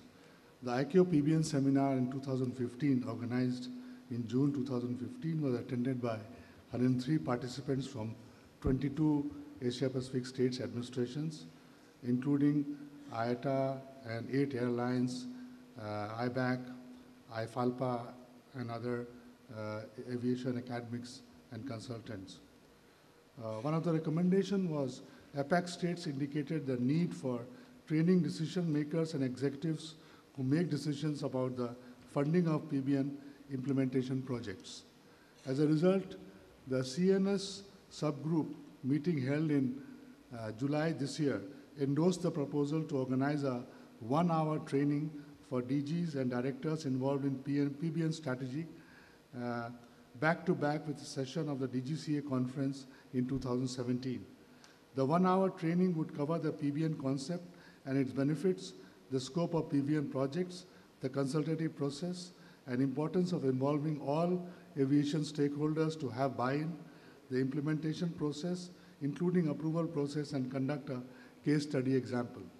So I would request the conference to note the proposal and approve this proposal for a training program with the DGCA conference in next year, 2017. Thank you, Mr. Moderator. Thank you, RD, Regional Director. Any comments, any input? And I take it that we welcome this. Yes, Nepal, do you have anything? No, sorry. I put it that we all agree that we're going to have this seminar on this topic for next year. Thank you.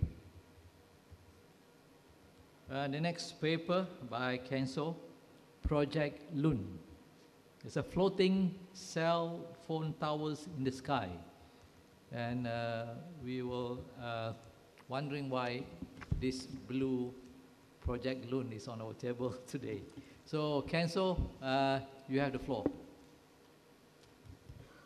Okay, thank you, Mr. Monitor. I'm Matt Mulhern. I'm the Director of Operations for Project Loon, and thanks for letting me present here. I'd like to, before I talk about our balloons, because we've been flying balloons now for 3.5 years around the world. We have about 800,000 flight hours, close to 1,000 balloons now, and they've gone around the world some 17 million kilometers or so. But before I talk about those, let me just touch briefly on Google X. X is the research arm of Google, and we try to look at the world and see what the big problems are. Take a big problem, find a radical solution to the big problem that requires some sort of breakthrough in technology. So, you know, we're talking about airplanes and airplane safety. The little video I'll show you is talking about cars. You know, when you have an airplane crash, it's a very catastrophic event, no doubt. But you realize there's 1.4 million fatal car accidents a year across the world. That's a huge problem. So we're trying to attempt to come up with a radical solution because 93% of those crashes are caused by the driver. So how about if we take the driver out of there as a radical solution, which requires a tremendous breakthrough in technology to fuse all that information and the sensors in the cars. See if I can get this to run. There we go. I don't know if it has sound. Does it have any sound? Special for you guys, and you guys will be some of the first people outside of our team and outside of Google to ever ride in it.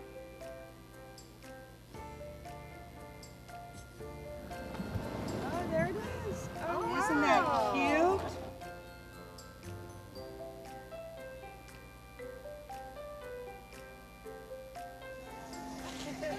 Go ahead and buckle up. Okay, Annie, here we go.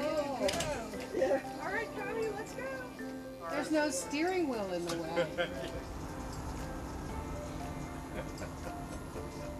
It was a big decision for us to go and start building our purpose-built vehicles for this. And really, they're prototype vehicles. They were a chance for us to explore what does it really mean to have a self-driving vehicle. But in the small amount of time we've been working on it, you know, we have functional prototypes, and that's exciting.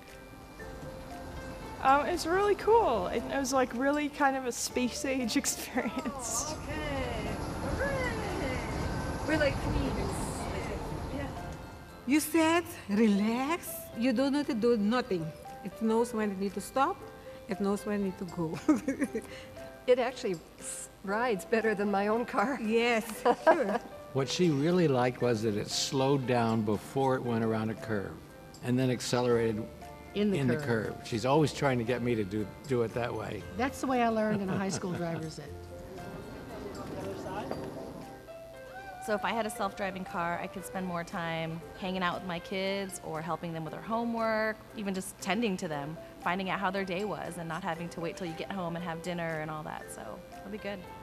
Human feeling of it is very well engineered and it is very smooth. There's nothing that makes you feel the least bit threatened.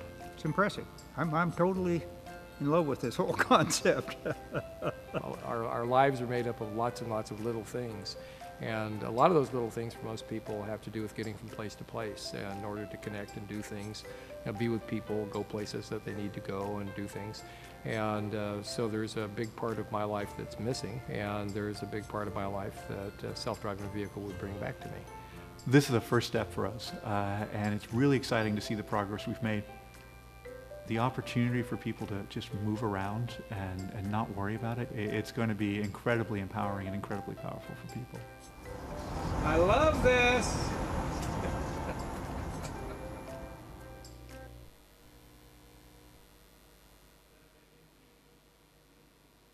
So that's a huge problem that Google X is going after. Another huge problem, we think, is connectivity in the world to the internet. Since aviation's all about economic stimulus, think about the studies that have said that if you get a 10% increase in internet connectivity in an emerging economy, you get about a corresponding 1.3% increase in the GDP for that economy.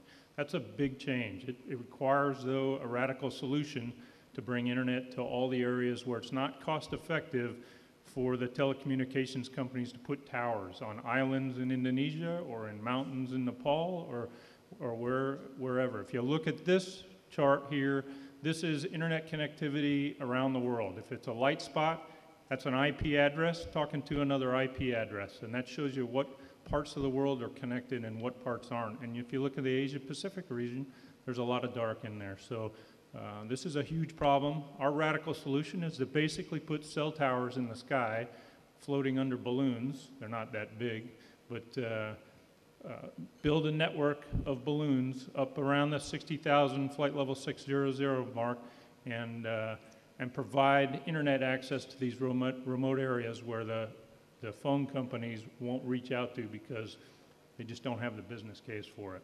Like I said, we've been doing this for about 3.5 years now. We started it off working very closely with New Zealand, Australia, South Africa, Argentina, way down in the southern latitudes. We're now moving our operations up around the equator.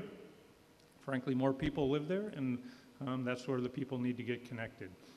In the stratosphere, the winds are very different down south than they are around the equator, so we need to fly around the equator and get overflight permission so we can study the winds before we can ever provide a service. We have to know how to fly in those winds. Like I said, we've been doing this for 3.5 years and about 800,000 flight hours. The way it works is the balloon, it's actually 2 balloons. I'll show you a cartoon picture of it, but the balloon, inside the balloon is full of ballast air or just ambient air. The outer balloon has lift gas.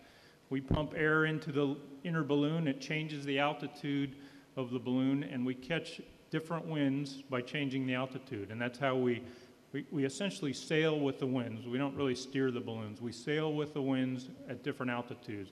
And you'll be surprised how maneuverable the balloons can be. They're not like an airplane. I can't tell you exactly what point today, a week from now, the balloon will fly through, but we can maneuver fairly closely to the target areas. We need to do some more study there. The big breakthrough for us is to be able to build a network of balloons so that we don't just have a whole bunch of balloons in one spot like kids in a soccer ball. We want them to be spread out so we can provide a network.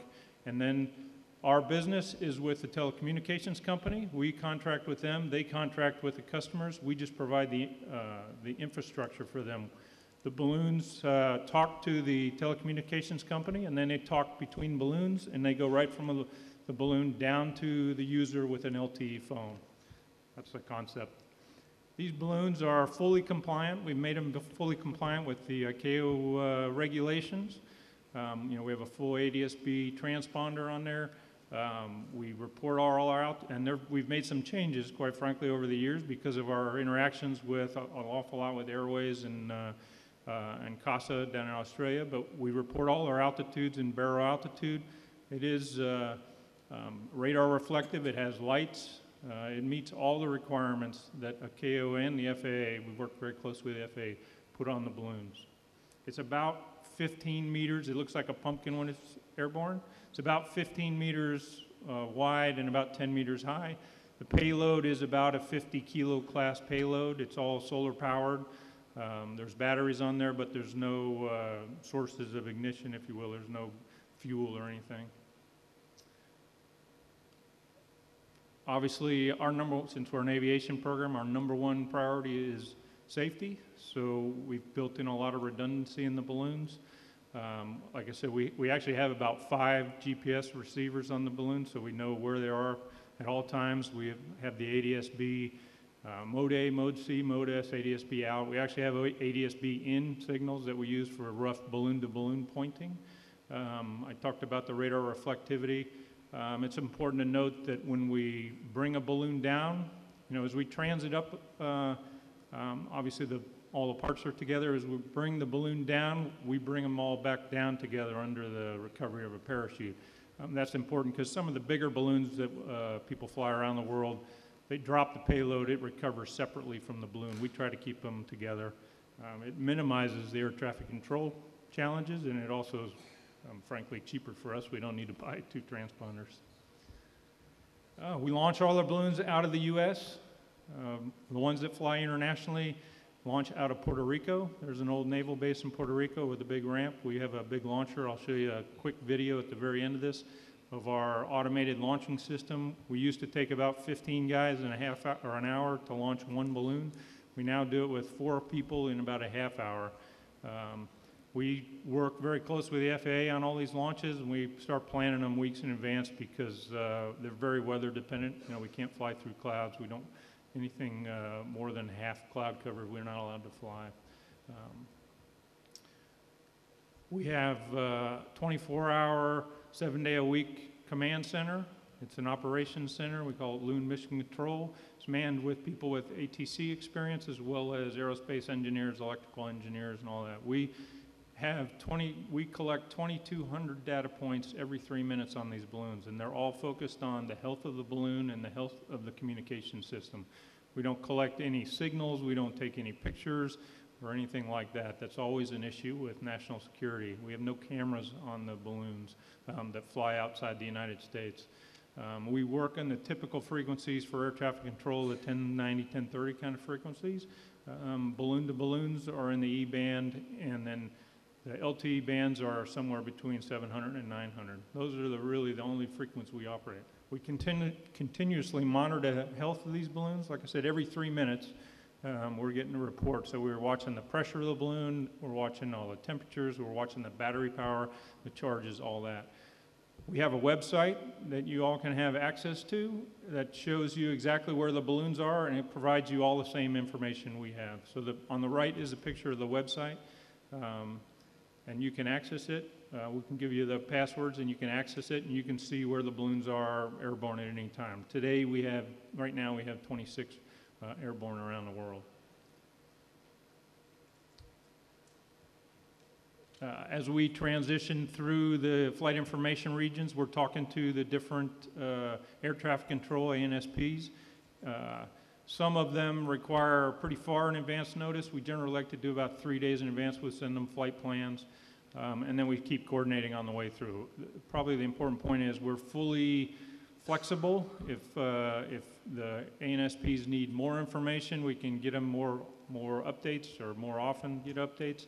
That's easy for us, or less. Frankly, some above 4.5 or 4.60 tell us, don't talk to us at all. We're generally going to operate somewhere between 52 and 65,000 feet where there's not civilian traffic, generally. So some of them don't want us to talk to us at all. But that's fully adjustable depending on the ANSPs and the Civil Aviation Authority's desires. Landing is probably the biggest challenge because we're coming back through controlled airspace, and we coordinate very closely with the ANSP to make sure we're clear of traffic. We don't descend without clearance.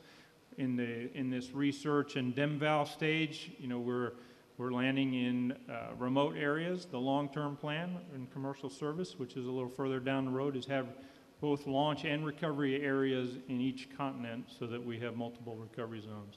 We start all this coordination within our house probably 30 days before the end of the life of a balloon. They generally last about 100 days, so that's an average, so there's some more and some less. Our longest has been up for 187 days. We have one that's been up today for 102 of them actually for about 140 days.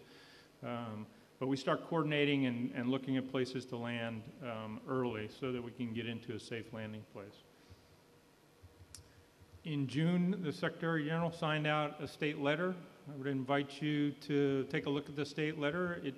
It just offers for you to coordinate with us to develop a letter of agreement for procedures that we use. We already have them in place with a number of states, but we'd like to get more of them. So if you'd like to get with us and sit down and go through the general procedures, make any adjustments you need, that's what we'd like to do. We are going to have a number of states signing these LOAs at the General Assembly at the end of September, and if we have more that would like to join that would be great.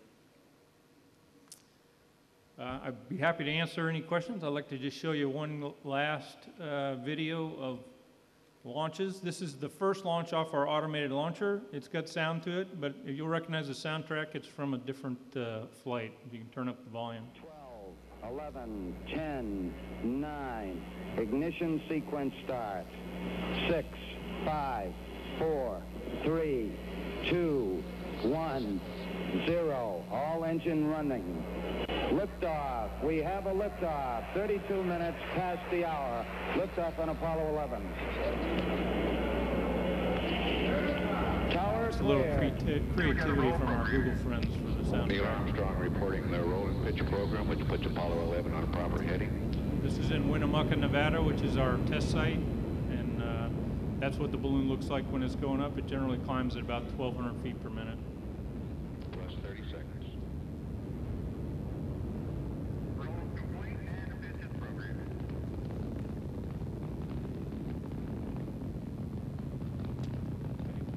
Thanks a lot. I don't know if I'm allowed to answer questions. If I'm not, then please grab me afterwards. I'd be happy to answer any questions. Thank you. Thank you, Council, for your project LUNS. The chair welcome Dr. Bernard Aliu and Dr. Fan Liu, the president of the Eco Council and the Secretary General of the Council on the stage. Thank you. Thank you, both of you. Any question on this project LUN? I'm sure you can ask them or Council during after the break or during the dinner tonight. I'm sure. Okay, we will go to the last paper on. Oh yes, Singapore, is it? Sri Lanka. Sri Lanka. Sorry, I'm sorry, I cannot see. Thank you, Mr. Moderator. Okay, please, Sri Lanka. Yeah. And Sri Lanka have experienced the successful landing of Google Loon in early this year in February. And I would say that it adhered to all the applicable ICAO rules, Annex 2, Appendix 5, which is implemented here as IS 026. And beside that, I would like to raise this question and to invite any other states to may have had similar experience with regard to the frequency spectrum management about the allocation of frequency bands, whether they are in line with the allocations provided by ITU, the international organization which does the allocation for frequency spectrum management. This was a bit of a concern for telecommunication regulatory authority of Sri Lanka as for the selection of frequency bands that you are using for communication balloons to ground and between the network of balloons. So if you can enlighten that, this forum on that, and any other states and FIRs who have had the experience of or flying these balloons across your FIRs in your experience? Thank you so much. Yes, so as you know, frequency spectrum is sort of a bilateral discussion between the telecommunications companies, not necessarily Project Loon, and the government of the country. It's different in almost every country. We're operating, like I said, we're trying to operate in the LTE bands, which are 700 to 900. Every country wants a little bit different frequency, so we're working on a tunable radio for that. But that's the band we're looking to work in. That's the analog TV band, so that's an issue in Sri Lanka. You have to move, we have to find a 5 megahertz band here and there so we can do an uplink and a downlink. We work in the in-between balloons at the 70 gigahertz, the E-band, which is another license the telecommunications company have to get for us. That's why I say we contract with the telecommunications company, so the frequency band is really for them to get, if you will. And we have to adjust to it. And it is different virtually everywhere. I'm not totally sure I answered your question. I'm not a spectrum expert by any stretch. But I can find, if you need more, I can find somebody that is. Thank you. Nepal. Thank you, Ken, for presenting a paper. I believe this project will also help not only the underserved area, but also in the case of disaster, if the ground-based infrastructure is collapsed, it will work a lot. However, for the civil aviation or the civil military cooperation is required. How civil will satisfy the military in case of security's question is raised in the country? So I didn't catch all that, but we are not affected by things that affect the ground, obviously, infrastructure, so tsunamis, earthquakes, fires, all those kind of things. You know, I imagine a volcano could get us, but generally we're even above the weather, so typhoons and that kind of stuff. And if we are in the area, one of the commitments that X has made is if we're in the area, and obviously it takes a while to get there if we're not in the area, it takes a couple weeks, but if we're in the area, we will provide that service to the country, that emergency service, if you will. But to launch out of Puerto Rico and to get to Nepal, it's a couple of weeks, depending on the winds, to get there. So we need to already be there. Thank you. Any more questions on this project, Loon? Okay, if there's none, thank you. Cancel. We go to the last paper of agenda on navigation, air navigation today. Paper from IATA, GP 3.39, aircraft equipage mandates. IATA, please. Thank you, Mr. Moderator. Asia Pacific has recently seen the introduction of aircraft equipage mandates in a number of areas, most notably concerning ADS-B and RNP2. IATA would like to highlight some important factors that should be considered by states and ANSPs when considering aircraft equipage mandates. From an operator's perspective, there are 7 important considerations. The first of which is adequate preparation time. Operators need time to prepare for any mandated equipage requirement. If new equipment is involved, a rule of thumb would be at least 5 years' notice of any requirement, as this allows any fitment to take place during normal aircraft maintenance or airframe maintenance cycles. The next is cost benefits. Operational improvements, including the use of new technologies or implementation of ASBOs, need to provide operational benefits that outweigh the total cost of implementation and operation. This includes the airspace users side of the equation, so we'd request that states and ANSPs carry out full cost-benefit studies, including the costs and benefits for all stakeholders, to ensure that costs are balanced by the benefits that will be delivered. In terms of education and promulgation, states and ANSPs must work with local airlines and international organisations to ensure industry and other stakeholders are educated and informed regarding upcoming aircraft equipage mandates, and that needs to occur very early in the planning process.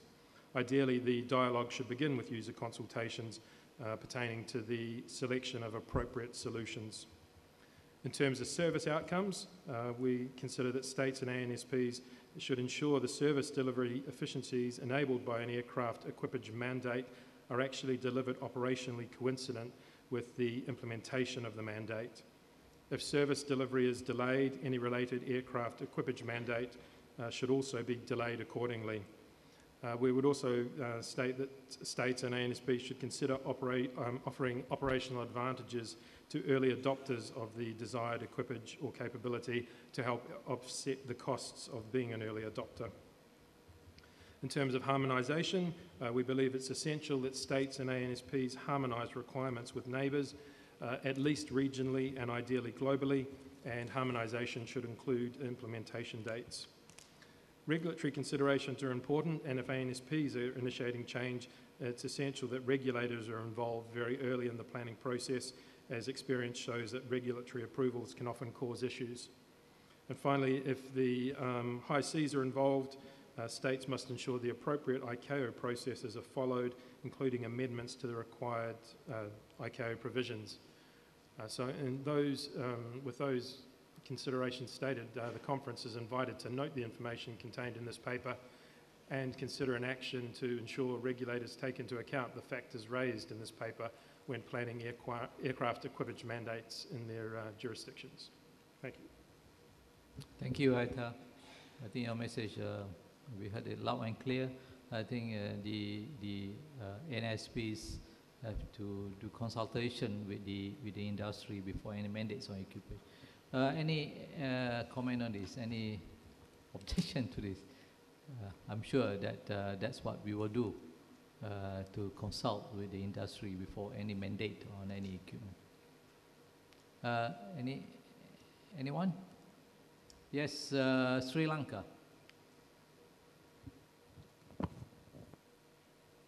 So, thank you.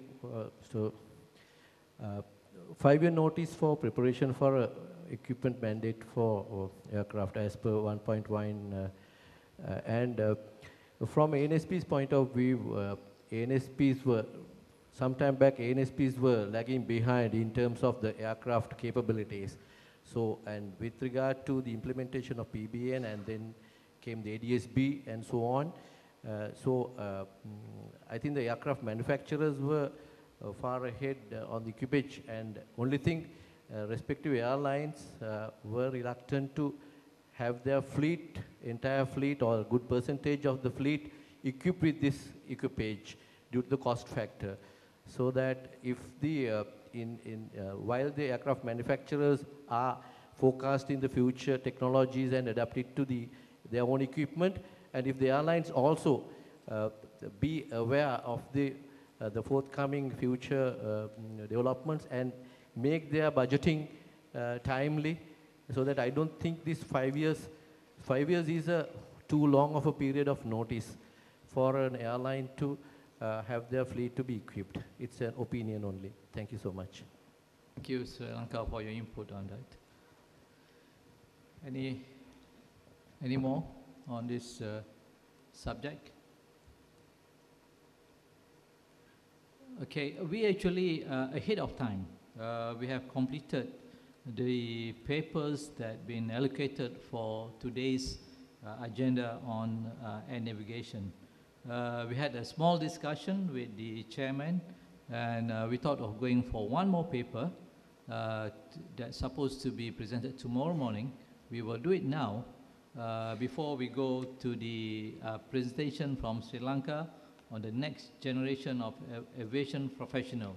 So the next paper from India, discussion paper 3.3/20, ambiguity in intermediate holding position markings. India, are you prepared to present the paper now? Thank you, India. We'll do it right away. Thank you. Thank you, Chair.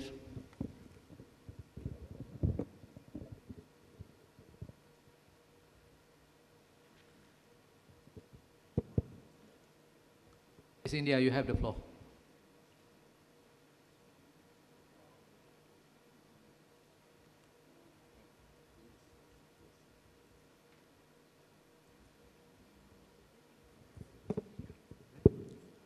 Thank you, Mr. Moderator. And this discussion paper is about the intermediate holding position marking as required under Annex 14. and the confusion regarding the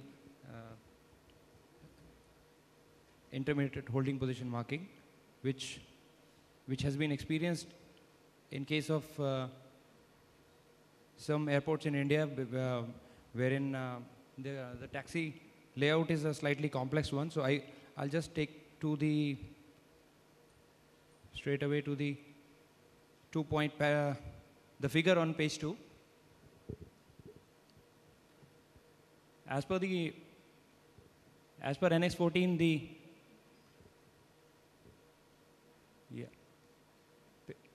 figures just above. Yeah. So intermediate holding position marking is required on all taxiways wherever there is taxiway intersection, and it is the line, broken lines are designated as a taxi holding position marking. And when there is a complex layout like the one which has been shown in the diagram, the possibility of confusion is there. And this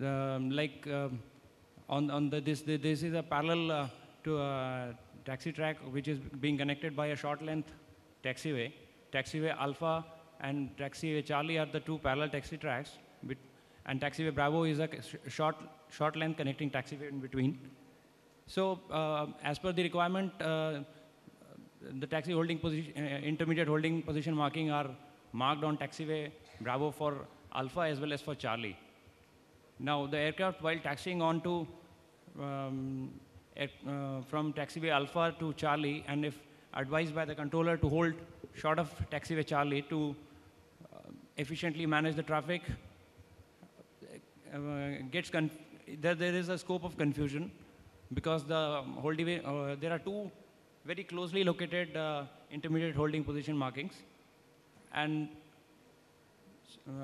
in case the aircraft holds on the wrong holding position marking, say it is taxiing from Taxiway Alpha to Taxiway Charlie and is supposed to hold short of Charlie, and it holds on the marking which is the first one, and when these holding positions are designed in such a way to provide clearance from the Taxiway Alpha while holding on short of Taxiway Charlie, there is this possibility of aircraft on the Taxiway Alpha not being cleared. I mean, the tail not clear from the Taxiway Alpha.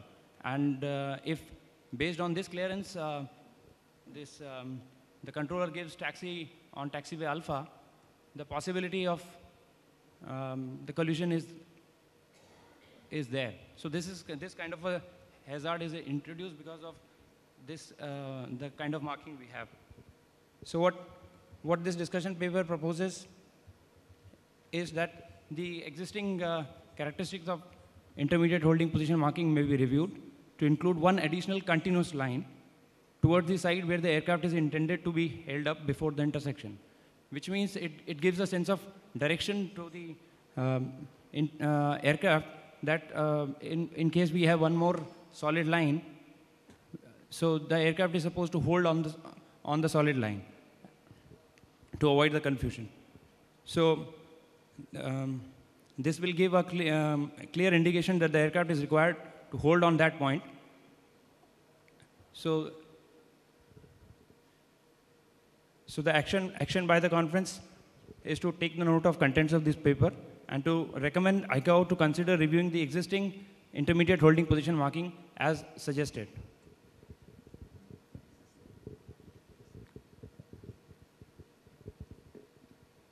Thank you. Thank you, India.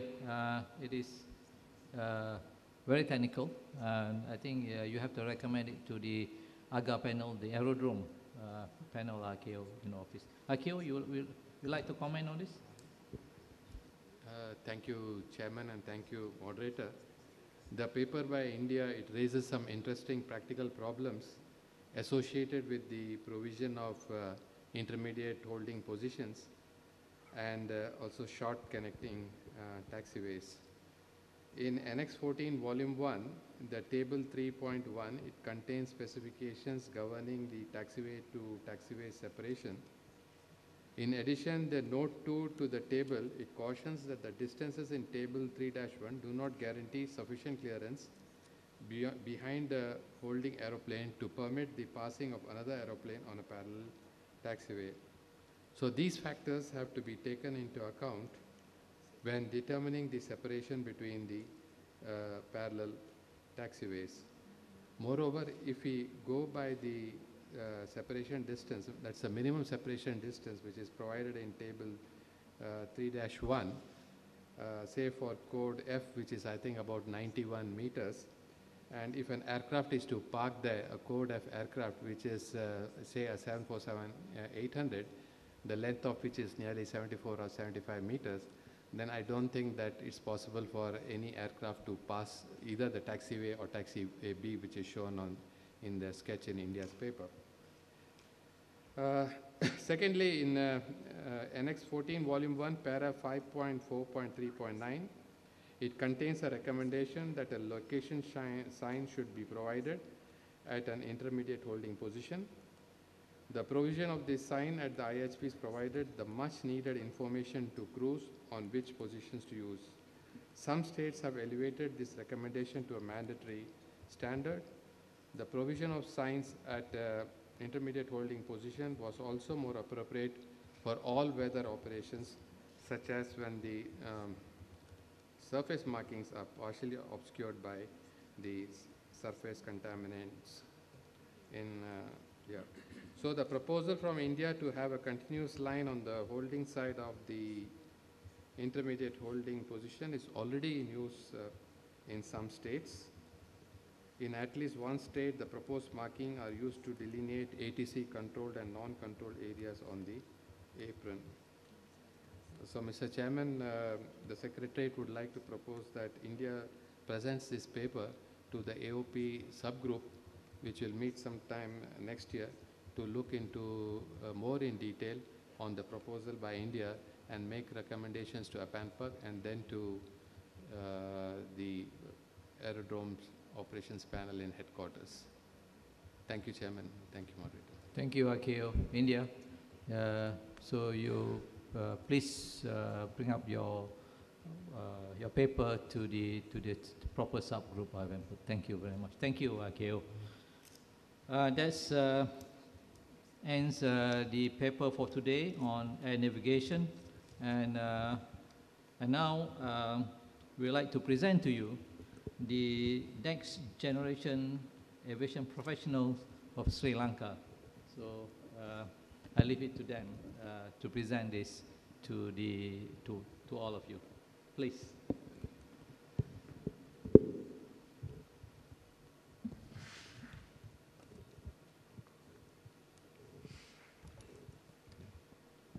Thank you, Chairman.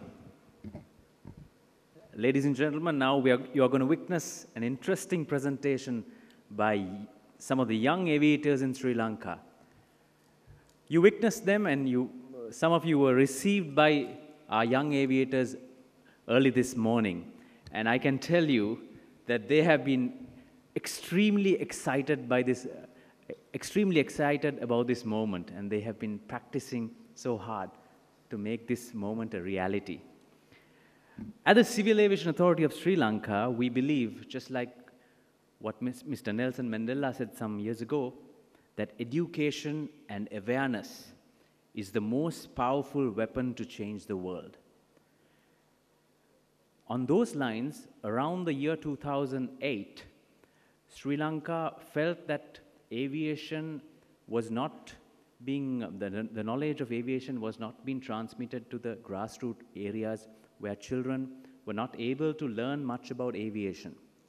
So to avoid that, to ensure that we make the young generation aware about aviation activities, under the guidance of our Director General, Mr. HMC Nimalsiri, a new initiative was set up.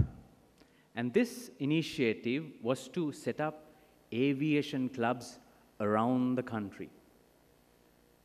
I'm happy to say, by today, we have over 630 aviation clubs all around Sri Lanka promoting aviation among the next generation of aviators. So we have young kids who are around the age of 12 to up to the age of 18, learning about aviation, learning some of the things you are discussing today, and looking at the future to develop themselves as professionals. To take you further on the presentation and to enlighten you about the evolution of aviation clubs in Sri Lanka, I like to invite a young man. This young man is the president of the Aeronautical Club of Nalanda College. Nalanda is a very famous school just in Colombo. So ladies and gentlemen, I'm sure it's a big honor for him. Shall we put our hands together for young Oshada Atukorala?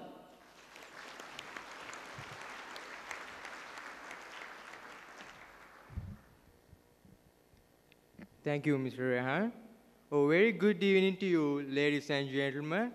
It's my absolute pleasure and honor to be in front of you as the president of Nalanda College Aeronautical Society, representing the all schools in Sri Lanka. NGAP is a program launched in 2009 by ICAO to ensure that qualified and competent aviation professionals are available to operate, manage, and maintain the future international air transport. In past, there was lack of awareness about the aviation field among school children in Sri Lanka. In address this, in 2008, under the supportive hand of Mr. H.M.C. Nimasiri, Director General of Civil Aviation Sri Lanka, a group of volunteers of the Civil Aviation Authority started an organization named as the Sri Lanka Aviation Club. In 2010, this club was renamed as the Cadet Program. During the last 8 years, they have done an appreciative task of conducting 43 programs all over Sri Lanka, introducing aviation to the next generation. To speak more about the Cadet Program, let me now invite the former president of Holy Cross College Aeronautical Club, Ms. Dilsha Erandi.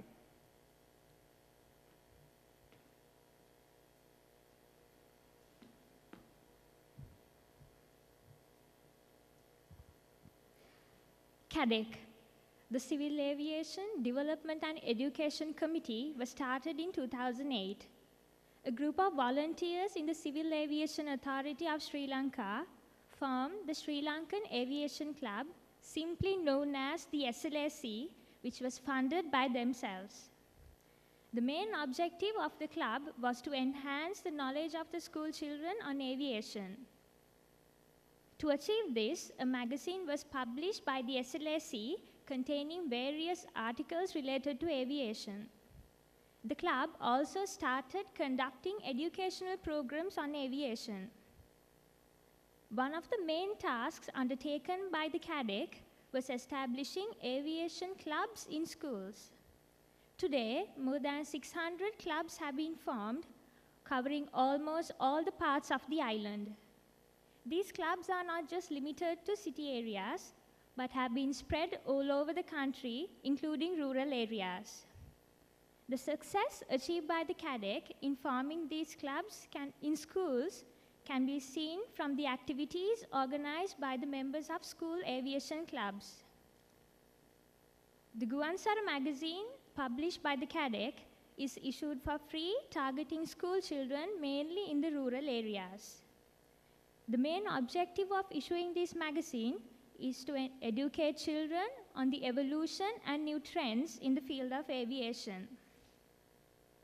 Workshops are conducted for the school administrations in order to educate them about the importance of having an aviation club in their schools and the benefits that can be obtained by the students. Awareness programs are conducted for the school children to educate them about the various fields in aviation and future employment opportunities. Hot air balloons were the very first mode of air transportation used in the world. Even today, Sri Lanka has the best climate and environment to experience a hot air balloon ride. Therefore, hot air balloon festivals are organized. Creativity of the students is improved by organizing kite shows. Essay competitions are conducted to improve the knowledge of students. Students are provided with the guidance and support to have exhibitions in their schools to improve creativity. Up to now, there have been about 43 aviation-related programs organized around the island. Ladies and gentlemen, today we have students representing school aviation clubs. I would like to ask a simple question from them. Is there anyone here who can briefly explain about the benefits that they have gained from the programs conducted by the Civil Aviation Authority so far? Okay, let me translate in Sinhala.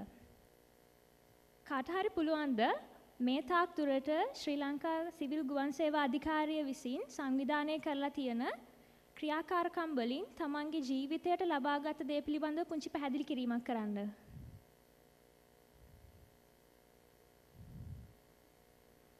ඔබට වේදිකාවට ආරාධනා කරනවා.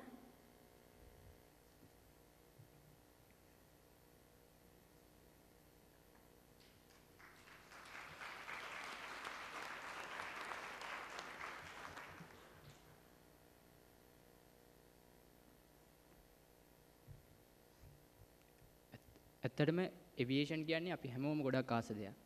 ඒත් අපි මේ civil එවියේෂන් එකේ අපේ මේ DGCA Nimal සිරි සර්ව හම්බෙන්න කලින් එවියේෂන් කියන්නේ මොකද්ද කියලාවත් දැනන් හිටියේ නෑ.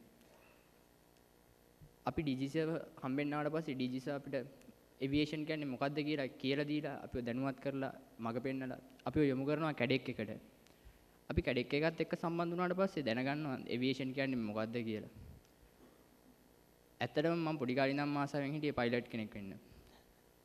ඒත් මේ සිවිල් එවියේෂන් එකේ තියෙන කැඩෙට් ප්‍රෝග්‍රෑම් එකත් එක්ක සම්බන්ධ වුණාට පස්සේ මම දැනගත්තා ඊට වැඩිය ගොඩක් දේවල් මේ ෆීල්ඩ් එකේ තියෙනවා කියලා. ඇත්තටම අපි ස්තුතිවන්ත වෙනවා පාසල් ළමුන්ව මේ වගේ දැනුවත් කිරීම ගැන. ඒ වගේම අපි කැඩෙට් එකෙන් ඉල්ලා සිටිනවා ඉස්සරහටත් මේ විදිහටම පාසල් ළමුන්ව මේ සිවිල් එවියේෂන් ෆීල්ඩ් එක ගැන දැනුවත් කරන්න කියලා. Thank you.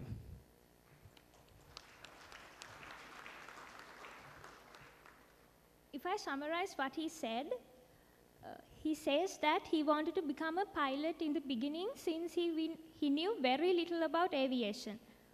But through the programs conducted by the CADEC, he has now learned that there are so many parts in the aviation field which a student like him could choose.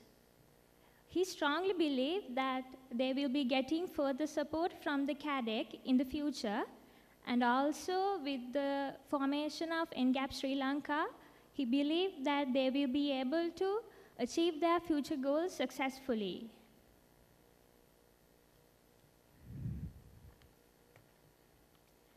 Now I would like to call upon Ritika Jayaveera to explain about the activities organized by the school aviation clubs in order to improve their interest towards aviation.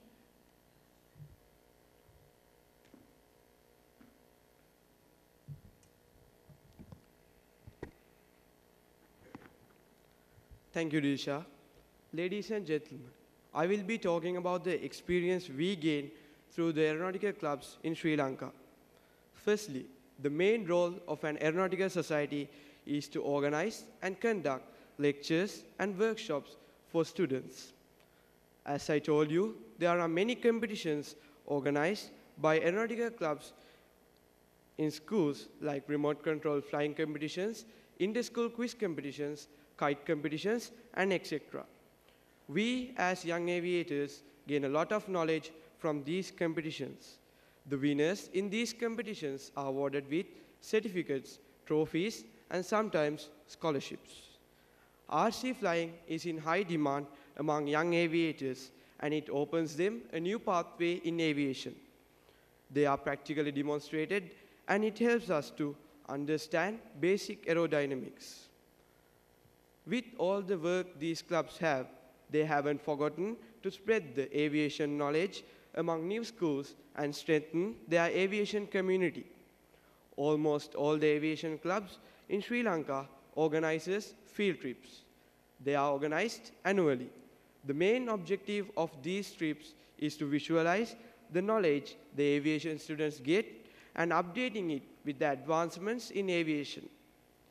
Aviation clubs also organize annual days and exhibitions for the main purpose of strengthening their aviation community. So, I hope as an aviation student that these clubs help in increasing enthusiasm among young aviators, which will lead the next generation to become aviation professionals. Now, let's take a look at a video clip which tells us about the activities organized by the cadet. Aviation is one of the most exciting and glamorous industries in the world. Until a few years back, most Sri Lankan youth were strangers to the world of aviation. Thanks to the Civil Aviation Authority of Sri Lanka, the local youth were given a glimpse of aviation through many promotional activities conducted island-wide. The dawn of a different era for aviation began in Sri Lanka in year 2008 with the Civil Aviation Authority pioneering formation of the Civil Aviation Development and Education Committee, the CADEC. Guan Sara is a colorful and educative aviation magazine presented in an attractive way and published periodically by the CAA and distributed free of charge amongst schools to pave the way for our children to get good insight into aviation. CADEC is dedicated to boost up the younger generation and promote them turning to the aviation. It aims at educating the next generation aviation professionals to meet the future demands. We firmly believe in synergism, making good use of the more knowledgeable youth whom we have trained. CADEC strives to identify and create the new generation of aviation lovers. CADEC made all efforts to attract the enthusiastic youngsters in Sri Lanka by arranging awareness programs in schools and other youth organizations island-wide, which received positive responses. To date, CADEC was able to promote formation of 630 civil aviation societies and clubs around the country who engage in assorted aviation activities, which includes model aircraft manufacturing and flying, exhibitions, card competitions, aviation quiz, and essay competitions, etc., to enhance the enthusiasm of our youth. Hot air ballooning is a treat to watch on a fair weather day in a scenic location. We have had exhibition flights on real hot air balloons for the benefit of aviation enthusiasts. With ICAO NCAP concept coming in, we firmly believe that this strategy will bear fruits. Launching of NCAP in Sri Lanka is a cornerstone of Sri Lankan aviation. There is absolutely no doubt that guidance given by ICAO through the NCAP concept will color our skies vividly. My name is Nimesh Nelson. The experience and the knowledge we gain during school time makes us to be here, and I wish all the very best for the ongoing school program led by DGCA. Thank you. Gopitharana Singha, Licensed Flight Operations Officer, working at the capacity of Operations Control Manager in Sri Lankan Airlines. The knowledge and the opportunities gained during my school time was very much beneficial for me to come to this position. So I wish all the success for this ongoing school programs led by Sri Lankan DGCA. Thank you. Hi, I'm Chamila Wickramasinghe. I'm a first officer on the 330 fleet. I would say the foundation for my career is the knowledge I gained from Nalanda College Aeronautical Society, and I wish all the very best for the ongoing school programs led by DGCA. Thank you. I'm very happy at this moment because all this time my childhood dream was to join the cabin crew as a member, but all this time I didn't know the way to join them. But now I joined the school aviation club and I'm well trained, and I know that I'm very suitable to join the cabin crew member at this time because according to the motive shaping the future of the high flyers of aviation, I know that I was well shaped through this training program, and not only me, my friends and other school members was also trained. So I'm very happy at this moment, and I know that one day I'll be a cabin crew member and you'll meet me in the near future. We are ready, yes, we are ready now to move ahead by embracing the ICAO NCAP effort and strategy to thrust our own NCAP effort in Sri Lanka. We shall produce the professionals, the skillful pilots, the versatile engineers, vigilant air traffic controllers. We shall be a shining star in the Asian skies and the global skies.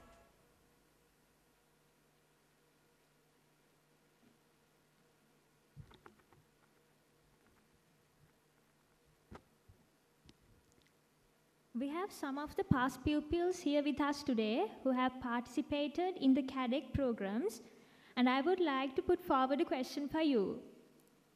Can someone share your experience and relate how your school aviation activities has influenced your future professional career?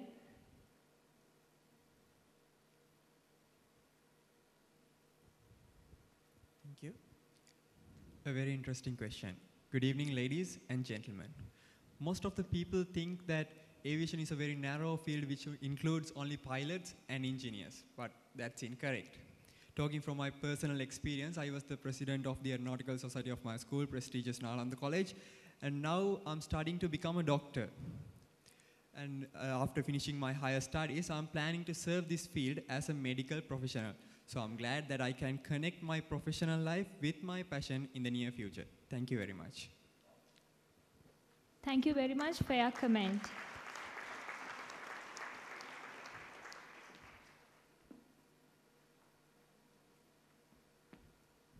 Thank you, Dilsha. Ladies and gentlemen, you would have already seen that the young aviators had a stall run by themselves with their aircraft and other equipment. So let us look at the stall opening, which happened on Monday. The stall opening happened on Monday by the President of the Council of ICAO, the Secretary General, the Regional Director of ICAO, and of course the Honorable Minister of Transport and Civil Aviation.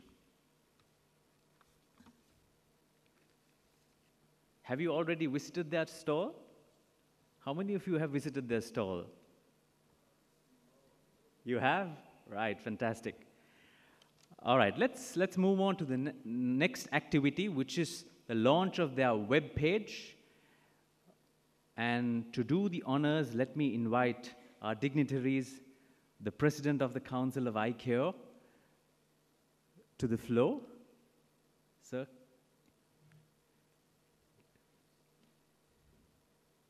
Also the Secretary General of ICAO, Dr. Liu, over there.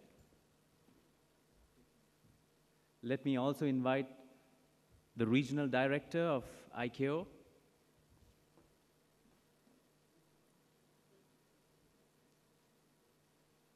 they will be escorted by the young aviators. Also the Director General of Civil Aviation Sri Lanka, Mr. HMC Nimalsiri. And the Chairman of the Civil Aviation Authority of Sri Lanka, Mr. Ananda Wimalasena. Mr. Ananda Wimalasena.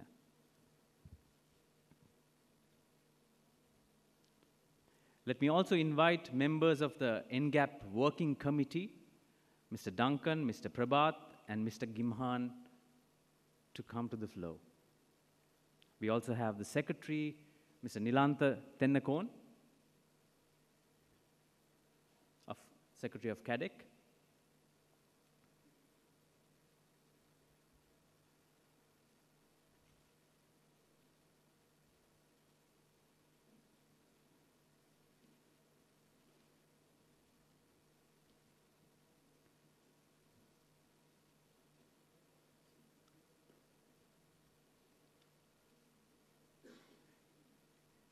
Ladies and gentlemen, now I have the honor of inviting the President of the Council and the Secretary General to launch the NGAP Sri Lanka website.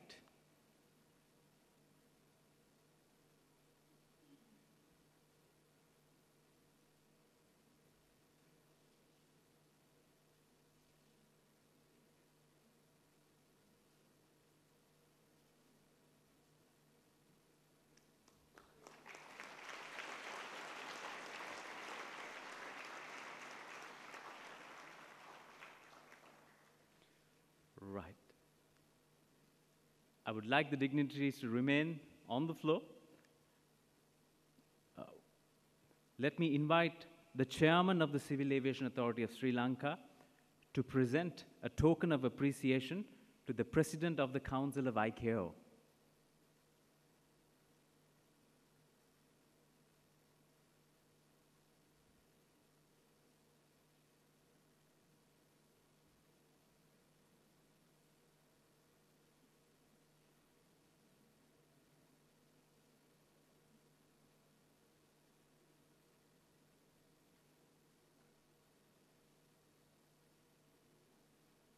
We are indeed honored to have the presence of the President of the Council, the Secretary General, and the Regional Director with us for this important occasion for our young aviators.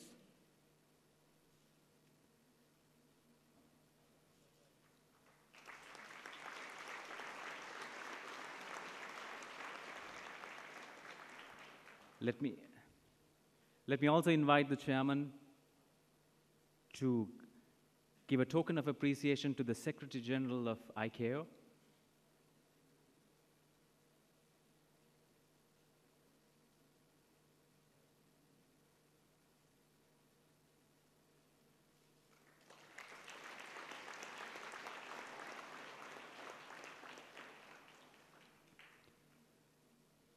May I now invite the Director General of Civil Aviation to present a token of appreciation to the Regional Director of ICAO.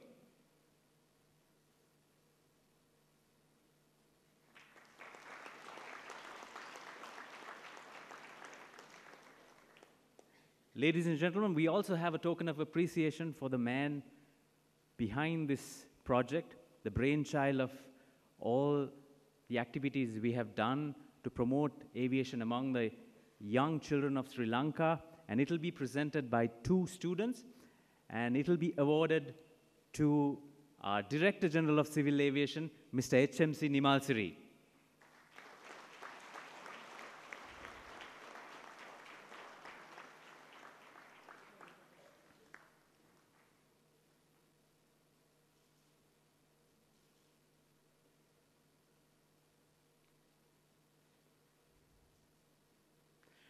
Ladies and gentlemen, we also have an appreciation letter issued by the President of the Council, also signed by the Secretary General and the Director General of Civil Aviation Sri Lanka, to a very special teacher who has been behind helping develop aviation activities in Sri Lanka.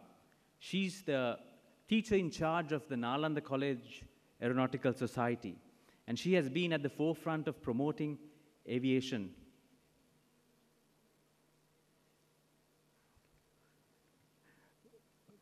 At the forefront of representing aviation among the children. So let me invite the President of the Council to present an appreciation letter to Ms. Shiromi Ratnayaka, the teacher in charge of the Aeronautical College of Nalanda College.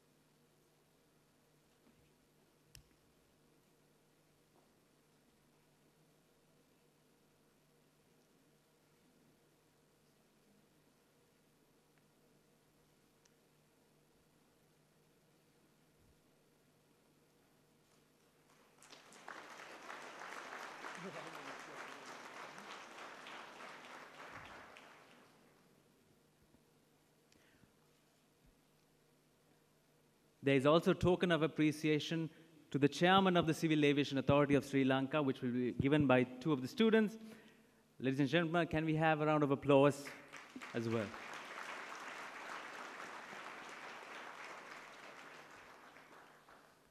There is one more surprise appreciation letter. It's to one of our staff members who has been behind all these activities, organizing this event today. And he has been the forefront in encouraging and energizing these kids to come up with a fantastic presentation. This letter of appreciation will also be signed by the Director General of Civil Aviation, the President of the Council, and the Secretary General of ICAO. I'm sure it'll be a very fantastic memory for him in the years to come.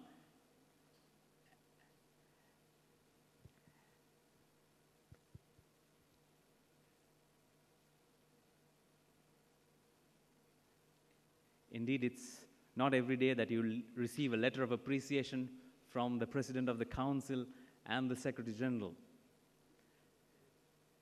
So this letter of appreciation is awarded to one of our staff members, Mr. Gimhan Dabrera.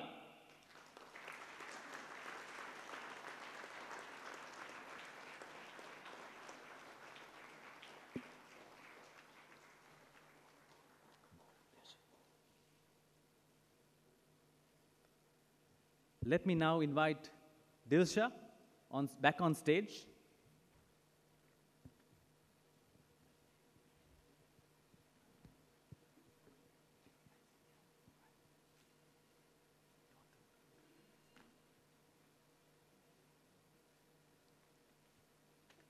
Yes, sir. We would like to get few comments from you.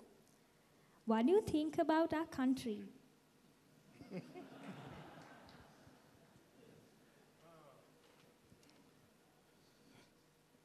Before I speak about your beautiful country, I want to ask the audience, don't you think this is one of the best items in the program we had so far?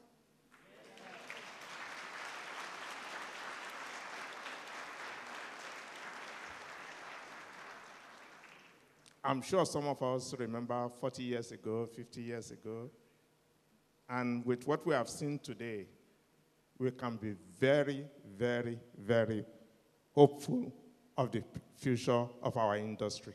Do you agree with me? Okay. Sri Lanka is a beautiful country.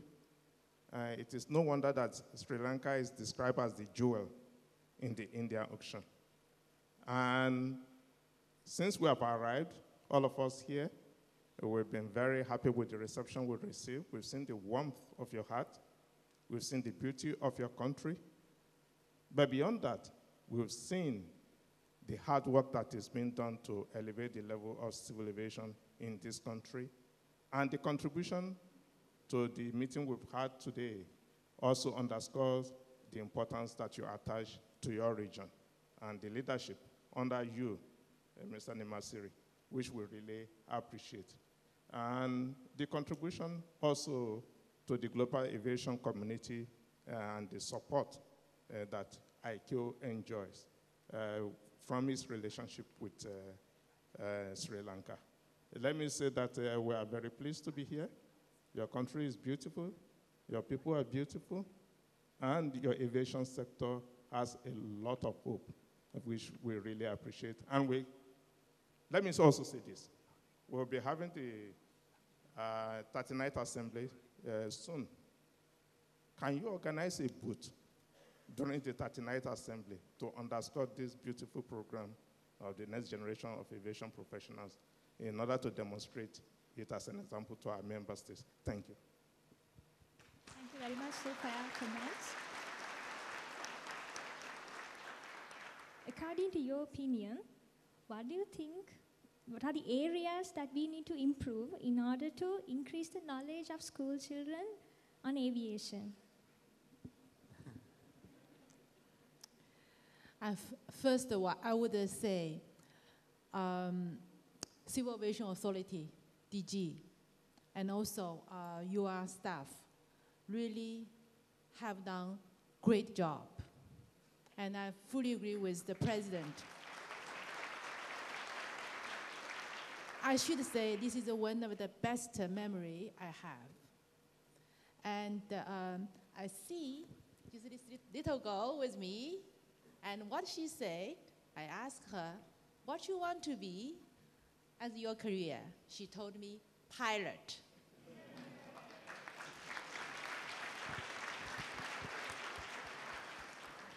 So, ICAO is going to have an NGAP program in the coming training. I think you just give a very, very good start before we formally launch as ICAO program. And we're also very happy to see small girl, we will say empower women, gender equality, and we will see aviation will be more potential and also bright future.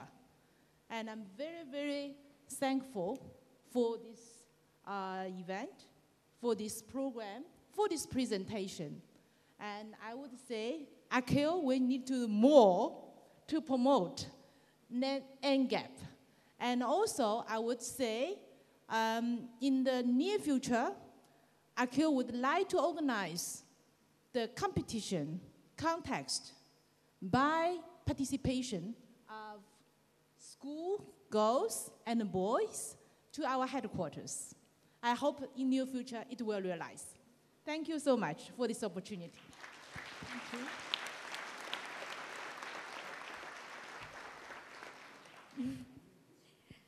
So what do you think about the awareness programs conducted by the CADEC in Sri Lankan schools? As mentioned by Secretary General President, I think it's an excellent idea. And last 5-6 years, we in ICAO, we have been talking about NGAP, but this is the first time I'm seeing this kind of experiment done by Sri Lanka, and we are very happy with it. And we have great hope for the region now, and I'm sure the trainees from Sri Lanka would not only serve in Sri Lanka, but would serve the needs of the entire Asia Pacific region. Thank you, sir, for your comments. So, what do you expect the school associations to do to promote NGAP Sri Lanka? Get more and more of your brothers and sisters to join aviation clubs and be benefited out of. Thank you, sir.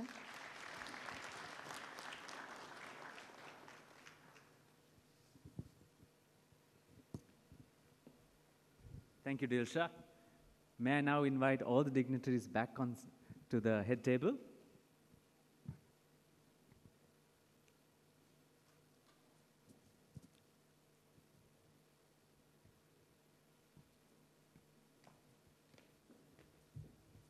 Dilsha posed some difficult questions or easy questions.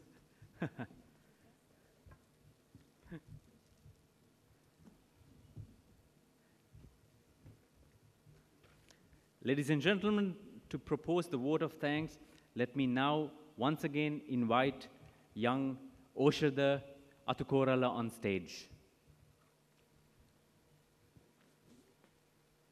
Thank you, Mr. Rehan. As the next generation aviation professionals, we are grateful to President of ICAO Council, Dr. Bernard Aliu, Secretary General of ICAO, Dr. Fang Liu, Regional Director of Asia and Pacific Region, ICAO, Mr. Arun Mishra, Chairman of CASL, Mr. Ananda Vimalasena, and the DGCA Sri Lanka, Mr. HMC Vimalsiri, for introducing the NGAP concept to the world. NGAP provides a great platform for school children to enter the world of civil aviation. So we are sure that ICAO and other regulatory bodies will be there to guide and support our efforts. And also, NGAP Sri Lanka will be available to assist any ICAO member state to implement NGAP strategies in their countries too. Thank you.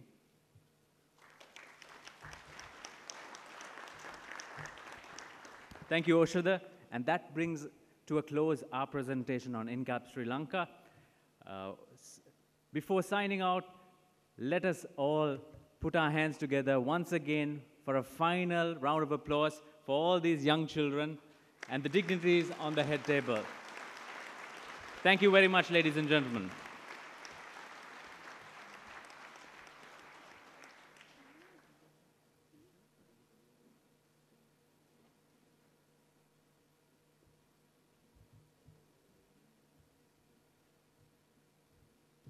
Mr. President, the Secretary General, the Chairman of Civil Aviation Authority. Unfortunately, I have to close the session for today. I will take leave. Tomorrow's session will be done by Mr. Sajiv Gautam, Director General of Civil Aviation Authority of Nepal. And the summation of the air navigation agenda will be done tomorrow after the last paper of the air navigation. So with that, I hereby close the session for today, and we hope to see you, all of you, in the dinner tonight. Thank you, and have a good rest before the dinner tonight. Thank you.